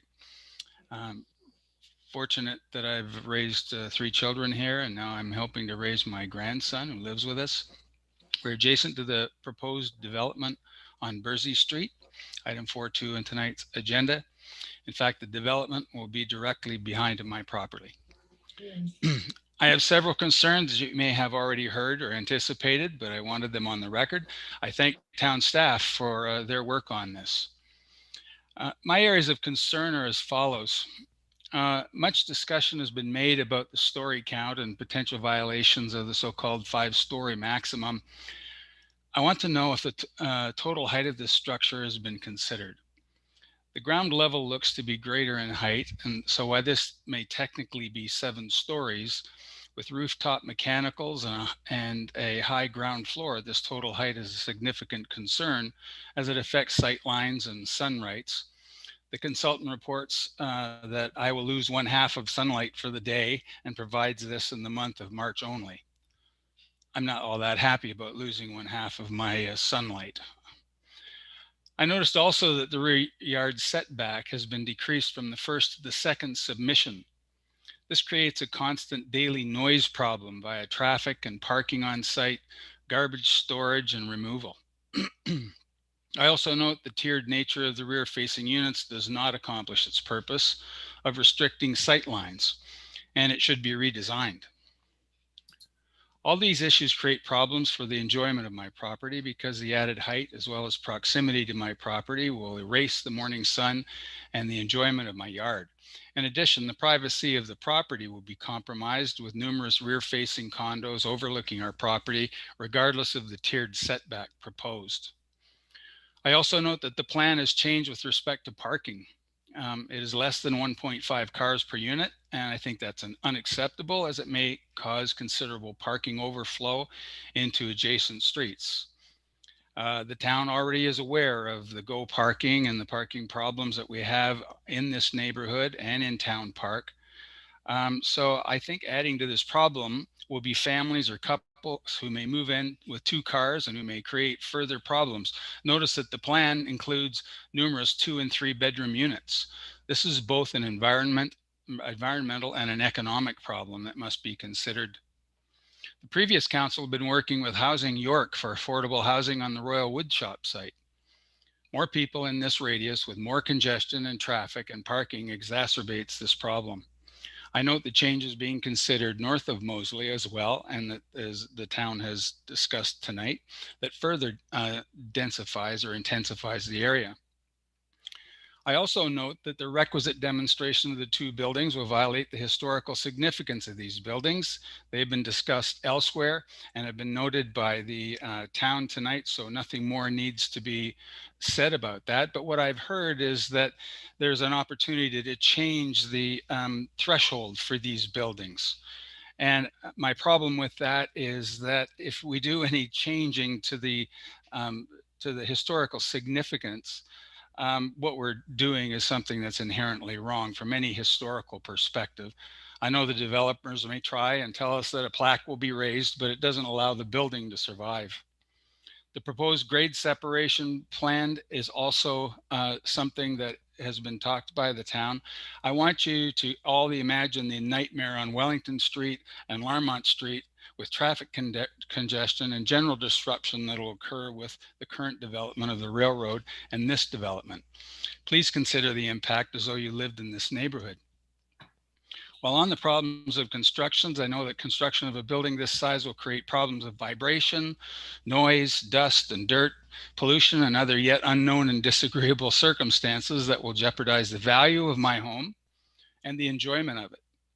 Should this development be allowed in any form, I trust the town will ensure that the costs associated with repair, maintenance, and disruption of adjacent properties will be borne by the developers, not by residents and not by taxpayers.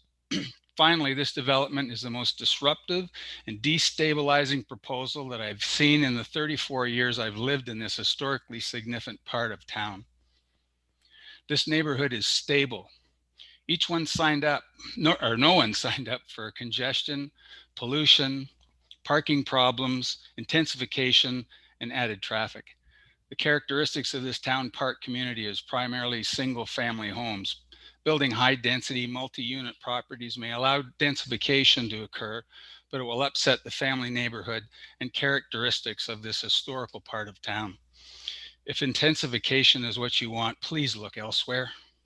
Numerous council members ran on their commitment to stable neighborhoods. And should this be allowed, they may have violated the trust of every resident in this community who voted for them on that platform.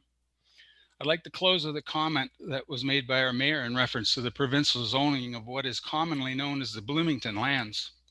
He's quoted as saying, "Why do we spend so much time making official plans for our communities if the government can come in so easily and override it?" My response is then, why do we spend so much time making historical designations for our community if our council can override it? And why do we spend so much time making official plans for our community if the council can so easily amend it? That's all I have for tonight. Thanks very much. Thank you. Mr. Clerk, which member of the public is not on the list? So I just don't want to, is Steve here? Yes, I'm here. Steve, yes. Yep. You can, if you can just state your name and your address. You got 5 minutes. My name's Steve Sinclair.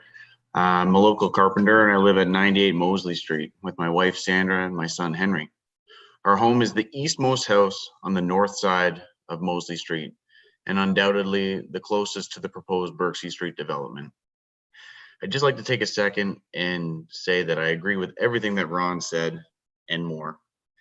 What I'm going to tell you today is more of a personal sob story. And I don't know if you can see my screen, but the highlighted yellow house is mine. And I'm right on the corner directly behind it.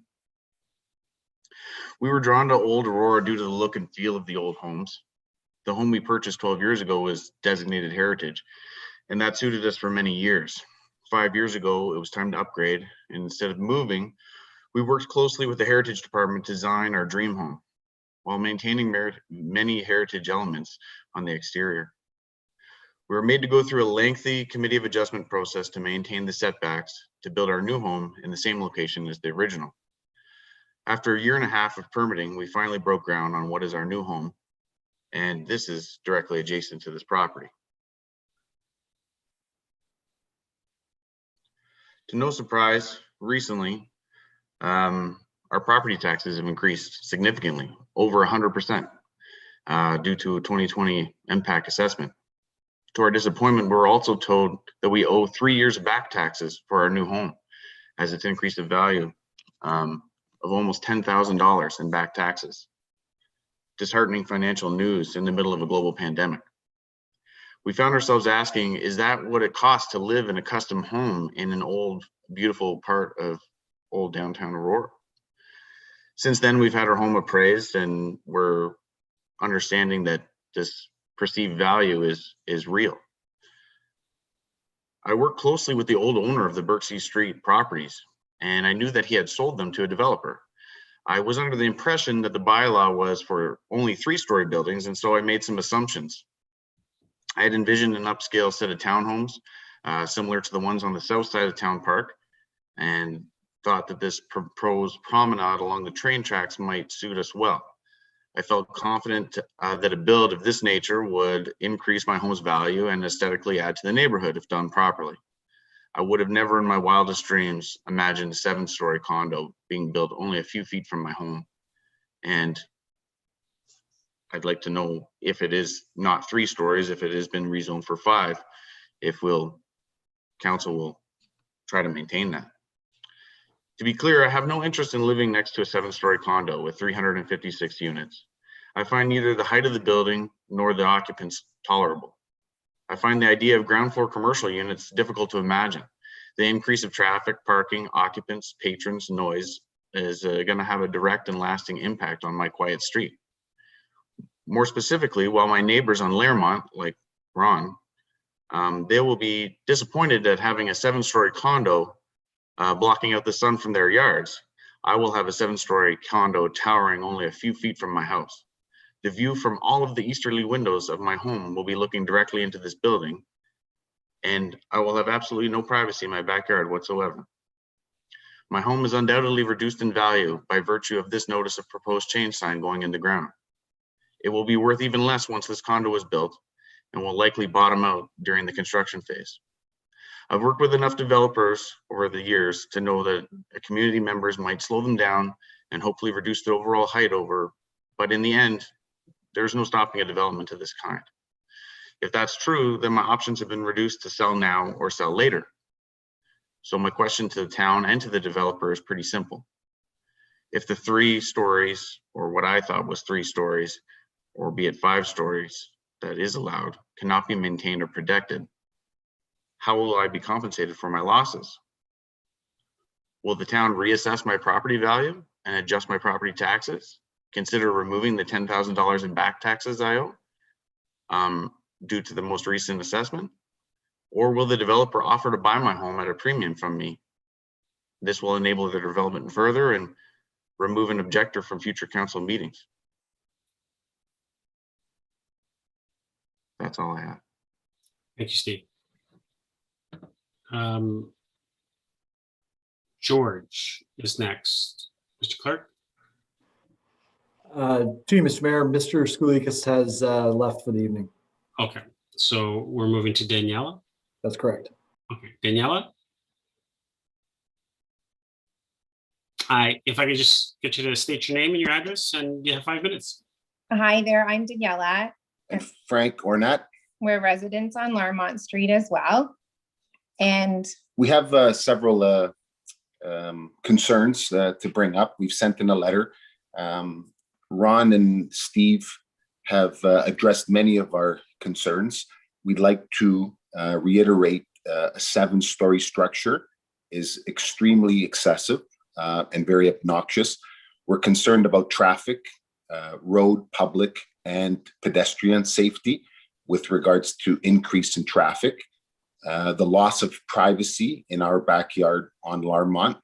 We've purchased a home and lived there for 11 years now, built as our other neighbor Steve has, our dream custom home. If we would have known that anything similar to what has been proposed would be allowed or considered, we would have never considered to even pass the tracks or come anywhere near this section of Aurora, or even Aurora at all. The 2 rooftop amenities that are proposed will completely eliminate privacy, increase any noise or partying on the rooftop patios, and it's challenging for a family of ours with 3 young children to have privacy and feel comfort in our backyards. Now with the pandemic during COVID-19, it's really showed us how important backyards, privacy, and our home living really is, and how important it is when you do spend a lot more time at home. We're also concerned that if this development is allowed, this will bring in a lot of other developers and set a precedent to continue this type of construction, redevelopment, rezoning, and allowing these type of mass buildings, mass density. We're not opposed to construction. We're not opposed to redeveloping. We're comfortable with a 2 or even a 3-story townhome like they have built on the corner of on Yonge and Wellington. But what's being proposed is completely excessive. the town has done such a good job over the years, really protecting this area of Aurora. It has such unique charm, and that heritage element really draws so many people to the area. And there are no buildings of that stature nearby. So just like in the previous item, on the agenda with Shining Hill, we were talking about how we don't have those big buildings even on Yonge Street. It just sort of goes to show that we definitely shouldn't have a building that's 7 stories high on a small little side road in Aurora off Wellington. We really think highly of the mayor, and we liked what we heard at the previous application before ours, and I think the same would apply. This doesn't fit anywhere near the area, anywhere near the town park, anywhere near the heritage homes that are all being maintained and kept and upkept in our area. I think just going back to privacy, like Frank said, we have 3 small children, and I don't think any one of us here tonight or watching this later would want a structure like this right in their backyard when, who has a swimming pool or who's, playing in the backyard, and you have people you don't know peering through. And, reading the document tonight, I know that the applicant will plant trees, but those trees have to be pretty substantial along the perimeter to provide the same amount of privacy I have right now regarding a 7-story tall building. So I think our requests go along with what a lot of the planning staff have suggested and what our neighbors are suggesting, in that it's excessive, there's no need, and there are a lot of things to consider, especially in terms of pedestrian safety. I don't feel comfortable already with my 3 small children along the roads and the sidewalks with all the parked cars and so on. If you look at the proposed plans that are coming with the changes to Berczy and Metro links, that's going to force more traffic up the side streets. People already drive at astronomical speeds as it is. The town park is beautiful and they're doing so much work there and it's busy. And there are a lot of young children that don't need to be subjected to this overflow of traffic and congestion. So we're just really asking the town to consider people's livelihoods and well-being as opposed to an increase in tax dollars or revenue, but to look at the community as a whole and what we've been trying to preserve over the years. We're not opposed to redevelopment, but something that that is a little bit more pleasing to the area, that fits in the area, that you know, that we would have enjoyed and still moved to our area and bought our home when if that development would have been there. That's something that we would like to the town to consider and the council. That's it for now. Thank you. So thank you for your time. Thank you very much. Would any members of the public like to speak a second time? I didn't, and I know there was a few questions, but I think that they were not questions that staff could possibly answer as far as the evaluation of the home and whether the applicant would look at purchasing it. I think that's, I don't think staff can answer those questions at this point. So I'll just ask if there's any members of the public that would like to speak a second time. Mr. Mayor, Mr. Weiss asked about the height. Maybe we can get that answer for him. Oh, and what was the question about the height? It's five stories. No, not the measurement, the height, whether it fits with the DOT. Sure. Ryan? Absolutely. I'd like to share my screen with your indulgence, your worship, to answer the question of the deputant real quick on the question of the height. So I'm just going to share my screen. And this is a view of the cross section that provides some context in terms of where the height is and its composition. So this is a cross section of the portion of the building in the interior where the 4 stories is in relation to this is the west property line. If you can see my arrow, I trust that everyone can follow the diagram here and see my arrow. But the way the building is positioned is this is the center portion of the building where the 4 stories interfaces. And then what is important to note is the total building height itself is 21 meters in height, and that's to the top of the uppermost level of floor 7. There's a mechanical penthouse above that, and typically the mechanical penthouse can be anywhere between 3 meters, sometimes 4 meters. It's based on the design of that mechanical, and of course the mechanical systems are confined well within the floor below. As you can see, they're typically set back from the lower level, but that just gives some more I guess facts, if you will. The ground floor, as was pointed out by, I believe, Mr. Weiss, the first gentleman who spoke, it is slightly higher. It's 3.2 meters in height versus the other floor levels, which are shorter than that first ground level. And so this just provides an expression of that. And again, through you, your worship, I'm happy to answer any of the questions posed by the deputants. And I would simply encourage those members that wish to engage further. I'd certainly appreciate the opportunity to spend some time with each one of them if they're open and able and willing to talk through some of their concerns. Happy to do that now with your indulgence, but also happy to take that offline given the hour that it is this evening and engage with those members directly, because I do think there's a couple of very important things to say about much of their comments that may be helpful. So I'm in your hands, your worship, as to how best to facilitate that and getting members of the public some answers to their questions and take into account what was raised. Absolutely, and I think that just to be fair to everyone, I think that I'll be honest with you, and maybe my colleagues might disagree with me, but I don't think this is coming back to a general committee. This is going to come back to another public planning. I think there's a lot of work left to be done. We'll go through the conversations, obviously, but I think that there's lots of ample opportunity for the public to work with and ask a lot of questions of you, Ryan, and of your team as we go through this process. So in short, 24 meters with the mechanical is the height. Thank you.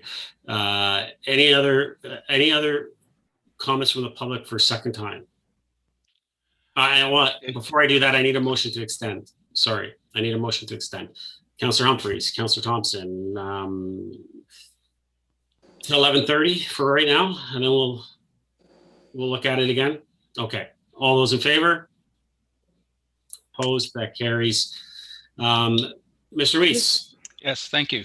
There was some interesting comments made from the town report about an urban square. Could I get a little bit of more information about what the urban square is and what its purpose is? I will ask that once we go through second round. Mr. Okay, Reese. and while we're at it then, the realignment of the traffic is I don't understand that. I don't see it yet, and I guess it can't be identified in a document such as this. But the plans forward are to do a realignment of Berczy, and of course, when you realign Berczy, then that means Larmont's going to get more and more traffic if that realignment is going to restrict flow. So I wonder what we can get out of that with respect to this realignment of traffic on Berczy and the urban square. Thanks. Thank you. Any other members of the public for a second time? Steve, and then I'll go to Daniela. Steve, go ahead. I'd like to hear about setbacks. I went through quite a lot of effort to maintain the front of my new build. And when I'm looking at the site plan, it looks as though the southmost elevation is in line. Are they currently abiding by the setbacks, or will they be going for an adjustment on that as well? All right, I'll get that answer for you. Thank you. You're welcome. Daniela? I'd like to just include one item for 1.4, Mr. Gutter. It doesn't show, but at the back of Larmont, at the back of our properties, there's a 1 meter retaining wall. So actually the property that is in question for the development is actually already 1 meter higher than the properties on Larmont. I'm not sure if that's there. I don't see that in the big plan, but I'll leave that with you. Okay. So we've gone through one more time with the public. Mr. Waters, Urban Square. Do you want to speak to that? I think that's just an overall design showing possible future development, but I'll let you answer that. Mr. Waters? Thank you, Mr. Mayor. Yes, the urban square is intended to provide a open space feature for the public to use because of the fact that, in the promenade area, parkland is really not provided for as part of the development.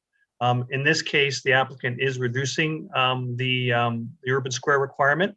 I suspect to maximize his development potential and to allow for the design of what he's proposing. Okay, and then the realignment of Berczy Street, I believe that is, it was shown in the document that is the street is, Berczy is actually going to cut out to Wellington and actually take part of, I think it's Keller Williams at the corner. It's proposed to take out part of that, but it would connect to Wellington even after the realignment. Is that correct? That's correct, Mr. Mayor. That's the current proposal that the region and York Transit, GO Transit rather, are working on. We've had some discussions with them about a potential other option because of the fact that they want to move the connection with Berczy and Wellington as far west as possible from the grade separation. We have not really seen any drawings yet. There's been some discussions about a different alignment. We haven't seen anything to date yet. But as far as we're concerned, proposal that's shown on the comprehensive development plan is what is being proposed to date. Okay, thank you. And the setbacks, are they currently in compliance, or are they asking for variances on those setbacks as well? Through to you, Mr. Mayor. For the most part, it appears that they are in compliant with the PDS1 setbacks. However, they are looking for relief on the minimum rear yard. I believe they're looking for a 3-meter rear yard as opposed to a 7.5 meter rear yard. Okay, so we're looking Carl, at it. Carl, and Mr. Mayor, Carlson can confirm that. Carlson? Through you, Mr. Mayor, that is correct. So as part of the zoning bylaw amendment, they are requesting to reduce the minimum rear yard setback to 3 meters. And I just want to quickly note that given this is a corner property and the zoning bylaw defines the front lot line of a corner property to be the line that's shorter in length. So in this case, the front property line of this the subject site is actually Mosley Street. So which makes the setback on the northern section of the building, that would be the rear yard setback as opposed to the setback on the west side of the building. I just want to clarify that. Thank you. Thank you. And then lastly, I believe this one's for Ryan. Ryan, in regards to Larmont and the 1 meter retaining wall. Yeah, I was just, Your Worship, I was just trying to call up the survey, the elevation work on the topographical survey. Some of the existing buildings are tied up against the property line with very little space. So I appreciate the indication from the gentleman who brought that up. Something that we'll have to look at. We have to do a detailed grading plan, obviously, that would deal with the interface conditions, and we'll have to ensure that that's properly reflected. I'm sure that it was captured in the survey work and topographical work. We did also do a tree inventory identifying the trees along the perimeter of the property line that are to be protected as well. So that's something that we can dive into some depth on as well as a follow-up item, and certainly if the gentleman has the ability to get in touch with me, I'd be happy to engage with them further on that detail, make sure that we're providing a suitable interface and that there's obviously no damage to that structure, of course. Okay, thank you. So go to the members of public. Is anyone like to speak a third time? Steve? I'd like to just have somebody review that setbacks, because if he's looking at a change in the setbacks of the new zoning of the PD1 zoning and not the E1 zoning that it's currently in, you're looking at an amendment to a change in zoning that hasn't even occurred yet. And if you're looking at a setback on the shortest run, which is actually Mosley Street, is the front of the building, that would be the largest setback would be to be set farther to the north from Mosley Street, which is not what I'm seeing in the plot plan. No, I'll wait till we get through it. And Mr. Weiss. Yes, thanks. There was a discussion. Someone talked about a 3 to 4 story barrier that would be at the back, and then I've heard different things. So what is the barrier for noise and other abatement that you're looking for on the extreme west border of that property? Okay, that's number one. Number two, no one has talked about the heritage issue. We've suggested that it's a bit of a problem, but it can't be a bit of a problem. It is a problem. And so I'd like someone to discuss a little bit about the heritage value of the Sisman property, because I think it's significant. And I have also heard, and again, hear a lot in streets.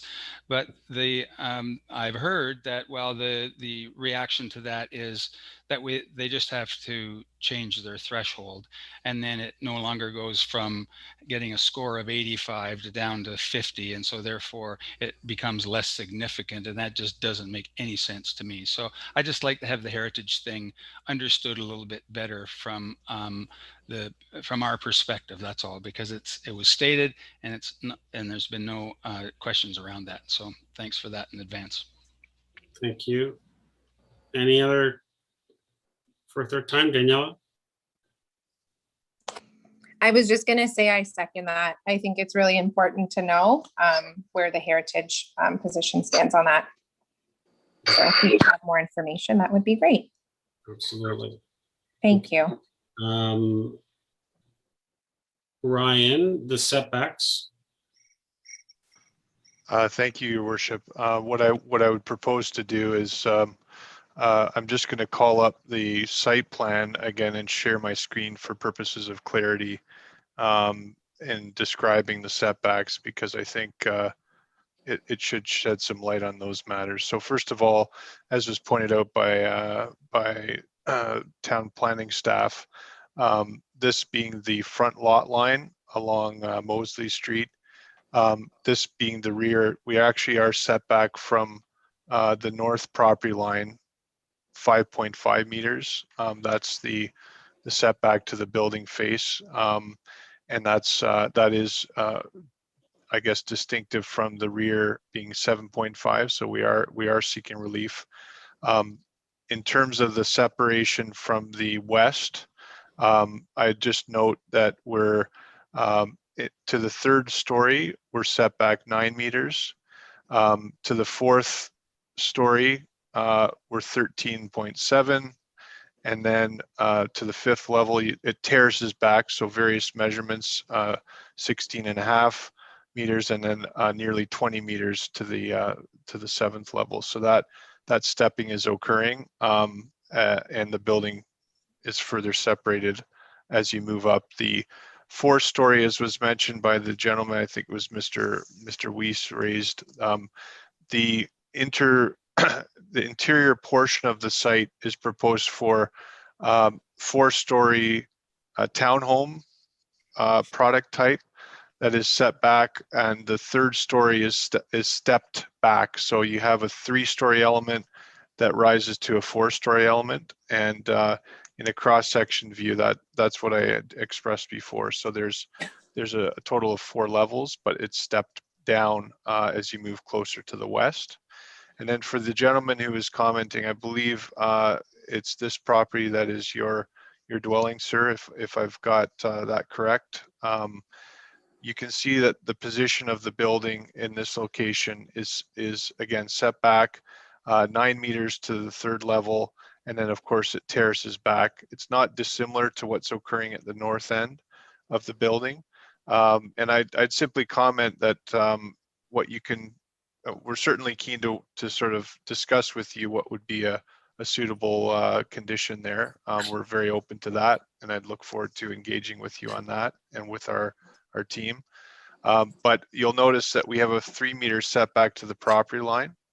So there's it's not completely aligned with the face of your building, but it's close. It's maybe within a meter and a half difference. And of course, the opportunity, Your Worship, to respond to some of the other questions, I did just want to comment that the nature of privacy, the nature of treatment along the western face of the building is an important issue, and is an important thing that we look forward to working through with residents and with staff.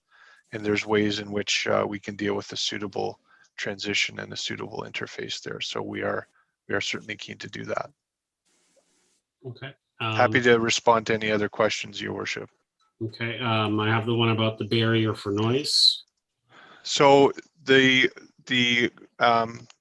approach to noise will be one. So one of the important things to recognize with this, which is somewhat unique, and I think is important and helpful, is that there's all of the loading, garbage, pickup, drop off for passenger vehicles, etc., are confined within the building. And so there's no exposed, garbage room or anything of that nature that would warrant noise mitigation or cause any concern with respect to garbage or loading or, delivery pickups, etc. It's all contained within the building here, underneath the building and within it. And that's an important factor. As it relates to matters of noise that would be any screening along the property will be dealt with through the landscape design, landscape buffering, fencing, tree planting. That is all open for discussion, feedback, review. And then as it relates to elements where we've got the rooftop amenity, there was concerns expressed by one of the deputants about that. That's something that we will look at carefully. There's ways to ensure that the amenity does not cause, first of all, overlook or privacy concerns. And there's a matter of the location of where that is, but also that that noise is not emanating from the building.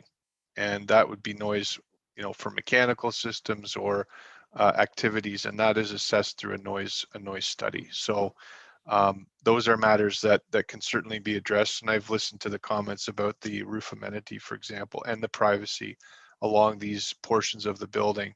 And we'll be looking at responding to those and trying to work with the members who've raised those comments to address that together with staff.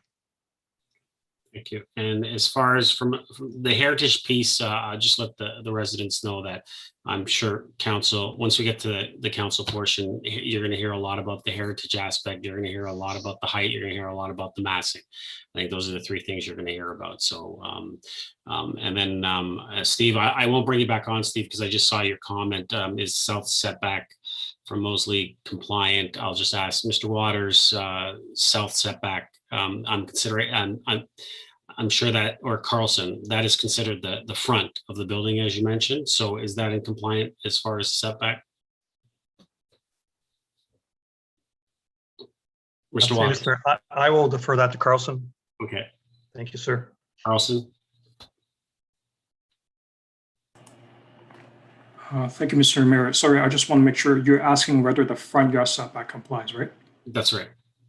It complies. It complies? Okay, thank you. And Daniela, did you want to speak another time? I see that in the comment. Yes, sorry. I want to I'm looking at all these pictures that are presented, and I'm really hoping everyone is seeing what I'm seeing, because there is no way anybody would want this structure beside or behind their house, whether it's, balconies are built on an angle, and no matter how much privacy or whatever you're trying to contain in the building, it's obnoxious. And even the front facade along Berczy Street, it does not belong. And I sat in the meeting previously for 3 hours and listened to other residents of Aurora in a very different area than we are in, saying the same thing. Builders are proposing these structures that don't fit in. And there are numerous drawings there, and I'm looking at them all, and none of them fit in. So I really hope that moving forward, and I know that we can work together and maybe a building will be designed there one day, but I hope we all agree that we have a lot of work to do. And I just hope that everyone listening, making decisions for us, like someone else said, council members are our stewards. Like, I hope you put yourselves in the residents' positions and understand what's being asked of us right now, and that we're not happy. So I just really want to make that point clear before we move on to the next steps. That's all. Thank you. Thank you. Any other, actually, before I ask one more time, I do need an extension of the hour once again. Councillor Humphreys, Councillor Thompson, 11:45? I mean, yeah, 11:45? Or do you want to just go to 12, and because we're going to have to finish this. So we'll just say 12. Okay, we're going to have to, okay. All those in favor? Opposed? That carries. All right. Any other members of the public would like to speak at this time? Otherwise, I'll close the public portion of this meeting. All right, going once, going twice, 3 times. I'll close the public portion of this meeting. Council, I am going to suggest that I'm not even going to read the recommendation that it should, I'm going to recommend that that the comments presented at the public meeting be addressed by Planning and Development Services in a report to a future public planning meeting. Would someone like to move that? Councilor Gardner, Councilor Humphreys second.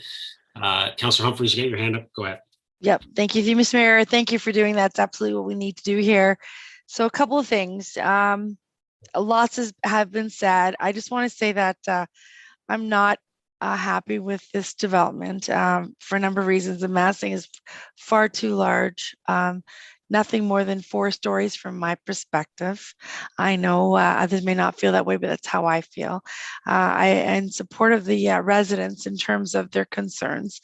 One of the things that was very concerning last night in Heritage, and I find it extremely upsetting, that Heritage performed a Heritage evaluation on the properties on Berczy Street, and number 34 scored very high, 85%. And for whatever reason, there was a misunderstanding in the staff reports, and that report evaluation was not accounted for. And because of that, the developer, I think, was caught off guard. I'm not sure. I could ask through you, Mr. Mayor, to Mr. Waters or to Carlson, because what has happened is that building, all of them are just slated for demolition. So what this Heritage Committee had thought was, once it was awarded recognition of a heritage building designation, that it would be made heritage, and that building would have to be put into consideration with the build. And we were caught off guard last night.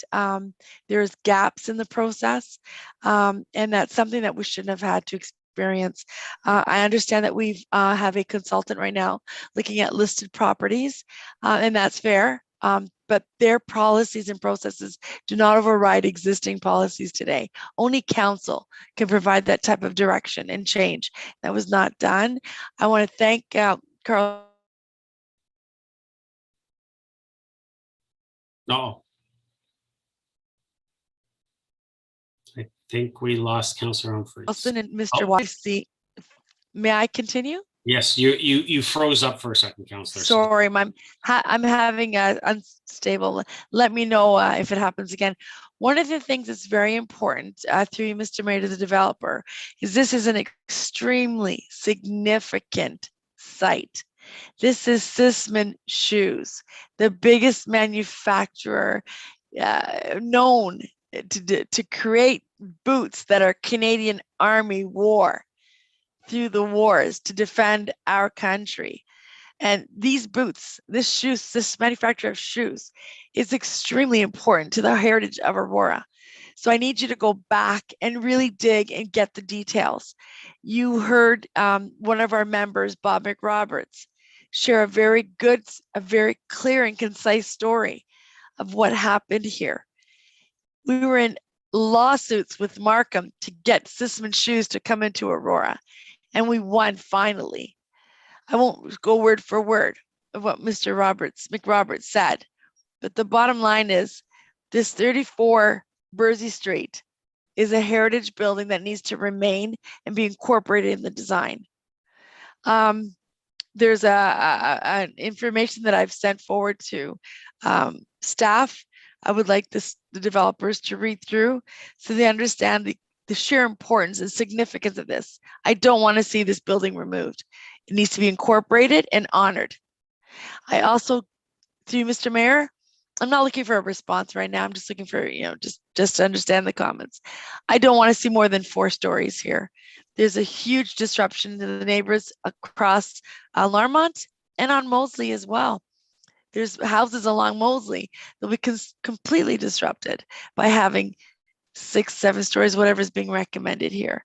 So I know we may have difference of opinions, but I need to make mine clear that I don't believe at all that this building's far too big for this area.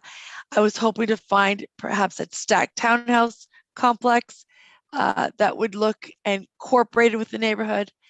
give it a very, I know you're trying to look at like this has been factory. I understand the drawings are preliminary and trying to honor that, but I don't believe in this area of our heritage neighborhood that is very suitable at all. So I'm thankful to Mr. Mayor to ask for a public planning meeting. I hope that the developer can please go back. If you'd like to speak to me directly or have a heritage meeting on the side so you understand more about the significance of this site, then I would be happy to help that, make that happen to fruition.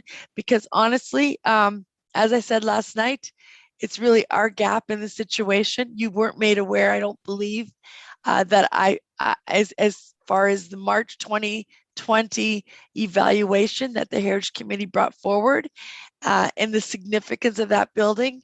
I don't believe you were aware, and if you were, it may have been overwritten by the staff report in terms of the consultant working on our listed properties to date. And I'll have to have an issue with that because I can't imagine from one spectrum to the other, it's significant to non-significant. So that's a side issue. Again, to the developer, apologies. This point, that is a gap on our side, and I believe it will be rectified and corrected quickly. So, Mr. Mayor, I don't want to be repetitive with all the things that the developer heard earlier. I'm in support of the residents' feedback, and I truly hope that the developer can honor our history. This is one of the most actually significant sites, and I'll send the story to you if you're interested. Mr. Gauthier, if you wouldn't mind, I'll send you the story so that you really know from a historian in town. And when he saw the report, he was virtually moved to tears last night. It was hard on the committee. Thank you. Thank you, Councillor. Councillor Thompson. Thank you. I appreciate the residents sticking with us this evening and the comments that they've shared as well. And, my feelings are similar in the sense that, certainly I think the massing and the height of the building is not suitable or compatible with the area. I certainly think that should be revisited. With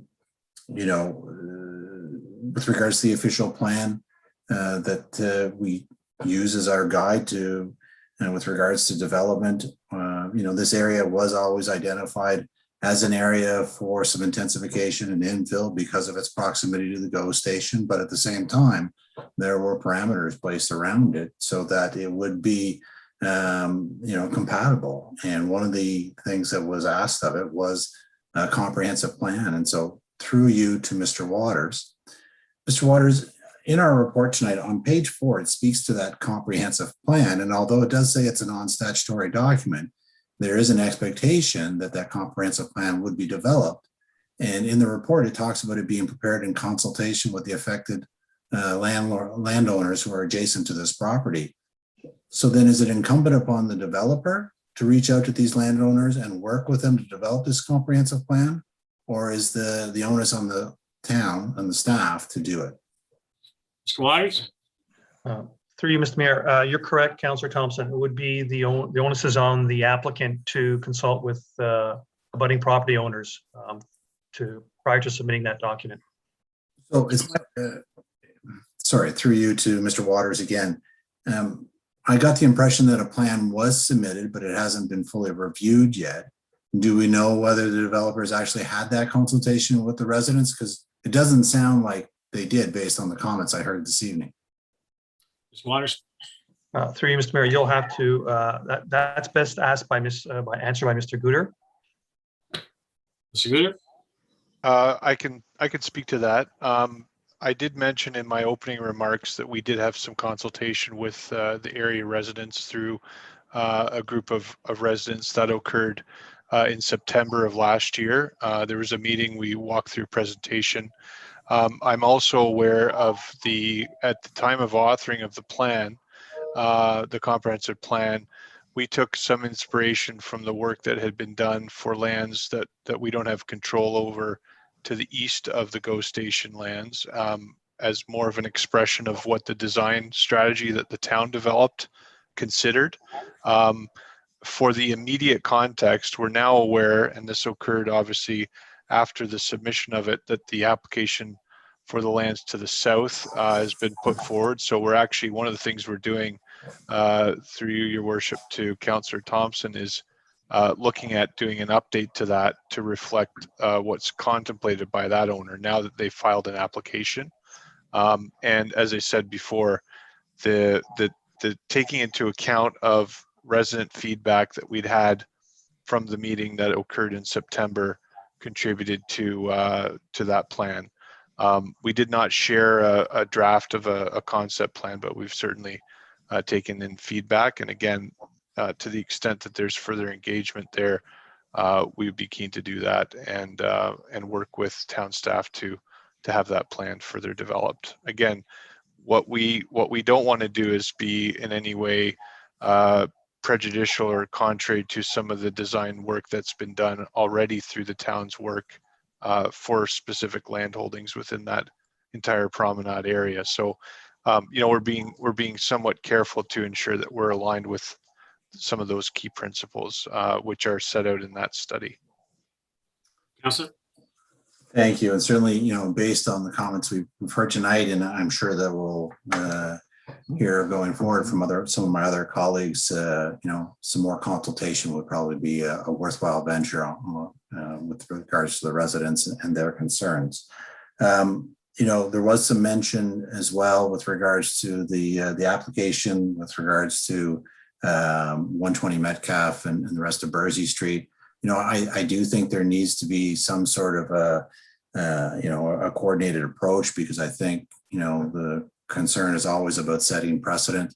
That too, from what I've seen from the preliminary drawings, is massive in terms of its height and its density as well. And so, you know, I think you got to look at Berczy Street as a whole and how it impacts the downtown. And so, you know, what we do here will certainly have an impact on that future application as well. And so I think that, at least from my perspective, you know, I certainly don't want to be seeing anything greater than what our official plan calls for along this way. You know, the one area that, you know, I would give some consideration to is I know the official plan calls for commercial at grade with regards to these. You know, that would be something that I would be willing to let go of if that helps reduce the overall height and bring the massing down. I don't think it's necessarily essential to have commercial, and I'd be open to that conversation. The other one though, and I do think it's important for council as a whole, is to see that comprehensive plan and see how the development fits overall is with regards to the urban square. I think that was to be a key component of the development here with regards to the Wellington Street promenade plans. And you know, at this point, I'm not supportive of reducing that overall space without being able to see it in some sort of context with regards to the development that's happening. I think it is an important aspect of the overall look and feel of the development. And so again, I'd like to you know, see some changes with respect to that as well. So I think, you know, all the other questions and comments have been covered, and given the hour, I'll leave it at that. And, you know, I look forward to seeing it coming back at a future public planning meeting with significant changes. Thank you, Councillor. Councillor Gardner? Thank you, Mr. Mayor. I agree with all of the comments that have been made. I'm particularly interested in the amenity area and the urban square, and also on the rooftop amenity, the noise and potential light pollution. Also, with respect to the parking, I think it's a 1.5 standard here. I don't know what is being used. There's 356 units and 402 spaces. But I would say, because of our parking issues in this area, that some consideration should be given to visitors parking. So I don't know how this plays out with the 402 spaces. If they're doing a 1.1, Well, it's not nearly enough spaces anyway. But what's the parking standard we're using? With respect to the comprehensive plan, I don't understand why this isn't a planning and council plan. Why wouldn't we make the plan of what we want to see here?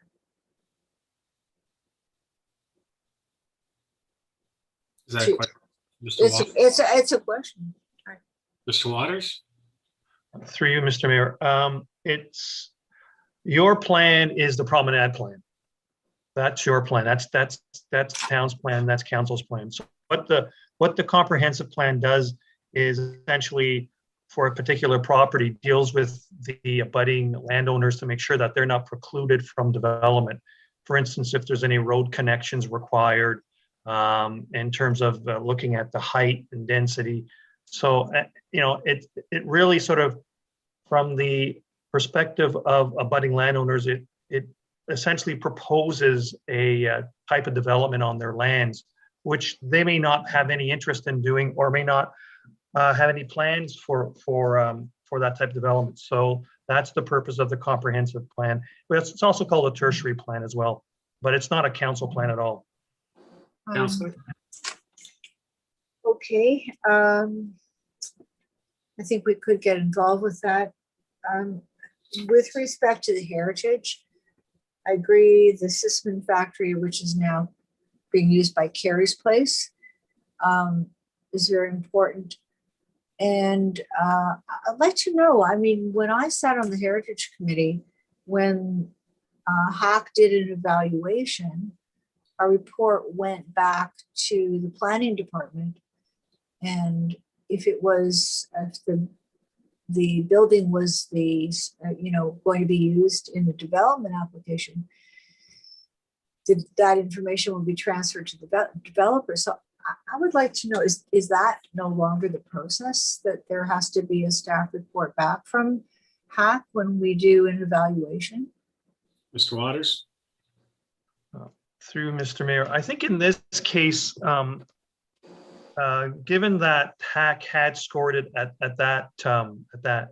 a group 1 property, we wanted to make sure that it was defensible at the end of the day. So, which is why, and then we had the HIA from the applicant. So we had, these two competing opinions. So we thought our intention was to make sure the HAC recommendation was solid. So we ended up peer reviewing the HIA from the applicant, which is why there was a delay in the implementation of the recommendation from HAC in terms of the score. Councillor? Did that ever, so how did that work out? Did that score stand and did it ever go to the developer? Mr. Waters? Through you, Mr. Mayor, I'm going to defer that to Carlson to respond. Carlson? Thank you, Mr. Mayor. Yes, so the property was scored in March 2020. So the results of that evaluation, as mentioned by David, that it puts the property into group 1 category, suggesting that it is worthy of designation. So in April of 2020, when we released the planning comments on the first submission of this application, we did include these heritage comments saying that the application has already been, the property has already been scored by the Heritage Working Group, and it gave it a very high score, and therefore we need to do a peer review to verify the heritage value of the property. So this was communicated. Councillor? So I'm not clear. We had to do a peer review? Carlson? Thank you, Mr. Mayor. So yes, so the town retained a third-party consultant to do a peer review at the cost of the applicants to peer review the heritage impact assessment submitted by the applicants, just to verify the heritage value of the property. Councillor? This is normally the way it's done. It just sounds. I think Mr. Waters explained the rationale. Okay, it just sounds a little strange to me, but in any case, I think we need to respect the HAC's assessment of the Sisman property for all the reasons that Councillor Humphreys went into. Mr. Mayor, can I do a point of order here? I'm in extreme disagreement with what I just heard. Okay. Only council could change policy, and that a peer review has nothing to do with policy and how we obtain a review, a heritage review. That's policy needs to come to council to make that change. So how you could wipe out one thing to do another is not appropriate. Counselor, and I appreciate it, but point of order is on a council, not necessarily on staff. If you I want don't mean you're right. It's yes, just, so sorry. I appreciate the passion that you have this evening about this specific issue. I absolutely agree with you, but as far as from a procedural standpoint, I can't find in favor of your point of order at this point. So, Councilor Gardner, continue. Please. Sorry, Councilor Gardner. No, but the passion is based on process or the lack of process. And so Councillor Humphreys is right. Like this is all very strange to me. I sat in that committee for 3 years, and what happened here does not follow process. That's the long and the short of it. So I certainly can understand why Councillor Humphreys is upset. As am I. So perhaps I'll just end on that note, because it's just, there's right, and there's the right way to do things, and we need to make sure that we do that all the time, because that serves the community. Thank you. Thank you. Councilor Gilliland.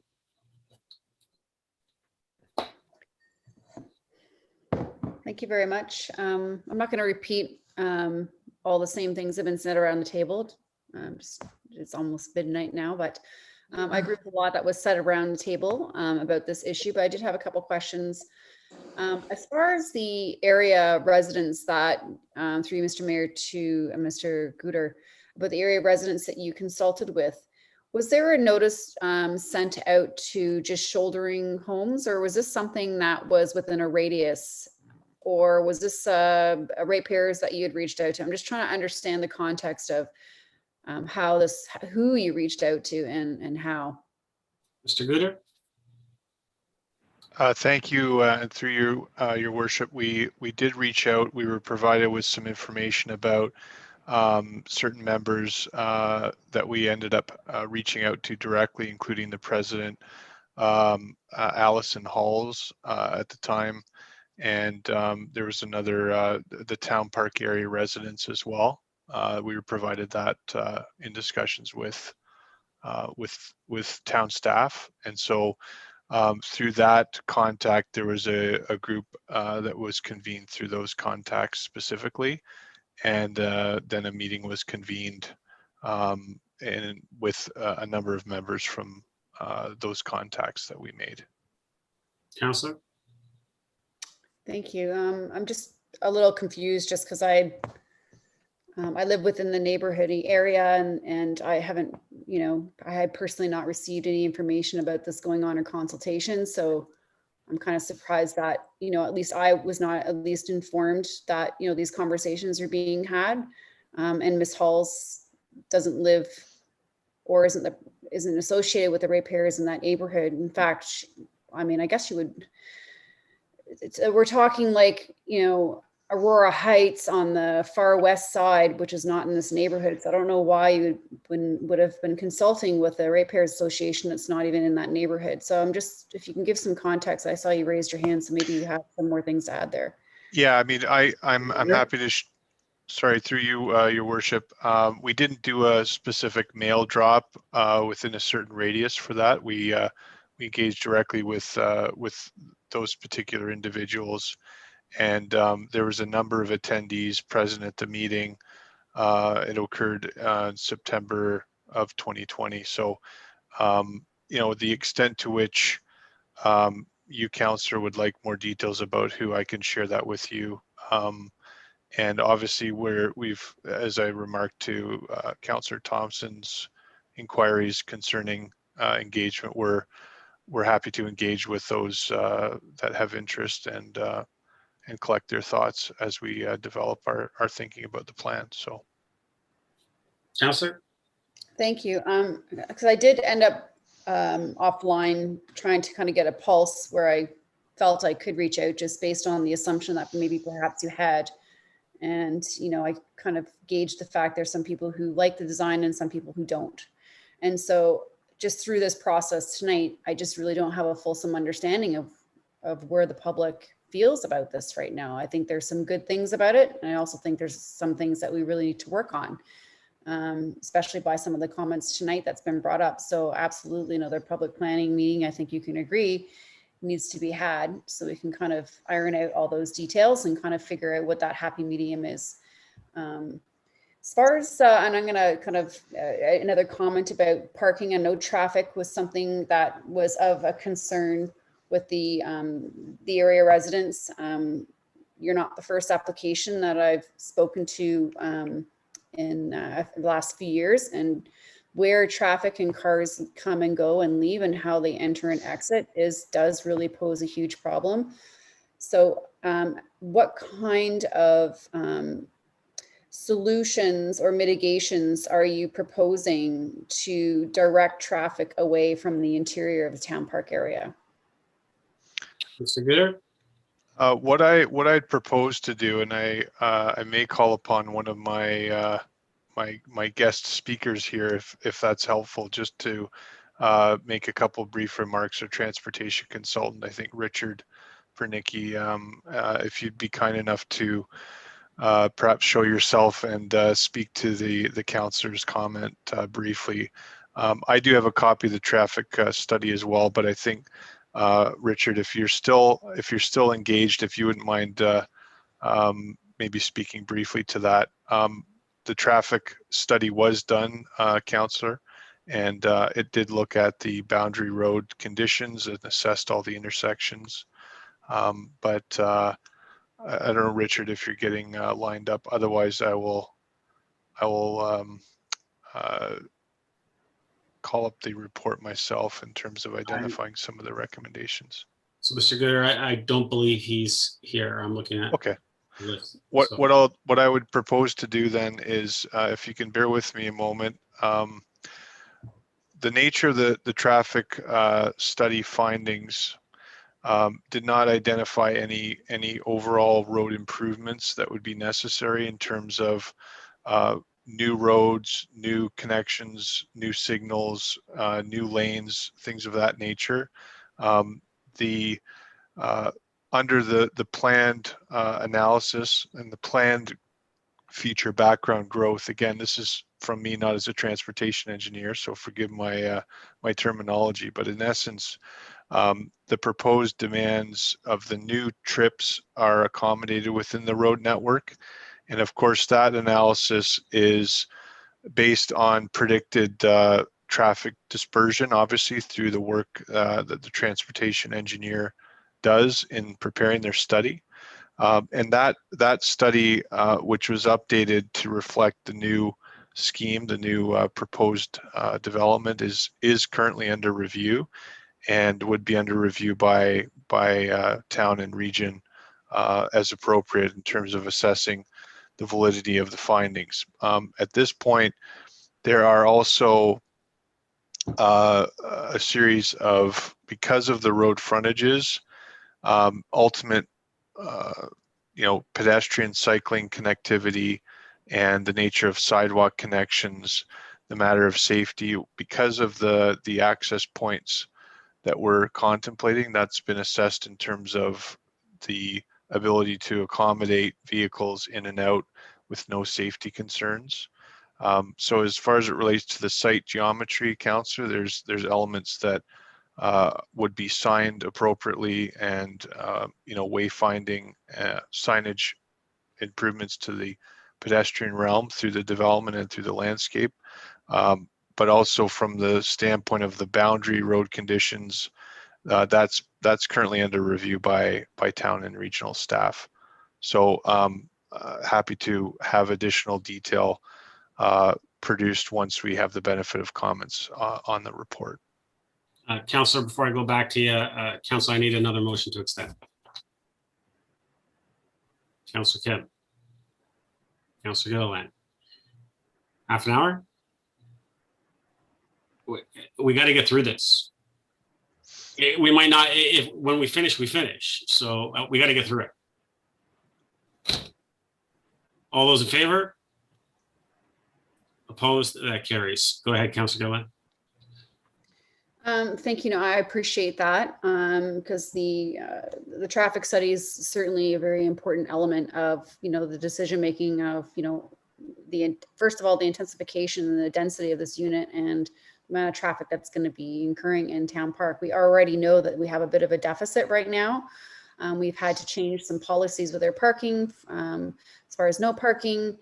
And we have a new square coming on the other side. So a lot of this has to be taken into consideration. So I will be looking to see within this traffic study if it takes in consideration the library square parking as well and other features that are surrounding area that's accounting for these parking spots for overflow. Because we need to take in consideration all the other things that are around that are relying on the exact same parking spots and fighting for the same parking spots that everybody else wants. And so I want to make sure that that's accounted for. Quick question about the traffic study. You said it's currently under review, but my question is, and I'm sure residents will be asking, is if you can give me a timeline of when the study had actually occurred, a date. Mr. Gooder? Yeah, through you, Your Worship. So the original application was filed in January of 2020. So this study was also updated and submitted again. The current version was April 14th, 2021. And so what I can call up is oftentimes the data collection would have occurred obviously prior to the first submission. And that data collection would have existed, probably in late 2019. And if you can bear with me, I do have access to calling up the first submission. I might be able to give you an exact date of that data collection, but we're spanning probably into late 2019 for the data collection. Councilor? Okay, no, that's really good to know. Because I'm sure the residents will want to know that you are taking data at a time where regular traffic activity is happening, and yes, because of COVID, can definitely skew the amount of traffic in different ways. We've heard of some studies, being data taken on long weekends when no one's in town. So, it's really important to have a really good idea of when the traffic study occurs, so we get a real fulsome, real live example of what that effect is. So if I can get that, can be great. And if the traffic study is it something that can be publicly released, or is this something that you release after the review is completed? So through you, Your Worship, the original traffic study was actually December 2019. That's part of the public record as part of our first application. So no concerns in that being released, and that would have been based on an assessment of data collection prior to that date, obviously, and the specific date of which, and it actually, I've caught it now. It was done. Their traffic volume assessments were done in the middle of June 2019. So that's the data source of that initial study, and of course that would have been carried through and expanded upon through the updated report. But yeah, all that information would be available, and if that's not readily in the hands of your planning staff, I'm happy to provide that to you directly. Thank you, Councillor. You're at time, so I'll go to Councillor Kim. Councillor Kim. Thank you, Mr. Mayor. In general, I'm in agreement with all the comments that my colleagues have stated. I'm not going to ask too many questions, but I do have one, just for the interest of time. I'm kind of perplexed with staff with respect to, they have all these outline comments in the report. For instance, the massing and height of the building will likely need to be revisited in order to achieve an appropriate transition in scale and density to the adjacent residential neighborhood. and staff are still assessing the planning merits of the proposal. It talks about the recreational center and how it's below a certain level, and therefore, the merits of it being a recreational space. So through you, Mr. Mayor, to Mr. Waters, similar to the other item as well that came before us tonight, why is staff recommending that this continue to general committee when we have large blocks of issues with massing, scaling, the vertical, and other items?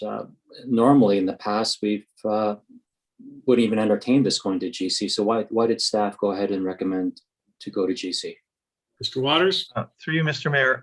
Well, this application's been in the system for about 1.5 years now. It has not been presented to the public formally yet. This is the first sort of statutory public meeting.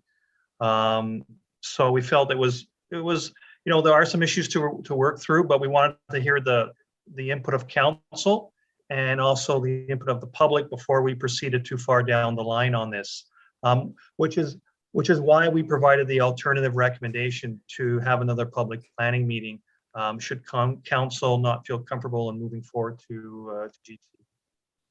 Councillor? Thank you. That's all for me, Mr. Mayor. Thank you. Councillor Gallo? Thank you. Try to make my comments brief. I'm much better at 5 a.m. than at midnight.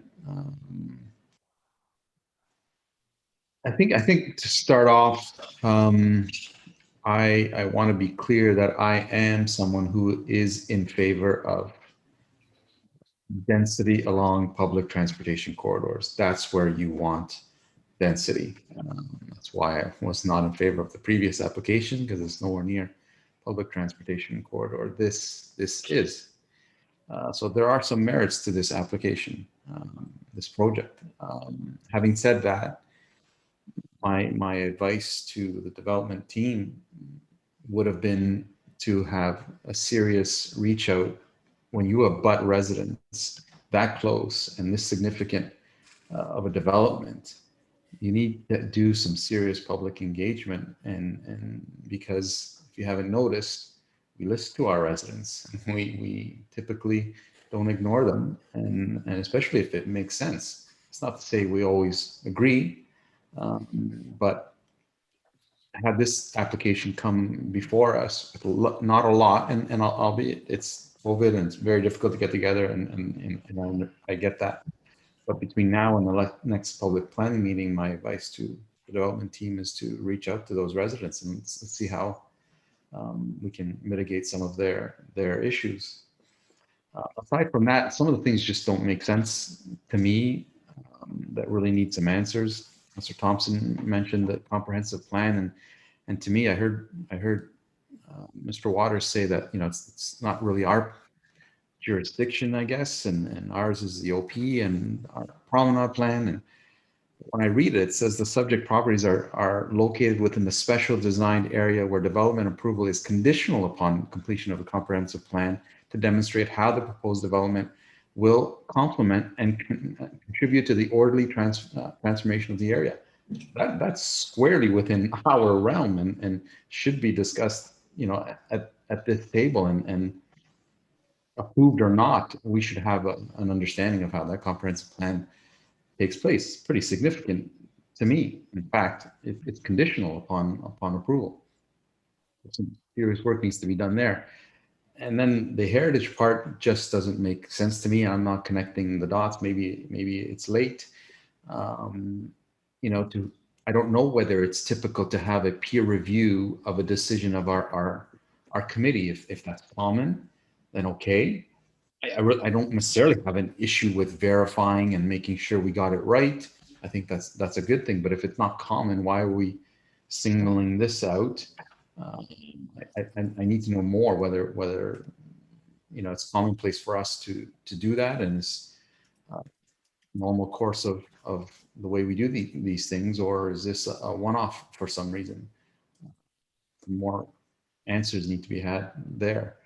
There are many more, but in the interest of time, I think it's a good idea to get this back to public planning. I hope the developers do reach out to the residents in a significant way, and we can somehow come to an understanding of where this should be. Is 7 the right number? You know, I don't know. If done correctly, maybe. But I'm interested in hearing, or at least getting this to the next step and understanding how it proceeds. Thank you, Councillor. Councillor Humphreys, second time. Mr. Mayor, no, the meeting's gone on long enough. I've said what I've had to say. I just wanted to clarify earlier that I just want to reiterate one of the important things for me is that staff go back and relook at what happened here in terms of policy and processes, and that when Heritage does a heritage evaluation and designated heritage, that if even though a peer review is done, that must be included into consideration, and it should not be, you know, wiped out or not considered. We've not adopted the new plan of our consultant. This council are the only governing body that is allowed to change policy, and that cannot be done by staff alone. So we need to make sure that we continue to be diligent in this, and I do believe that this was missing, and I really believe that we need to make sure that we're firm, that we consistently use processes and policies that are in today, and when they change, this council are the ones that provide direction and vote on that. And that to me is very, very important, because it left the Heritage Advisory Committee shocked that the building, first of all, wasn't made heritage, and secondly, that the significance of this site was not bared in the report. There was very little mention of what Sisseman means to this town. So we can't do that. It's very important. And that governing body at Heritage has a mandate to do just that and protect our heritage. So I don't know where the gap was created or where it went. And I know that things happen, but I do believe that in all fairness, that the developer needs an opportunity to understand exactly where that heritage evaluation fit, what the comments and concerns were from HAC, and go from there. So I believe that once that's understood, I'm confident that with some of the public engagement and further comments of this evening, that we'll get an amazing plan moving forward. Thanks. Thank you, Councillor. Councillor Gilliland, second time. Thank you. Through you, Mr. Mayor, to Mr. Guder. Just to follow up, if I just kind of want to confirm, if you could send me the traffic study report, that would be great. Send it by email, that would be fantastic. We can connect offline, and if it can be made publicly or somehow in a report, Mr. Waters, maybe it's something you could also attach as an attachment for future public consideration when we come back to the table. I just wanted to, I don't want to go on too much about the parking, but I just kind of wanted to understand what was within the zoning policy. From what I understand, it's 1.13, through Mr. Mayers to Mr. Waters. Does that fall within the zoning currently that's designated as within the MTSA area? Mr. Waters? Through you, Mr. Mayor, there is a parking reduction in this area, considering that it is next to the GO station. I believe that the PDS1 zone is, the parking standard is 1 space per unit. That's my understanding. And as you can see, this developer has provided more than the minimum parking spaces. Councillor? Thank you. I just wanted to confirm that. I do appreciate and understand that the intent is that more people will be using transportation, such as the GO station, and maybe young professionals or professionals that are, who are going to be traveling downtown Toronto, and that's kind of some of the intent. So I appreciate that you're actually gone above and beyond with providing the 1.13. I'm not going to take too much more time. I just kind of want to also add to what Councillor Humphreys was saying about the Sisseman property. This is new to me. I was shared with a lot of history. I actually watched the HAC committee meeting, so because I wanted to have some context as well. And yes, Bob McRoberts had also sent council some stuff. And one of the really neat things to really understand too was the grandson of Thomas Sisman was employed as the longest serving general manager and for 40 years, and then was president. And he also served as mayor of Aurora from 1944 to 47.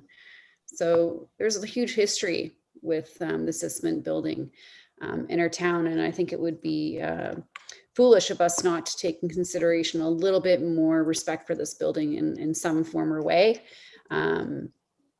I look forward to reporting back from Mr. Guder and everybody else and what we can do to pay respect, whether it's integrating this building within somehow, more so than just raising a plaque. I think that's what the general consensus I feel from the residents in this particular building. But I appreciate everything that's been presented today, and I'm glad that the public had an opportunity to speak, and I really look forward to the public engaging next time. Thank you. Any other comments or questions? No? Before I call the vote, I think this is way off at this point. It's not even close. I'm actually surprised this is in front of us, presented the way it is. I'm actually thankful that staff agree that the massing and the height are not appropriate, because they're not. And then when we talk about the heritage aspect of it, this building meets everything that is required to possibly be designated. And you know, I think that ultimately what we need to look at and what the applicant needs to do is go back, sharpen their pencil, and look at how we incorporate this building. I think you take this building, try to refurbish it, bring it back to its original glory, and maybe possibly use that as lofts and surround it by stacked townhomes. And I think that eventually that's what would be appropriate for the area where we intensify. We talk about intensification. This is an area that we want to intensify, but it's about appropriate intensification. The definition of intensification we heard from the region. We've heard from the province. Intensification is going from 0 to 1.